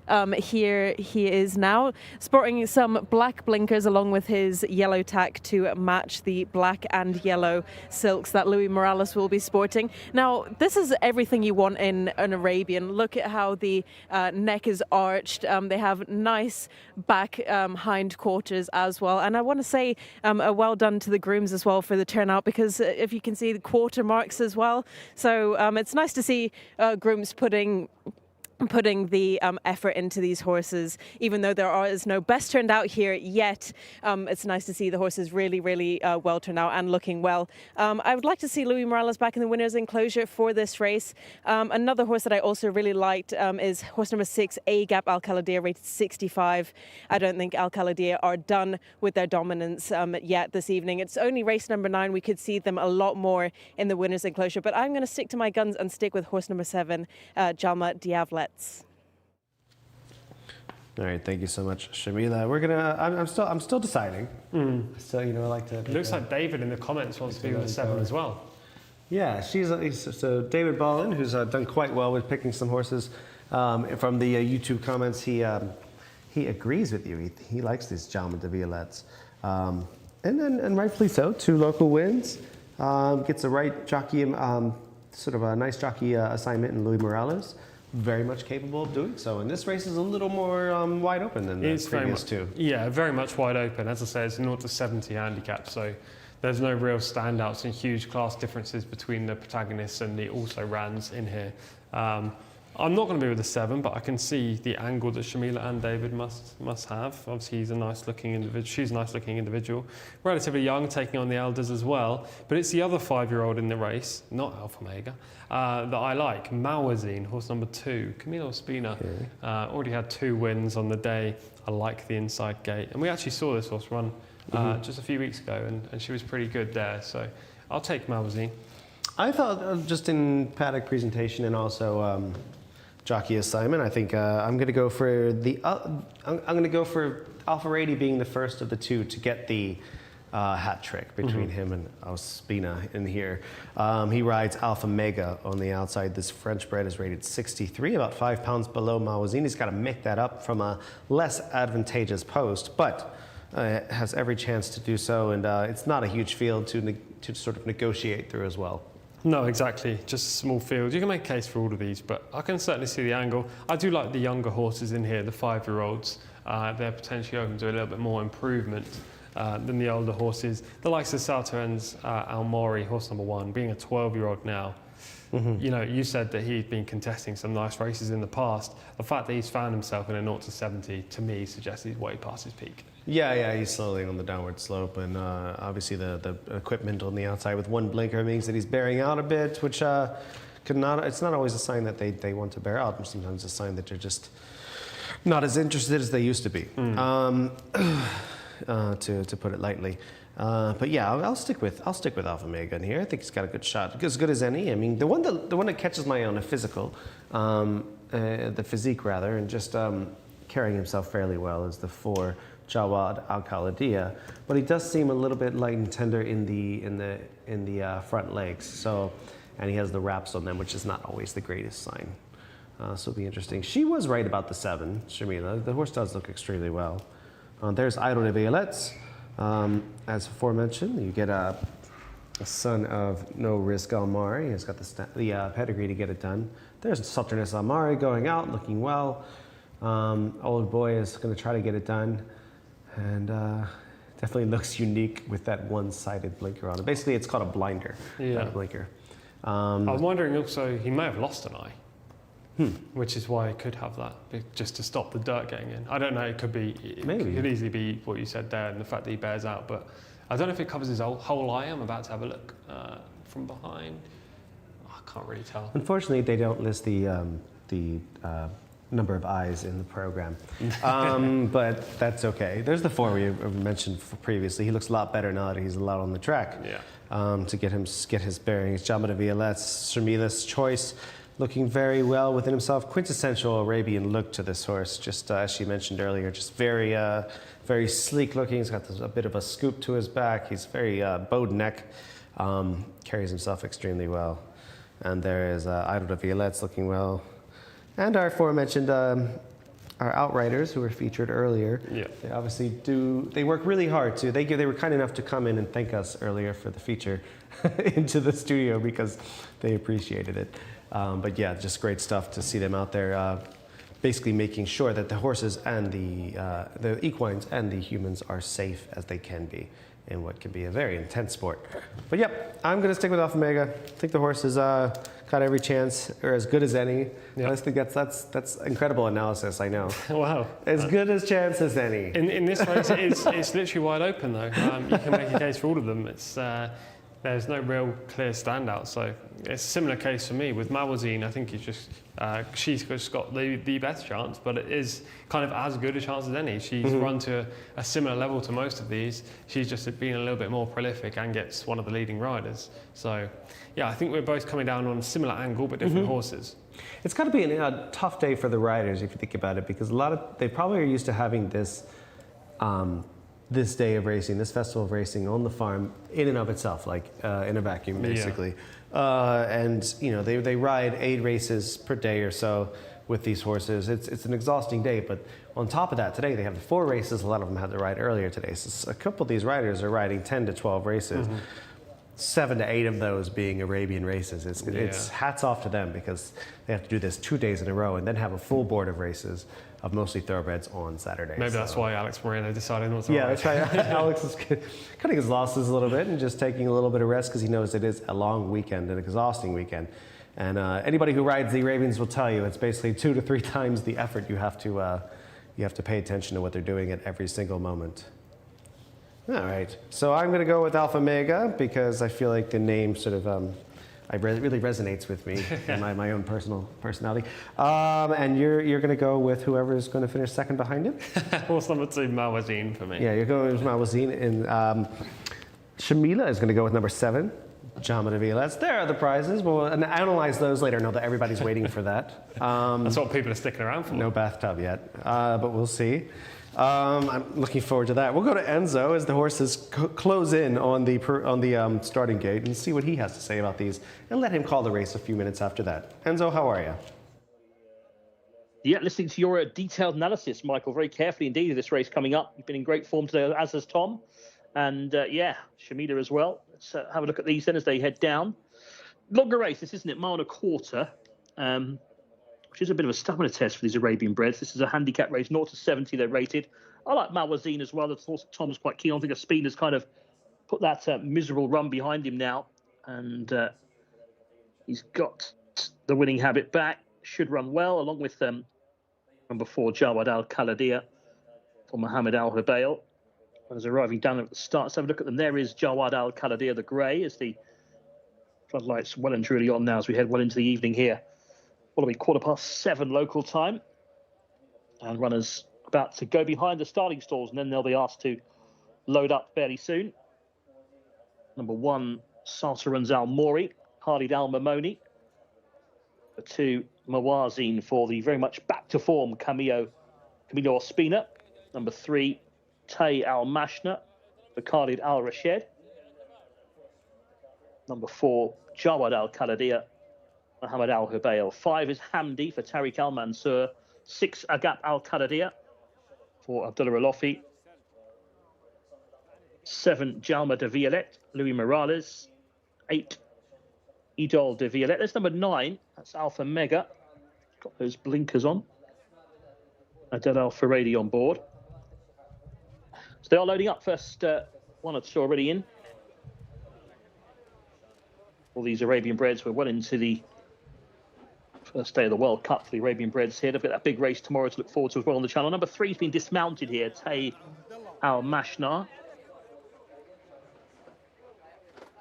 Just making some adjustments here on board the 3. This is 6, Agap Al Qaladia, Abdullah Alorfi on board.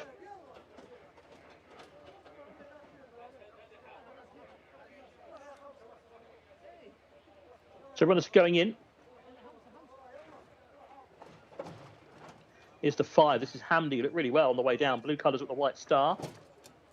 And Tariq Al Mansour on board. So the last one or 2 to go in. That's Tay Al Mash. It's going to be Salter and Zalmori, isn't it? The last one, number 1. Inside stall position, and then we'll be set for our 9th. Going 2,000 metres here, 1.25 miles. We're ready to go. 9 runners are set and they're off. They're on their way. A little bit messy at the start of 1 or 2 of these. Slow out was Idol de Violette, who trails them early on. One that broke quite well was Hamdi towards the centre, and Mawazin got off to the best start of all, the light blue under Ospina to come forward and lead. So it's Mawazin in front by about 1 length. So up on the outside in the black colours, Jaume de Violette under Louis Morales is handy too. Very deep on the course is Alpha Mega under Adel Al Faradi. That one's advancing though. The light beige sleeves, horse with the blue headgear, is up with the gallop too. Towards the inside, that's Salter and Zalmori in the white and black colours, and they're racing ahead of the likes of Ideal de Violette, trying to make up that lost ground at the start. And then behind those, Agap Al Qaladia is a little bit further back in the field. Also towards the back is Jawad Al Qaladia at this stage. In fact, that one's the overall back marker. Another one in that rear group is Tay Al Mashner in the light grey colours. One that's advancing now towards the inside is Ideal de Violette, who's going into 4th place in a moment as they race well down the far side.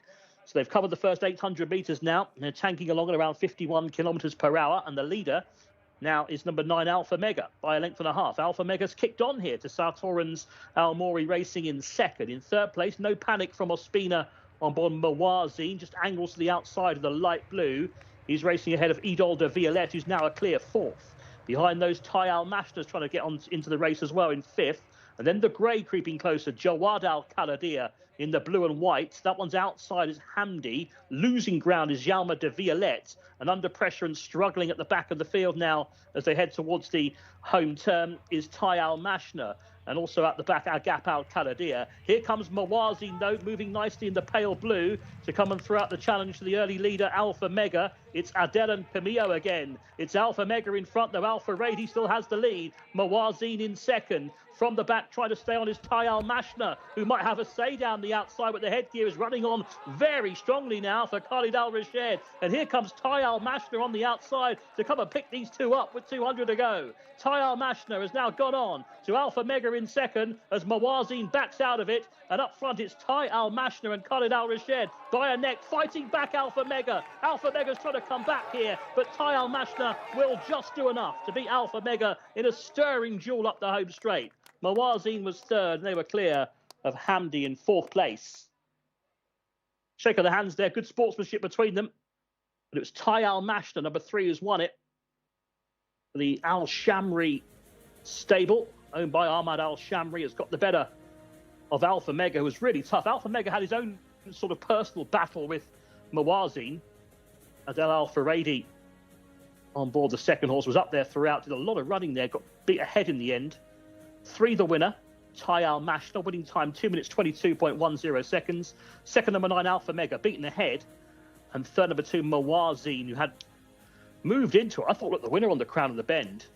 Finished 3rd number 2 in the end though. 3, 9 and 2. 2 minutes 22.1 ahead the winning margin.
Another thriller. Obviously not the way I would have wanted it to go, but really great ride on a Taya Mashna.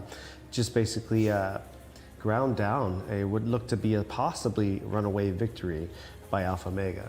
Yeah, came from off the speed, Taya Mashna, and to be fair to the horse, sustained his run all the way up the home straight, didn't shirk the issue at all. Your selection, Alpha Mega, who ran second, battled on gamely for an Arabian. Yeah, beautifully ridden by, I mean, we say this a lot, Alpha Rady. He just did everything possible to get this horse into a comfort zone from the outside. You see him go straight to the front, the runner-up at this point, and the winner is... The winner is halfway down the field in the greyish silks, maybe just two behind at this stage, towards the inside. Two behind, kind of conserving as much energy, and you'll see what Alpha Rady does in the runner-up, where this is why it's good. He keeps him out there as long as he possibly can to keep him calm, so he doesn't engage too much to his inside. Louis Morales is on Jama de Violette's to his left. He lets that horse sort of fade away, eases his way down, and to me, I was pretty confident, even when your horse ranged up on the outside, that he was going to get it done. It's just I didn't expect this big, a bit of a shocker on the outside with the 66 rated Taya Mashna. Yeah, I don't know where this win came from Taya Mashna, to be fair. It's a much better effort than we're kind of used to. I thought we had it between us. We were dueling at the top of the straight. Mawazine in the light blue silks came alongside. Your selection, Alpha Mega. Thought I was travelling best for most of the turn for home, but then Alpha Mega asserted. And then as soon as Alpha Mega asserted, the eventual winner, Taya Mashna, challenged on the outside. Hats off to the handicapper, 66 rated Taya Mashna just gets the bob on these 63 Alpha Mega, because obviously this is that purgatory of ratings, you know, in the I always 50 to 70 range. It's so difficult to decide what the margins really are, how much better are horses in these ranges. So he got it done there with those 3 pounds difference ahead at the wire. You see the eventual winner kind of closing in at this point on where is he? In 5th right now in the grey silks. He's moving to the outside. He's basically stalking what looks like the 2 horses to beat at this point, which is my horse is Alpha Mega on the front, and your horse, Mawazine, in second. Yeah, they kind of pair off, and we've got 2 or 3 length advantage over the eventual winner. Right now, I thought Alpha Mega was about to succumb to Mawazine, but Mawazine was hanging behind to the left, and Camilo couldn't really get her sorted, and this is where the eventual winner just passes. I think, watching this, especially from the overhead, I think it was a bit of cat and mouse between Adele and Camilo, because Adele was kind of holding as much as possible, waiting and making Mawazine and Camilo kind of come to him, and basically they didn't realize that they were actually the mouse together. Yeah, you can see why Adele did that though, because as soon as that horse came alongside, Alpha Mega found a different gear. It was like he didn't know he was in a race until he was challenged. So he's not a horse that does a lot out in front, despite the aggressive kind of ride. And he's one that might have, and not that he has probably any issues with stamina, but I think he was being as quiet as possible in that horse to get him home and make sure he had a punch at the end. I just think nobody expected another challenge from the outside, especially when you've not really taxed yourself from the front. Yeah, exactly that. To be fair, there haven't been many closers in any of these Arabian races, so it would have been... Very rare. Yeah, it would have been a thought that probably didn't enter Adele's mind, really, as we see connections pick up their winning trophies in Czech. Quite a nice Czech too. I'd quite like to say that one home. Yes. Yeah, they got, it's 100,000 total, but unfortunately they only get 50. Yeah. So that's but the 100,000 for the entire crew there. First place is 50, second is 20, and so on. Yeah. But yeah, nice little battle down the lane. I wish I would have gotten my 3rd win. Was my 3rd win? I think that would have been your 3rd. Yeah. That would have been my 3rd. I was looking good with my throwing it against the wall logic in this race, but didn't quite get there. That's okay. And Alpha Rady and both Espino finishing 2nd and 3rd are both denied the hat trick. Yes, there's still still 3 races to go. Let me have a quick look while I talk. Alpha Rady, I believe, has 1 ride left in the last. Yeah, he's riding arguably the horse to beat in the feature race. I think that's Camilo done, unless he picks up a spare at some point. So, not a bad day for Camilo, if that is him done for the day. He's picked up 2 winners and started his week off on a better note. So onwards and upwards we go. We go to a slightly tougher race, a mile race, 50 to 90 handicap. Over to Enzo to go through the runners and riders. Thank you very much indeed, Michael. Yes, just watch the break of that previous race again. Well done to Ty Almash. That was a tough effort, wasn't it, to win that? But we go on to our 10th race. A notable non-runner here, the 85-rated Baru Al Khaladia, which is a pity, isn't it? I was looking forward to seeing him, but he is out. So scratch 2 and scratch 5 from our next race, race number 10. This is the purebred Arabian handicap again for the mares this time, 4-year-olds and up, for horses rated 50 to 90. But it's a pity we won't see Baru Al Khaladia.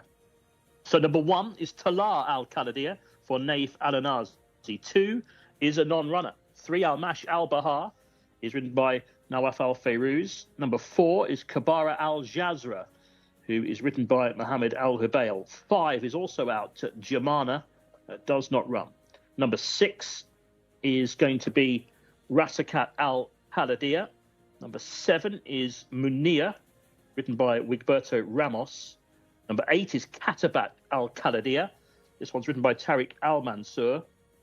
Number 9, All Y'all. I've got to say that kind of a South accent, haven't we? Al Yal, yeah, number 9. Written by Naif Al Mudiani.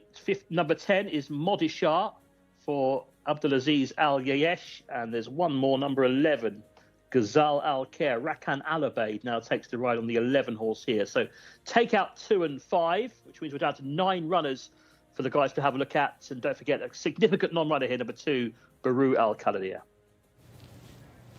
All right, we got 9 of them to pull apart here. Very exciting. 50 to 98 furlong, 1600 meter handicap for purebred Arabians. Is there any other kind?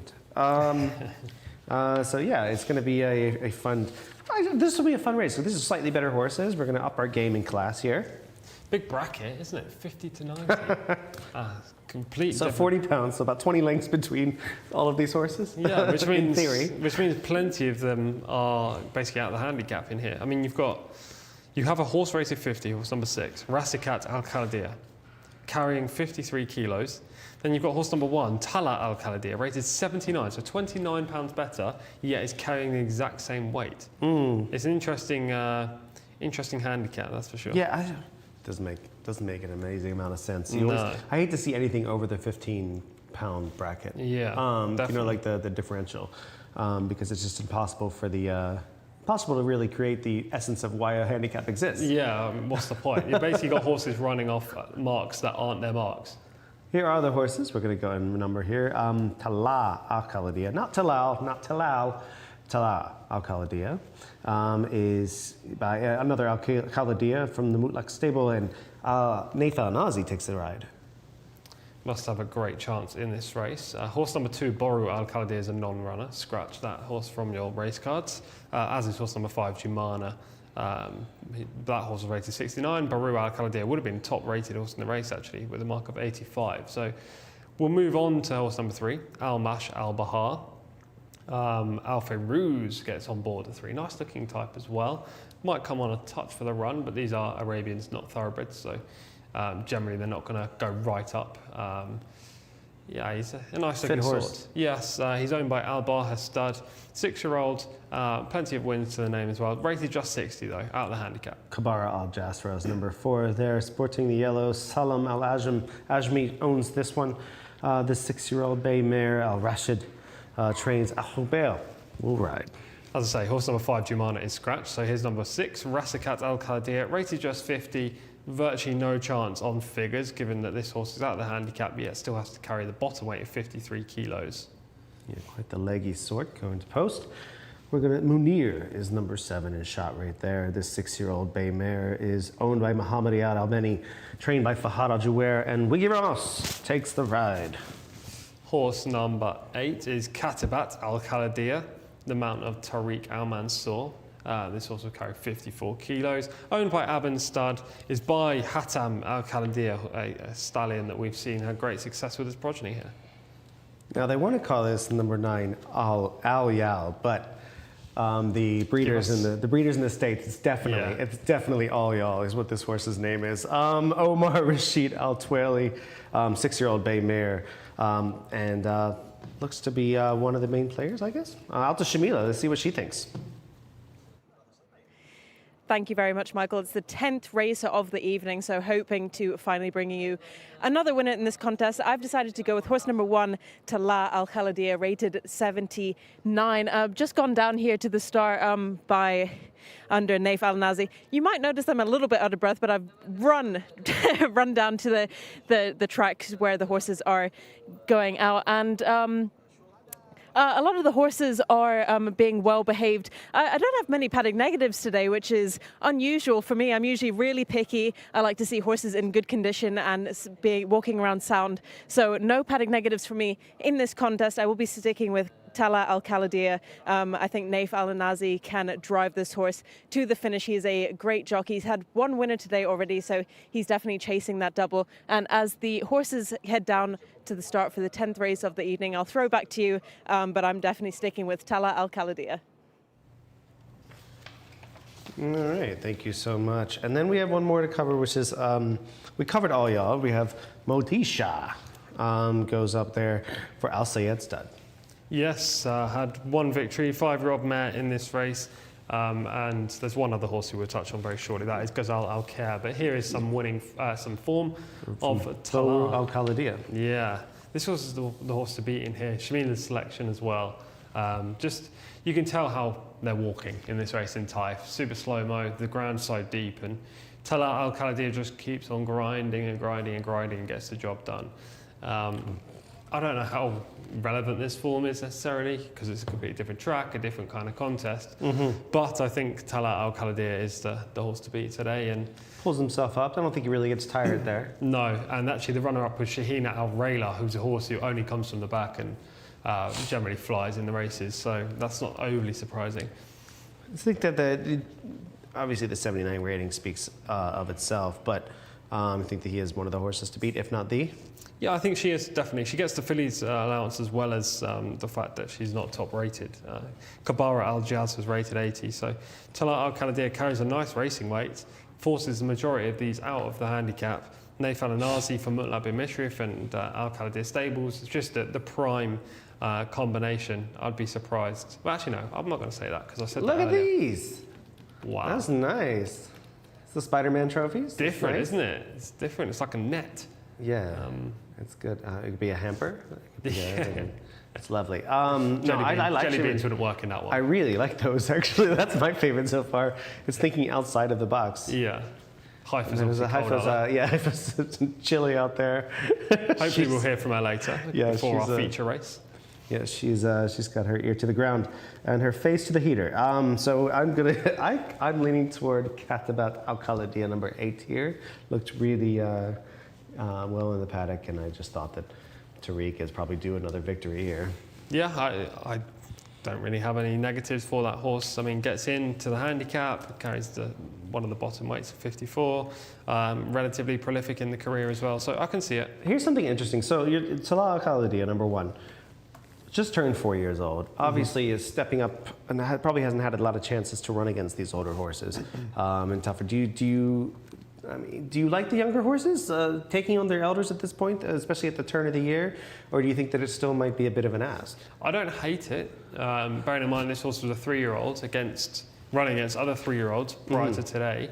Obviously the horses turn 4 when it turns 4 in the when it turns an extra year in the calendar. Of course. So this is the first proper try against elder horses, and the fact that she is against the elders means that she can get the weight allowance of being a younger horse. So not only has she got the mare's allowance, the weight allowance, but also she has a very good rider in Naif Al Nazi on board. Getting a quick adjustment there is Ghazal Al Khair. We didn't talk much about that one. No. That one's Rakan Al Abaid takes the mount on this one for Omar Nasser. Yeah, I don't know too much about this mare, to be honest. She's also a 4-year-old though, so she gets the weight allowance. Back to Tala Al Khaladia briefly. Naif Al Nazi rides 53 kilos. I didn't realise Naif could get right down to that bottom weight. I don't know if he did. Yeah. But hats off if he did. I'm sure he's going to leave here very hungry. But this is quite the allowance. I'm going to stick with number 8. I'm going to stick with number 8, Katabat. It's quite the aggressive name, but don't mind it at all. The 6 there's the 6 passing there, a bit of a long shot. in Razakat Al Khalidiyah. So yeah, where are you going? I'm going to stick with the one, Talat Al Khalidiyah. Shamina and I have had relatively good success over the last week or so. So when we team up, so I'll team up with her again on this horse. Hasn't worked out today yet, has it? I don't think so. It might have done once, but otherwise not successful. I'm going for my third victory of the day. I'm going to go for Katabat Al Khalidiyah since I was robbed in the last race. I just think this horse has got to just look the best in the parade ring. I mean, nobody looked amazing, but definitely looked the best of them. I'll go with number 8. And nobody going to go with the highest rated in the field, Kabara Al Jasra. Yeah, it looks 80 like rated. we're looking away from the highest rated French bred, but that's okay. Yeah, that's fine, isn't it? Yeah, it's okay. Maybe, and there he is in the shot right there. Maybe we'll go to Enzo. Maybe Enzo's on the 4. Who knows? Enzo, who do you like in here? Yes, my notes say 4. I've got Star against the 4, so that's the one I'm going to go with. I thought top-rated Kabara Al Jasra. I'm amazed you left the door open for me to have this one. So yeah, I'm happy to take the chance with the Kabara Al Jasra here. There's number 9, the yellow colours, that light saddlecloth there, as you can see, for All Your. Number 9. Saw number 3 go through his shot as well, which is Al Mash Al Bahar. Had a good look at these runners on the way down, and most of them were behaving okay. There is Talar Al Khalidiyah. It's one that quite relaxed, the grey. And Danea Falanazi, who had the winner of our 3rd race today. So loading up Kabara Al Jasra. Mohammed Al Habayl riding. They are going forward here.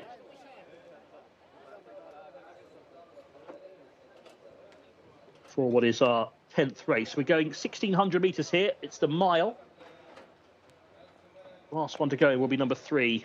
So 2 and 5 are out. 9 runners then. Going the 1,600 metres, the 1 mile trip for our 10th race here this afternoon or this evening. As we are well into the evening now, aren't we? Local time. Just gone past 7:40 in the evening. We're just about ready to go for race 10. Set. Gates back and they're racing. A little bit slow to jump was Al Mash Al Bahar, and he's behind them early on, and also not that well away from the outside was Modishar as they go through the first 200 metres or so. Well, up there is horse number 8, Katabat Al Khalidiyah, coming across the lead here in the white and light blue colours, horse with the blinkers. Towards the outside, the yellow, that's Oyal, who's up there as well. More towards the inside, Kabara Al Jasra is prominent too, in the orange and black with the white cap. And ahead of that one, the black and white, that's Mania, number 7. And they're racing a few lengths ahead then of Talar Al Khalidiyah, who's next in the field, is racing up on the outside of, towards the rear of the field, we have Al Mash Al Bahar. Another one in rear at this stage is Rasaka Al Khalidiyah, and switched wide is Ghazal Al Khair, who's right out on the top shelf as they make the run around the home turn here. So passing halfway, and up front it's All Your in front here narrowly. They're here on the outside making a move pretty quickly to come and take over is Munir in the black and white. He's travelling really strongly too. Munir and Wigberto Ramos have suddenly got on. Kabara Al Jasra, though, is giving chase in second, tries to cover the move as they come around the turn. They've still got 400 metres left to go. The leader is Munir, but here comes Kabara Al Jasra. He spies the inside running rail there. Wigberto can't close the door. Back in third, Talar Al Khalidiyah now starts to pick up. And here comes the moving line as well. Al Mash Al Bahar's on the move in the light blue. But up front, the leader is still Munir. Still travelling well, Munir. Leads by 1 length to Kabara Al Jasra in second. The closers are led by Al Mash Al Bahar in the light blue. He's finishing with a real flourish down the centre, but he might have a lot to do from there. There's only 150 metres to go. The leader is Munir. Munir by 2 lengths. Down the outside, still running on, is Al Mash Al Bahar, and also picking up 2 is Modishar from a long way back, but Munir stole this on the turn. It's 1 for Wigberto Ramos. Second place, Modishar ahead of behind those in third place, trying to stay on was Kabara Al Jasra, got a bit tired, but Munir has won. Well done to Wigberto Ramos. He gets a winner. The Wigman does the business here. I think that move he made just at the top of the home run was crucial. He tried to put away Kabara Al Jasra, who kept on battling. Then he had to hold on from the late closer, Al Mash Al Bahar. Modishar was also running on from the back. 7 the winner. Munir has won. 1 minute 51.2. This British bred horse has come home in front by 1 length. Second was number 10, Modishar. Did run on really well under Azuz Al Yayesh. And that means number 3 will be third, Al Mash Al Bahar. It was Kabara Al Jcsa who got tired in the end back in fourth. So 7:10.3 the numbers. Munir, Modishar, Al Mash Al Bahar, 1 minute 51.2. 1 length the winning margin. And hopefully Shamila will catch up with the Wigman next.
Jockey Wigberto Ramos is finally back to winning ways, this time in race 10 on board horse number 7, Munir, for Fahad Al Jawari. So big congratulations to all involved, all of the connections to Munir, who is British bred, a lovely 6-year-old bay mare.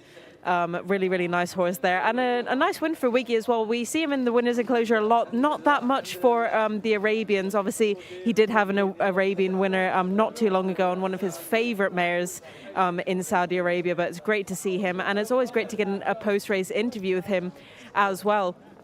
You can just see here everybody giving Wigberto a kiss and a hug and a high five, and it's very, very much deserved. So it's great. And this race is also worth 100,000 Saudi riyals over 1 mile. So the prize money on display today is absolutely insane, especially for Arabian racing. We don't get to see quality like this every day. And it's not very often we get more than 2 Arabian races per card as well. So it's definitely something to remember as well. And this will definitely become a yearly thing now that they've moved it from the Al Khalidia stables to the Jockey Club. So it'll get more light as well.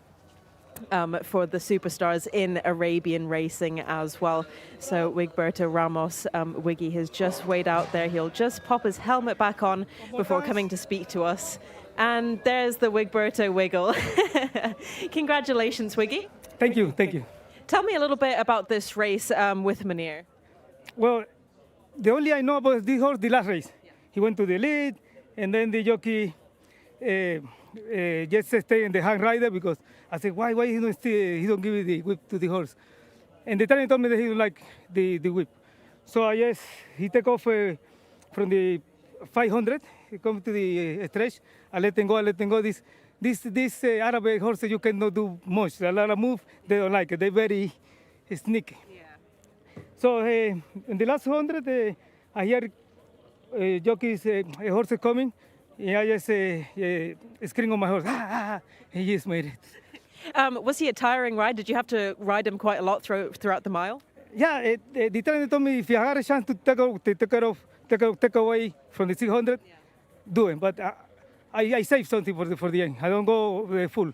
I hear the horses near to my heels, so I say, okay, I have to say something for the long stretch. Yeah, it was really close there in the last 100 meters. Could you feel the horses coming up your outside? Yeah, I feel something inside, someone inside in the 200, and then in the last 100, one coming flying in the outside. Are you hoping to have more winners this weekend? Yeah, let me see. on Saturday when we went in. I got one more for these people. These people, they handle good the Arabic horses. They have good results. Thank you so much, Wiggy. Well done. Okay, thanks. All right. So obviously the tactics were quite smart here. He kind of forced their hand at about the 3/8 pole to kind of go for home a little earlier than they expected, and it worked out for him. Yeah, it's a good ride from Wigberto. Experienced in the saddle, Wigberto now, but you know, it doesn't stop his tactical nous, and he was perfect there on board Munir. I did think this mare was going to be a little bit vulnerable late, but there really were no proper closers. Nicole, Wigberto's daughter, says in the comments, Nice "Go one. 7, yes." Nice one, Dad. Nice one, Dad. I love it. I love it. I love it.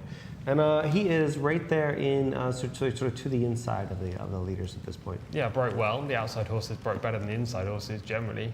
7, 8 and 9 go straight to the front. You can see Munir Katabat Al Khaldir, who's actually the leader at this point, and Arbi Al Yal on the outside. Tries to push forward, but just cannot get to the front at this stage. Wigberto was happy just to take a little sit in behind, and that probably proved to be the winning manoeuvre. Yeah, just takes a tip out. Yeah. Clears the horse's face a bit and allows it to get its stride nicely. I guess if he stayed to the inside, he winds up having his hand forced to go a little bit quicker than he would like. Yeah. And now he can pass horses to the outside when needed. They're slowing down a little bit, so I think he kind of presses the petrol a little bit here to sort of get the horse going.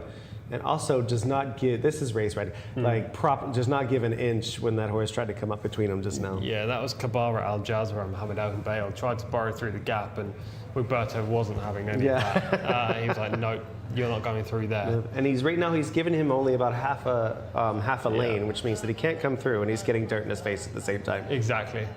We can see the trophies. Yes. That one is massive. I love these trophies. This is fantastic.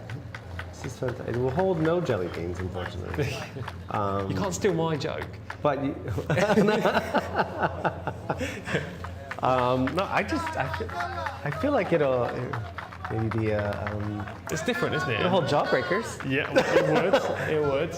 It's different. I like the different trophies because Wigberto giving another wiggle, because when you put this on the mantelpiece, or that was very old UK terminology, but on the shelf or in the cabinet, then you'll remember this is from this exact race. If they're all the same, Old terminology. We'll put it on the.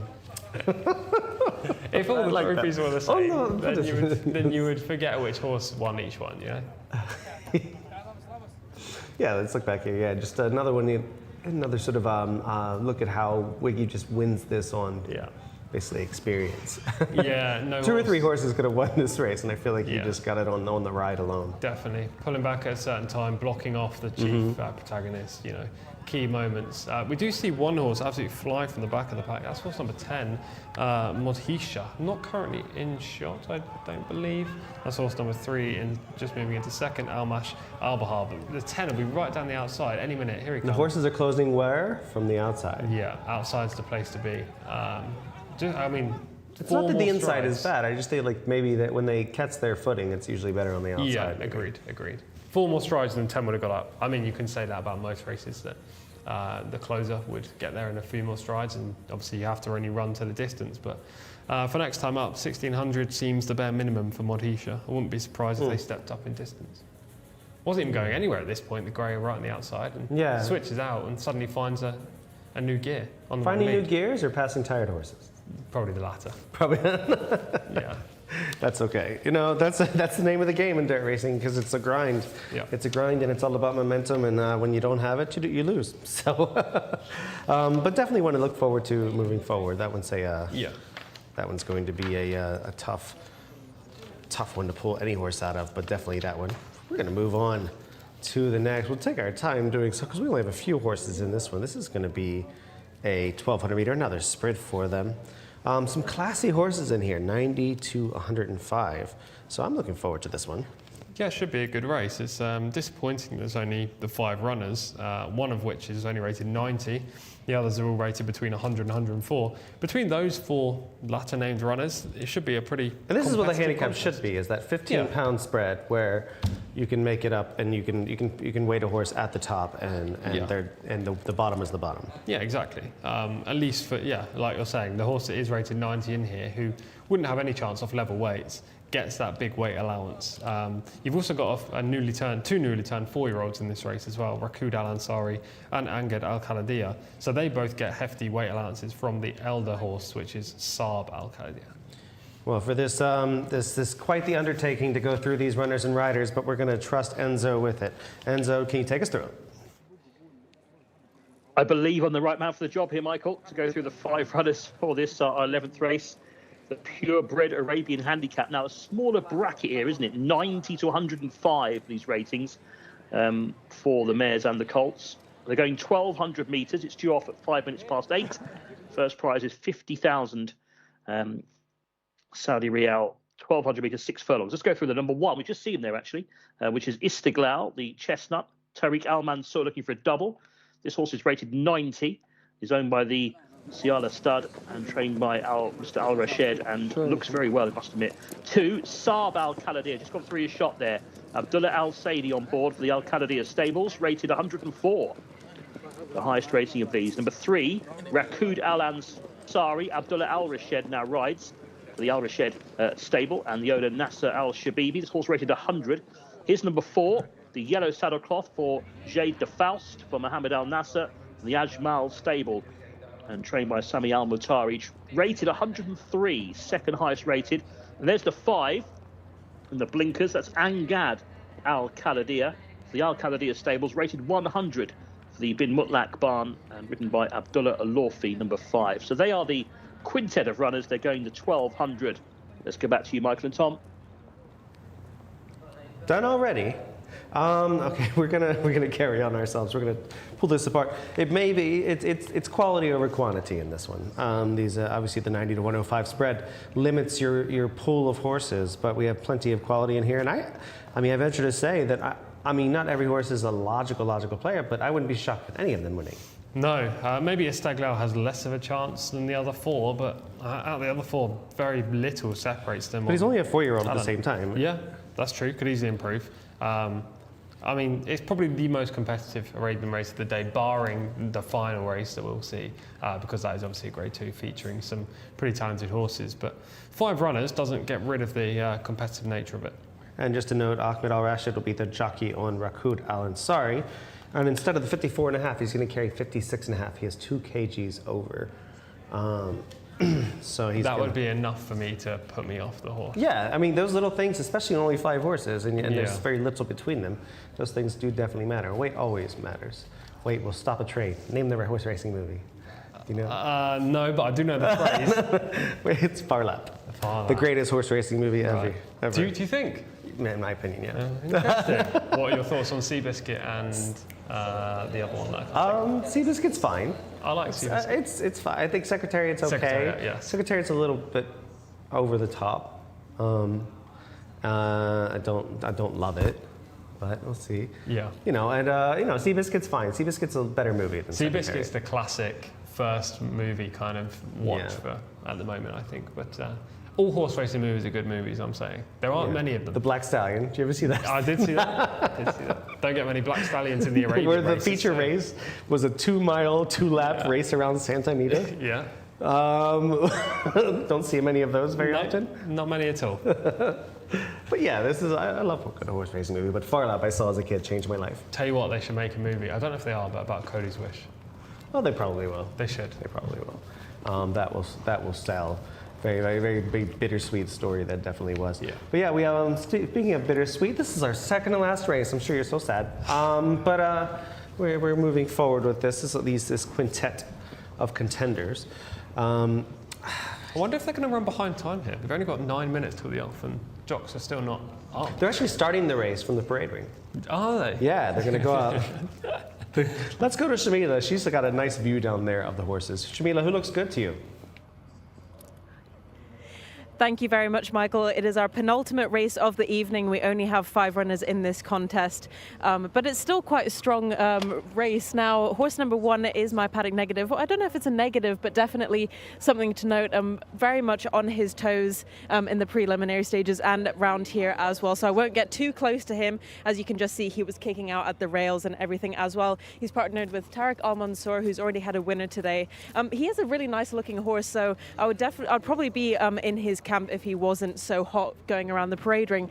Now we'll move on to horse number 2, Saab Al Khalidiyah, who's the highest rated horse in this contest, rated 104 for the Al Khalidiyah stables, for Said Mutlik bin Mishrif. This is by Layth Al Khalidiyah as well, so you've got those strong bloodlines in there. Horse number 3, Rakud Al Ansari, rated 100. A really nice looking horse. We've seen this horse throughout the whole season, and he runs his heart out every single time as well. He's got Mohammed Al Daham on board, which is a really good jockey booking. Now, we seem to have lost half of the string, but it's okay. We can just talk through it, and it's been pretty good contest so far over here with the Arabians, and well, a lot more to come tomorrow. But we're just waiting for horse number 4, Jade DeFaust, to come up behind me here now. And here she is, Jade DeFaust, rated 103 in this contest, and Mohammed Al Nasser will be partnered with this horse carrying 58 kilograms and has a tongue strap and a fluffy noseband as well. Now, this horse means business. This is my paddock selection of the race. It's horse number 5, Angad Al Khalidiyah, rated 100, and he's everything you want in Arabian. He's just wearing sporting some blinkers this time. Abdullah Al-Alfi is on board, but I really, really like this horse. I think he's just absolutely beautiful. He's a little bit on his toes now that the bell is gone for the jockeys to mount, which means that he knows what's coming. So hopefully he doesn't boil over before the start of the race, but I'm sticking with my guns with Angad Al Khalidiyah. All right, thank you very much, Shamila. She's going with Angad Al Khalidiyah. He was out late there. Yeah. Okay, yeah, better late than expecting, my mother used to always say. But yes, this is a tough field to pull apart. Very much one of the major players. Let's go through the field. We have Istiqlal, number 1, one of 3 newly turned 4-year-olds in the race. Yeah, young and unexposed. Tariq Al Mansour rides. He doesn't get too many chances in small fields, actually, Tariq. So it's good to see him ride every single race virtually today. I think this horse will struggle, though. First of 2 Khalidiyahs in moniker is Saab Al Khalidiyah. Yeah, this is the horse I'm going to side with, actually, in this race. I was going to go with Angad Al Khalidiyah until Shamila put him up, but I'm changing tack. Changing tack today. It's not because I don't think Shamila can find a winner, absolutely not. It's more that when we've teamed up, we've not been successful. So I was between the 2. As you can see on my sheet, I've got stars next to both of the horses, and I'll side with the 2 instead, Saab Al Khalidiyah. Number 3 there is Rakud Al Ansari, rated 100. Gets 2 kilos over today, but a jockey that already picks up the ride that already has a win today. Yeah, I don't like the extra weight allowance, I have to say. I think that'll be enough to put me off. All right, number 4 is Jade DeFaust, the second highest rated in the field at 103. Al Nasser has the ride for Ajmal Stable. Before we touch on Jade DeFaust, here's Rakud Al Ansari last time. You can see just a little bit of one-paced on the inside, kind of going backwards in the final 300, 400 metres of that race. The 5th home was Tagruda in the light blue and pink silks. Tagruda came out and won last week, which gives this form a little bit of a boost. You can see Tagruda just there, horse number 1, crossing the line. It wasn't much of a race aside from those 2, but you never know. Yeah, and there was Jade DeFaust I mentioned earlier, the 103 rated. Usually the mount of Camilo Ospina, but he's chosen not to ride in this race, or hasn't been booked, either or. A nice run on the outside here. Yeah, made a nice move wide on the track. The horse in the green is Khalid Al Dam, and the horse in the red is Hatama Al Khalidiyah. And there are 2 Al Khalidiyahs on the inside. This was a typical 90 to a 105 Arabian handicap that we see in Saudi Arabia. So the form is relatively strong. On this basis, Jade DeFaust is a major player. Yeah, she is, well, just saying, no, it's my selection in the race. Just I thought looked best in the parade ring. And the 2 looks extremely well there, too. That's Saab Al Khalidiyah. Definitely, this is a tough race. One horse we haven't covered over yet, but Shamila already touched on in her analysis is Angad Al Khalidiyah, 100 rated, and you almost selected. I did, yeah. I like the weight allowance for this newly turned 4-year-old. Quite a talented horse as well. The only thing that puts me off, apart from Shamila selecting him, is the fact that he's drawn widest. Does he go forward from this gate? Does Abdullah Al-Alfi try to be overly aggressive? I would quite like to see this horse come from behind. However, the positive for the 5 over my selection, which is the 2, is that Abdallah Al Alfi would ride more Al Khaladir stable horses than the jockey on the 2, which suggests maybe that the 5 could be the first string. But there isn't much between them on figures. Yeah, indeed. Just a quick shot of the 4 there just a second ago. Just looks, Jade Faust looks extremely fit. That's what drew me to it in the parade ring. We only have a limited time to look at him over our shoulder while basically when Shamila was looking at them as well. But just definitely jumped off the page. And I always worry about when there's Al Khaladias in the race, you'd pick another horse on looks. But today I'm fairly confident that this horse is going to run a big one. I think it'll run in the top 5. Yeah, I think so probably as well. It'd be disappointing if it didn't. Very much so. There's Rakud Al Ansari. Well, obviously one of the major players. And you obviously said or you previously said that the 2 kgs are about 4.4 pounds. Yeah. Increase there is a bit to put you off.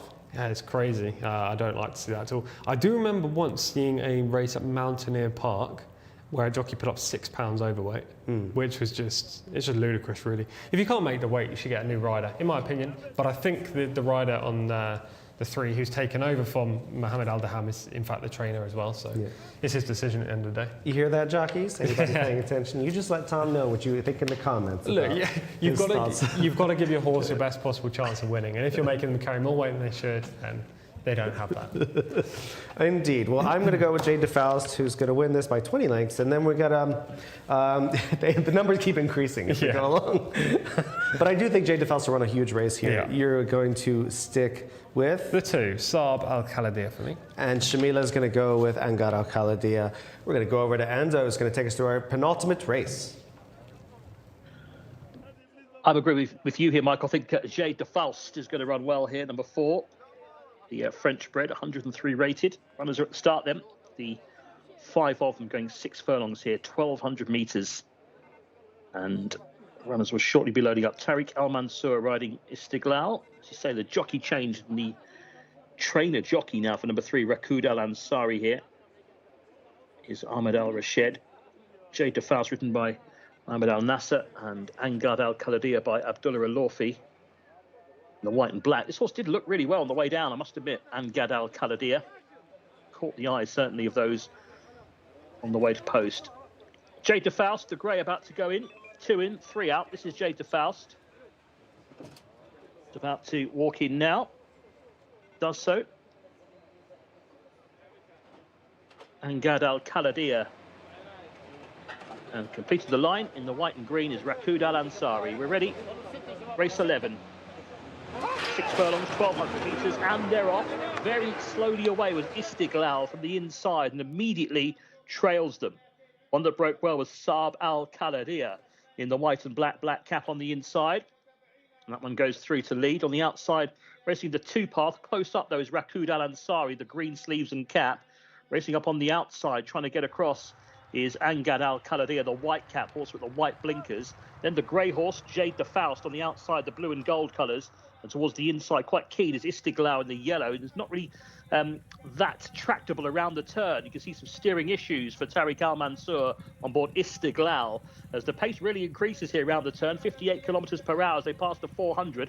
And the leader is still Saab Al Khaladir by a neck. Here comes Rakud Al Ansari in second. Angad Al Khaladir in third. Distress signals are out for both Istiglal and for Jade Faust, who's not run a race today, as they head down with 2:50 to go. Here in the green cap on the outside, Rakud Al Ansari has now just poked the nose in front, goes on by a half length. So driven along Saab Al Khaladir. The one that's running on in behind is Angad Al Khaladir. Has to be angled off heels, but is now running on down the outside. Can he go past? Angad Al Khaladir, it is all over the top. Who's going to get up and win going away? It is Angad Al Khaladir, who's a bit too good for Rakud Al Ansari. Saab Al Khaladir, Jade Faust, Istiglal was last of the quintet. Well done, Shamila. The horse did look well on the way down. Shamila was spot on. Number 5, Angad Al Khaladir. Wasn't sure for a moment if he was going to go past, but eventually does for Abdullah Al Lawfi and the Al Khaladir stables. And the Bin Mutlaq Barn wins it but at a winning time of 1 minute 20.11 seconds. The winning margin 3/4 of a length. Second, number 3, Rakud Al Ansari. third number 2, Saab Al Khaladia. So it's a 5-3-2 finish. Jada Faust fourth, last of 5 Istiklal. Well done to Amgad Al Khaladia, who wins our 11th race.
أمجاد الخالدية.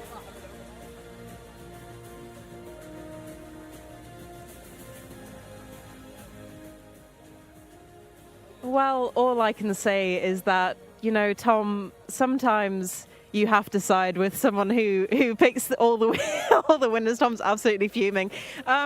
Very well done to Khaladia Stables and Angad Al Khaladia, especially ridden by Abdullah Al Awfi, taking the penultimate contest of the day on the first day of the Prince Sultan bin Abdulaziz Arabian World Cup for horses 4 years old and upwards. And Angad Al Khaladia is only getting better with age as well. So definitely one to watch next season as well. I think this could be a serious cup horse, Angad Al Khaladia.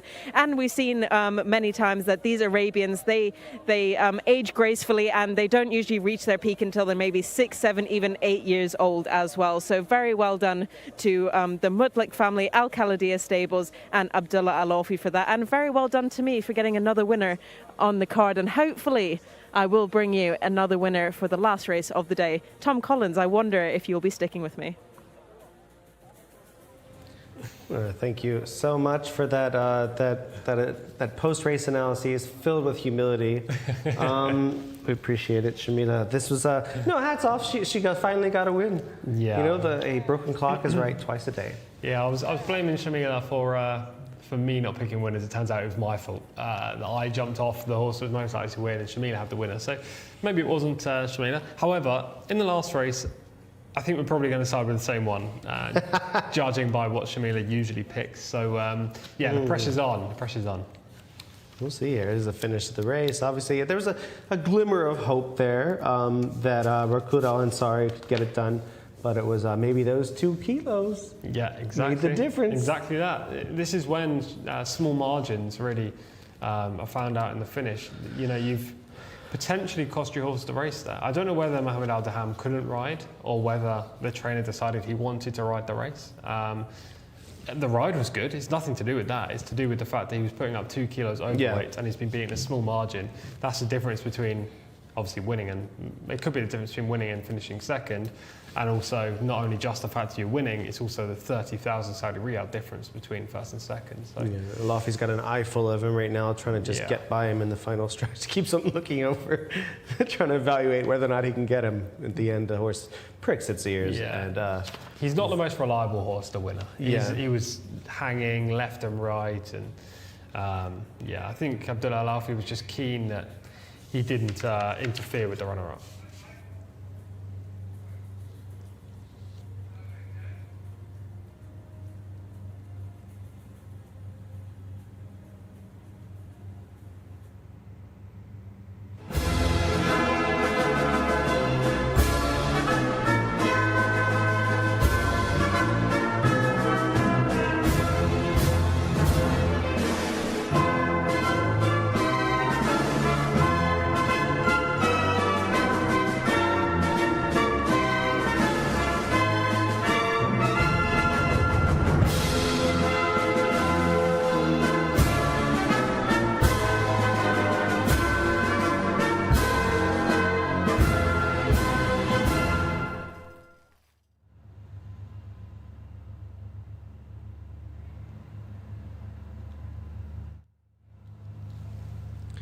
All right, and we're back in action here, getting ready for our final race of the evening and of the day one of 2 of the festival here.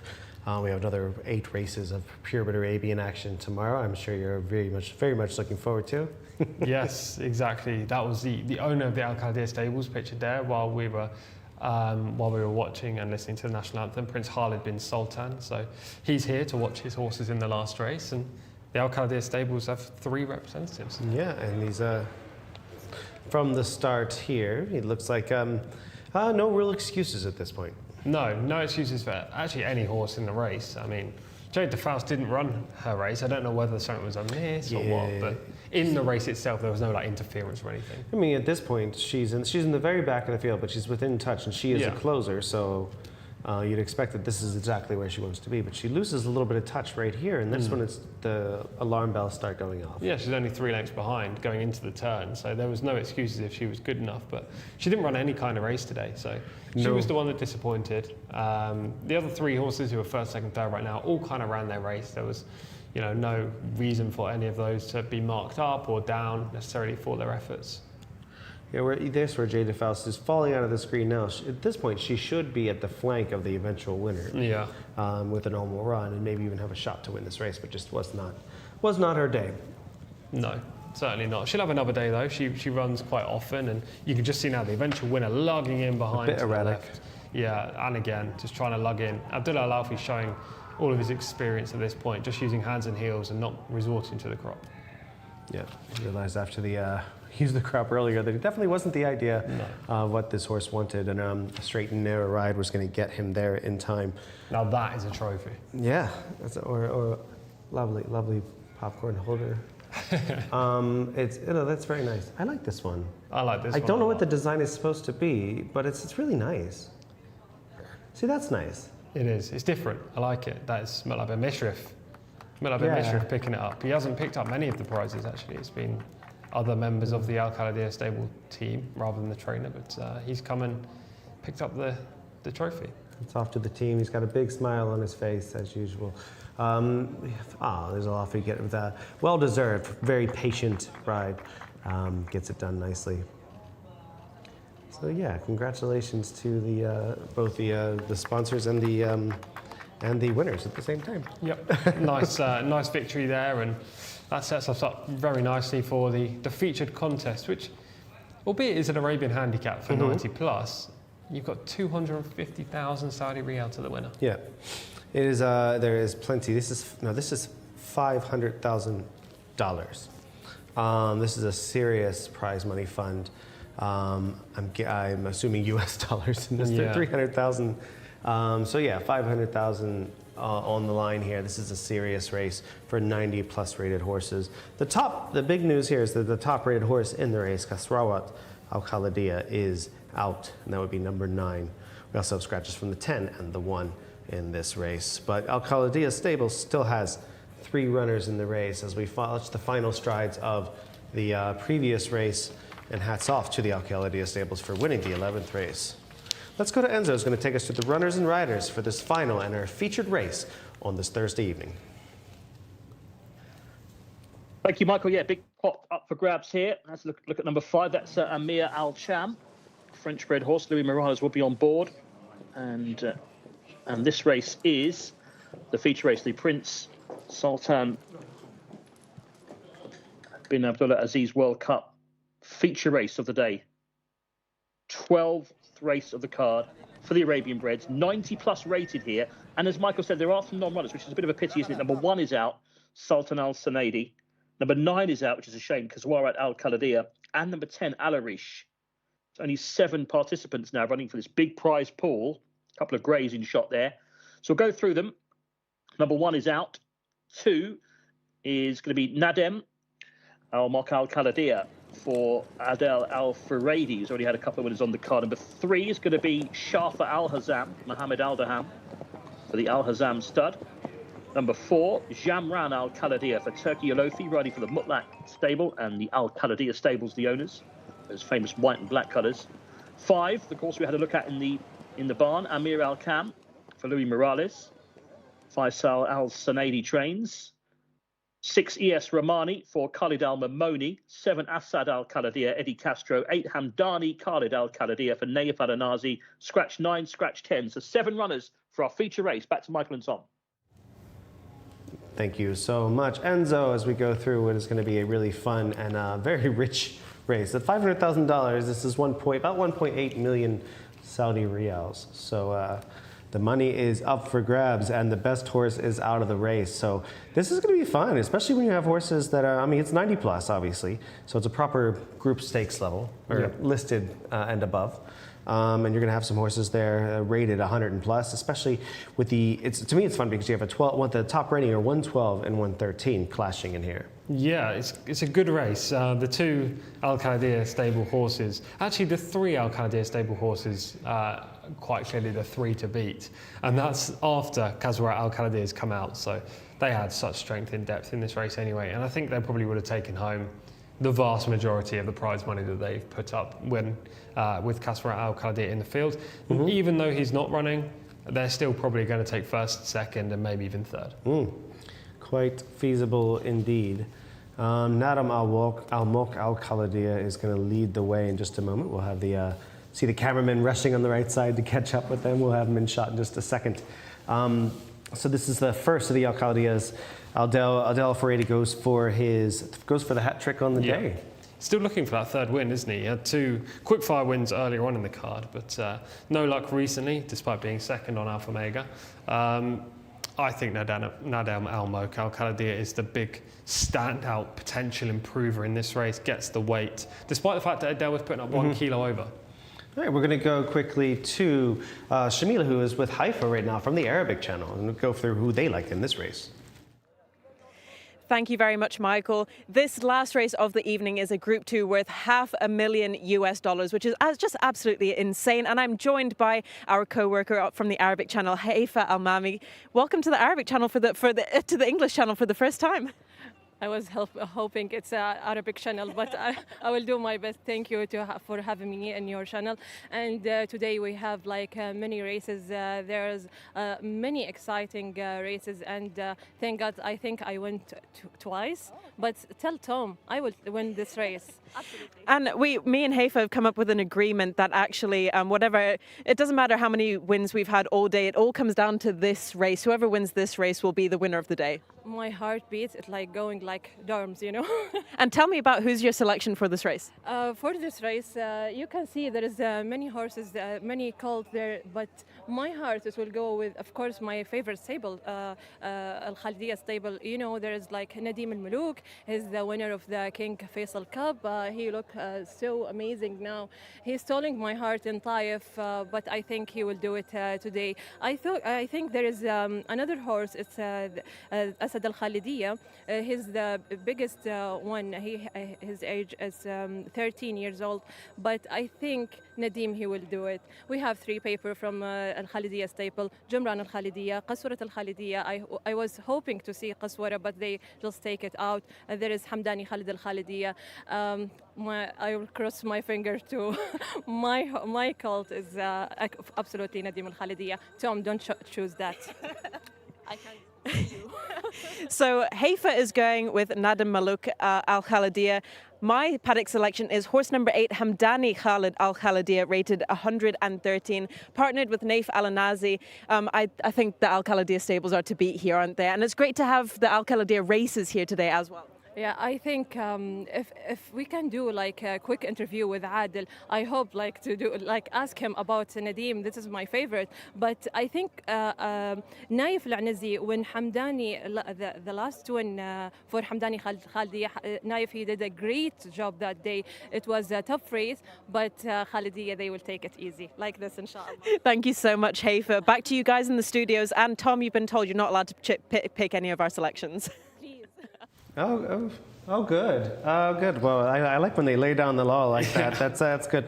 I mean, there's a lot of money up for grabs. It's $500,000, which is about 1.8 million Saudi riyals up for grabs here. And obviously, we're blessed to be in the presence of Prince Khalid bin Sultan, who is the owner of Al Khalidiyya Stables, who's helping to put that money up, and hopefully he's got 3 in there to hopefully take some of it home. Yeah, I'm sure he will, and I can only apologise to Haifa because I am selecting her pick in this race. That is Nadim Al Malouk Al Khalidiyya, and I'm not doing it because she selected him, I have to say. He is the horse to beat. I really liked him in Taif, and Adel Al Farid is going to get that hat-trick. I can feel it. Yeah, I mean, probably so. To me, I wanted to be clever in this race, but I told myself whenever Hamdani Khalid Al Khalidiyya came back, it's just, I picked him in every single race this season, not this season, since I've come on. So this will be the 3rd time. The first time, he got unlucky, and I thought he'd run well. The last time, nobody liked him except for me, and he won nicely. So I'm just going to stick with him. I'm going to put it out there and say he is the obvious horse in this race. I don't know whether that's going to put you off, but he is. The thing is that this ruins it for me. Here is Nadim Al Malouk Al Khalidiyya, just blistering this day. Hasn't got a rating, no official rating yet for this horse, but he's very talented in his own right, and you can just see how he puts away those horses. Yeah, he just absolutely buries them at this point. And what would be his rating at this point off this kind of an effort? It's got to be at least 110, I'd say. I don't know what they're going to decide on, but yeah, he's absolutely destroyed these by 18 lengths. Tagruda was back in the pack there. She's rated, I think, 90 something. So yeah, we'll move on to the next piece of footage now, and this might be Hamdani Al Khalidiyya. I'm not overly sure. Let's see when the captions pop up. Oh, this is the scratched horse. Yes. Kasra Al Khalidiyya. This horse unfortunately isn't running, but he would have been the horse to beat. Yeah, this is a bit. He's actually the 5th highest rated Arabian horse in the country. Yeah, he's been scratched. He's way up there and one of the best on the dirt. So hopefully he'll come back and we'll get to see what he can do against these sorts. Hamdani Khalid Al Khalidiyya, aforementioned horse. He ran a big race last time. He went to the front. Was probably the 4th or 5th fancied horse in this race. Yeah. Which is unfortunate considering he is Group 1 placed and he is a proper horse. But yeah, he just went to the front and had so much left in the end. Yeah, he's a very good horse. There were some pretty smart horses in opposition this day. I think that's Ghazi Al Sham on the outside of the black cap. And I believe the horse in orange at the inside is Umran. Pretty confident that is Umran. You don't see too many greys with a yellow mane and tail. So, you know, relatively strong field in behind. Again, horses rated high 90s that he's beaten there. You might need to take a little step forward, but again, he's likely to go forward and make the pace. And if you can make the pace in a race like this, you've got a great chance. So I'm gonna because you grilled me on it as the obvious choice. I'm gonna come off of him. But I will say I'm not worried. My job is not to get the winners. Yeah. It's to be beautiful and outstanding as a host. And I've done that in every way possible today. That's why we haven't been in shot very often. But I will say, I thought the best. Speaking of beautiful, I thought the best looking horse in the parade ring was the 4, Jumran Al Khalidiyya. of the Khalidia is probably the weakest. Yeah, I think so. I think so. Still with But a looked rating, the best in the parade race. and a rating of 112. It's not But like I'll you take can- the. I mean, I don't know how much I trust that. Yeah, it'll be interesting to see. Turkey Olofi's on board. He hasn't had too many rides today. He does tend to pick up the odd ride or two for the Al Khalidia stables, but they haven't used him much this evening. But he does ride this. I was going to say third string there, but I don't know whether he is the third string. It's a good race. We haven't really gone through many of these horses. So he has Ratmani, any chance at all? Rated 90, probably not, but Khalid Al Mamoni rides, and you know when he rides, you've always got to pay note. Assad Al Khalidia comes in, aided 89. Laurent Laswell, the trainer, does very well with these Arabians, but again, this is probably a step too far, looking for good prize money. And Amir Al Sham, number 5, we saw him in shot just a second ago. One for Luis Morales. He's looking for a victory today by TM Fred Texas, a stallion that you really like. Yes, very much so. He was a D-Bike Hated Classic winner. And the last one we haven't covered is Sharfa Al Hazem. Yeah, Mohamed Al Daham finally gets a ride after being jocked off in the last race. No rating again for this horse. Probably not a likely winner, but interesting competitor nonetheless. I'm going to side with horse 2. Nadem Al Mouk Al Khalidia. You and Haifa are on Nadem. Yeah. And who is Shamila with? Shamila's with the 8, Hamdani. Shamila is with the 8, Hamdani Khalid Al Khalidia. I'm sorry to the horse, but I'm going to have to come off because I can't go with the obvious choice. Jamran Al Khalidia, number 4. I'm going to give him a shot to upset the apple cart as we all split the Khalidias between us. We'll go over to Enzo for the final time this evening and see who he likes in this lovely $500,000 event. Yeah, I wanted the 4 as well, Jamran Al Khalidia here.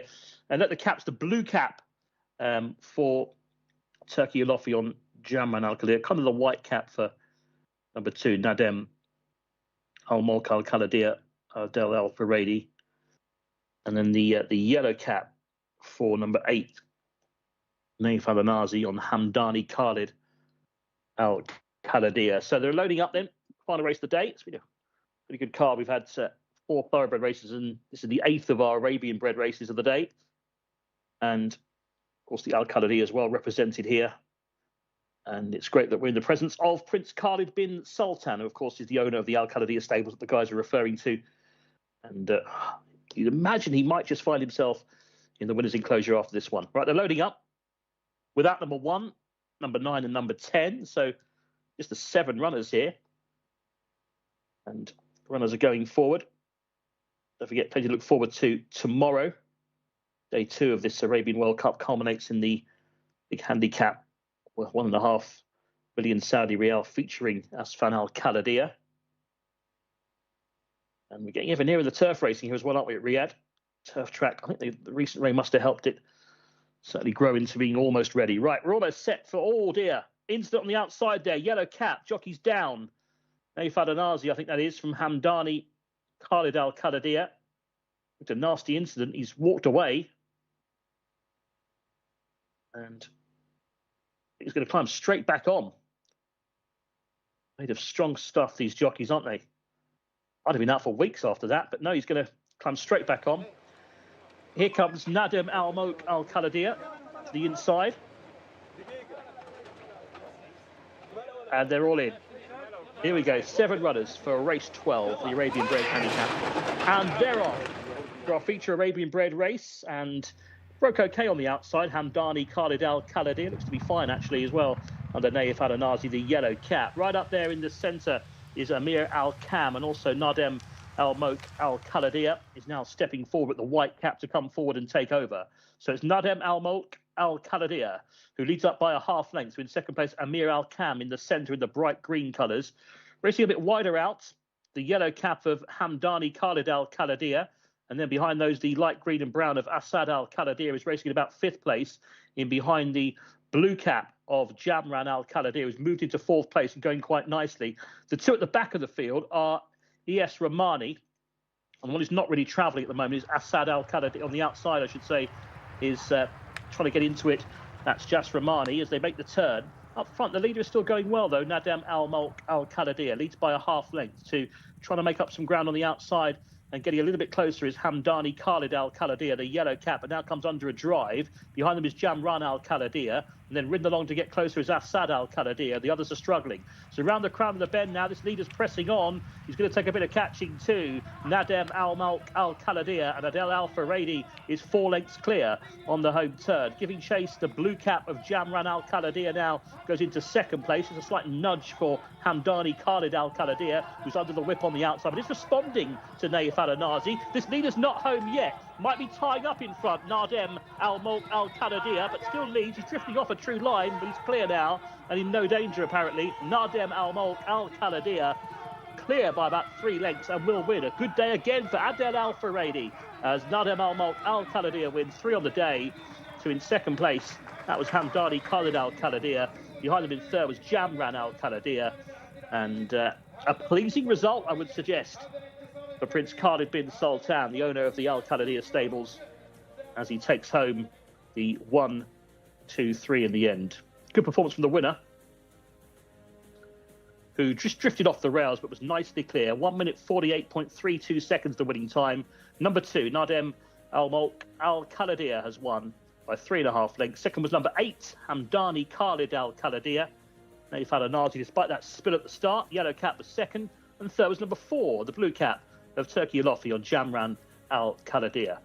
3.5 lengths the winning margin. 2.84 in our last.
Yeah, just an excellent performance there. Obviously, the winner was well touted beforehand, and you guys got it right.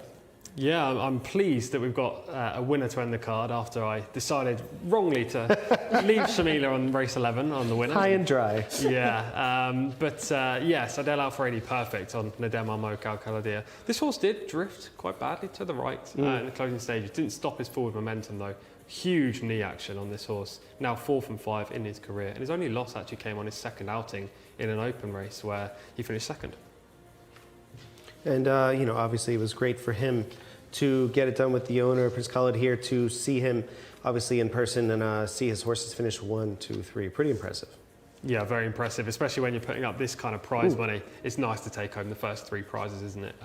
You get a good advertisement for your stable, and also you don't have to actually shell out that much cash in the prize money because you're taking it yourself. So, yeah, dominant, as always, the Al-Khalidiyah stables horses. Adel probably had first shot at who he wanted to ride in this race, and yeah, he's managed to get it done. I thought both the second and third ran well, though, your 2 selections, Jamran Al-Khalidiyah and Hamdani Khalid Al-Khalidiyah. Yeah, what a day, Shamila, for Adel. Yeah, absolutely. I mean, he just keeps getting better and better. And do you think that he'll close the, closer to Camilo as the season goes on? Like the season, it's not very long until the end of the season now, is it? I think his margin was 24. Camilo's margin was 24 going into today. Adel had 3 and Camilo had 2, so it'd be 25. Yeah. No is the answer. Yeah. I think Camilo's probably got an unassailable gap right now. It depends if the white stable horses continue to fire or not. I mean, we do forget there are 36 races per week. Yeah. And these gaps can close pretty quickly sometimes. You see that sometimes in the States where you have lots of racing all week. You have 9 races, 4 days a week. That's 36 races as well. So you see a little bit of drama happen usually toward the end. So I think that it's going to be, he'll probably put a scare into Camilo in the final week or so. I'll tell you what's on his side. He's won 3 of the last 5 jockey championships, Adel Al-Faredi. So he knows what it takes.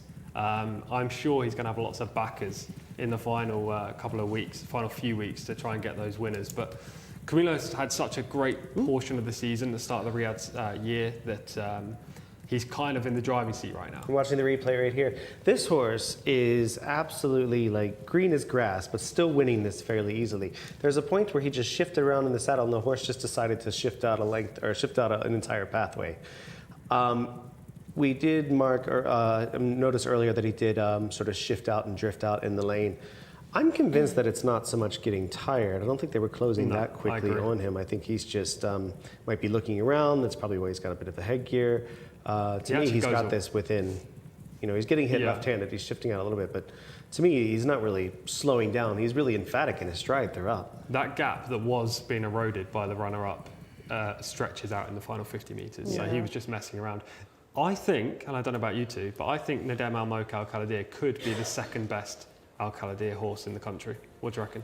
Yeah, I wouldn't disagree at this point. He's stuffed a 112 and a 113 just now. Speaking of, where do you think his rating lands at this point? I think he's a 120 horse. I do. Maybe not right now, but I think he will be in the next couple of starts for sure. Depends where they go next with him. They won't want to take on Asfan, will they?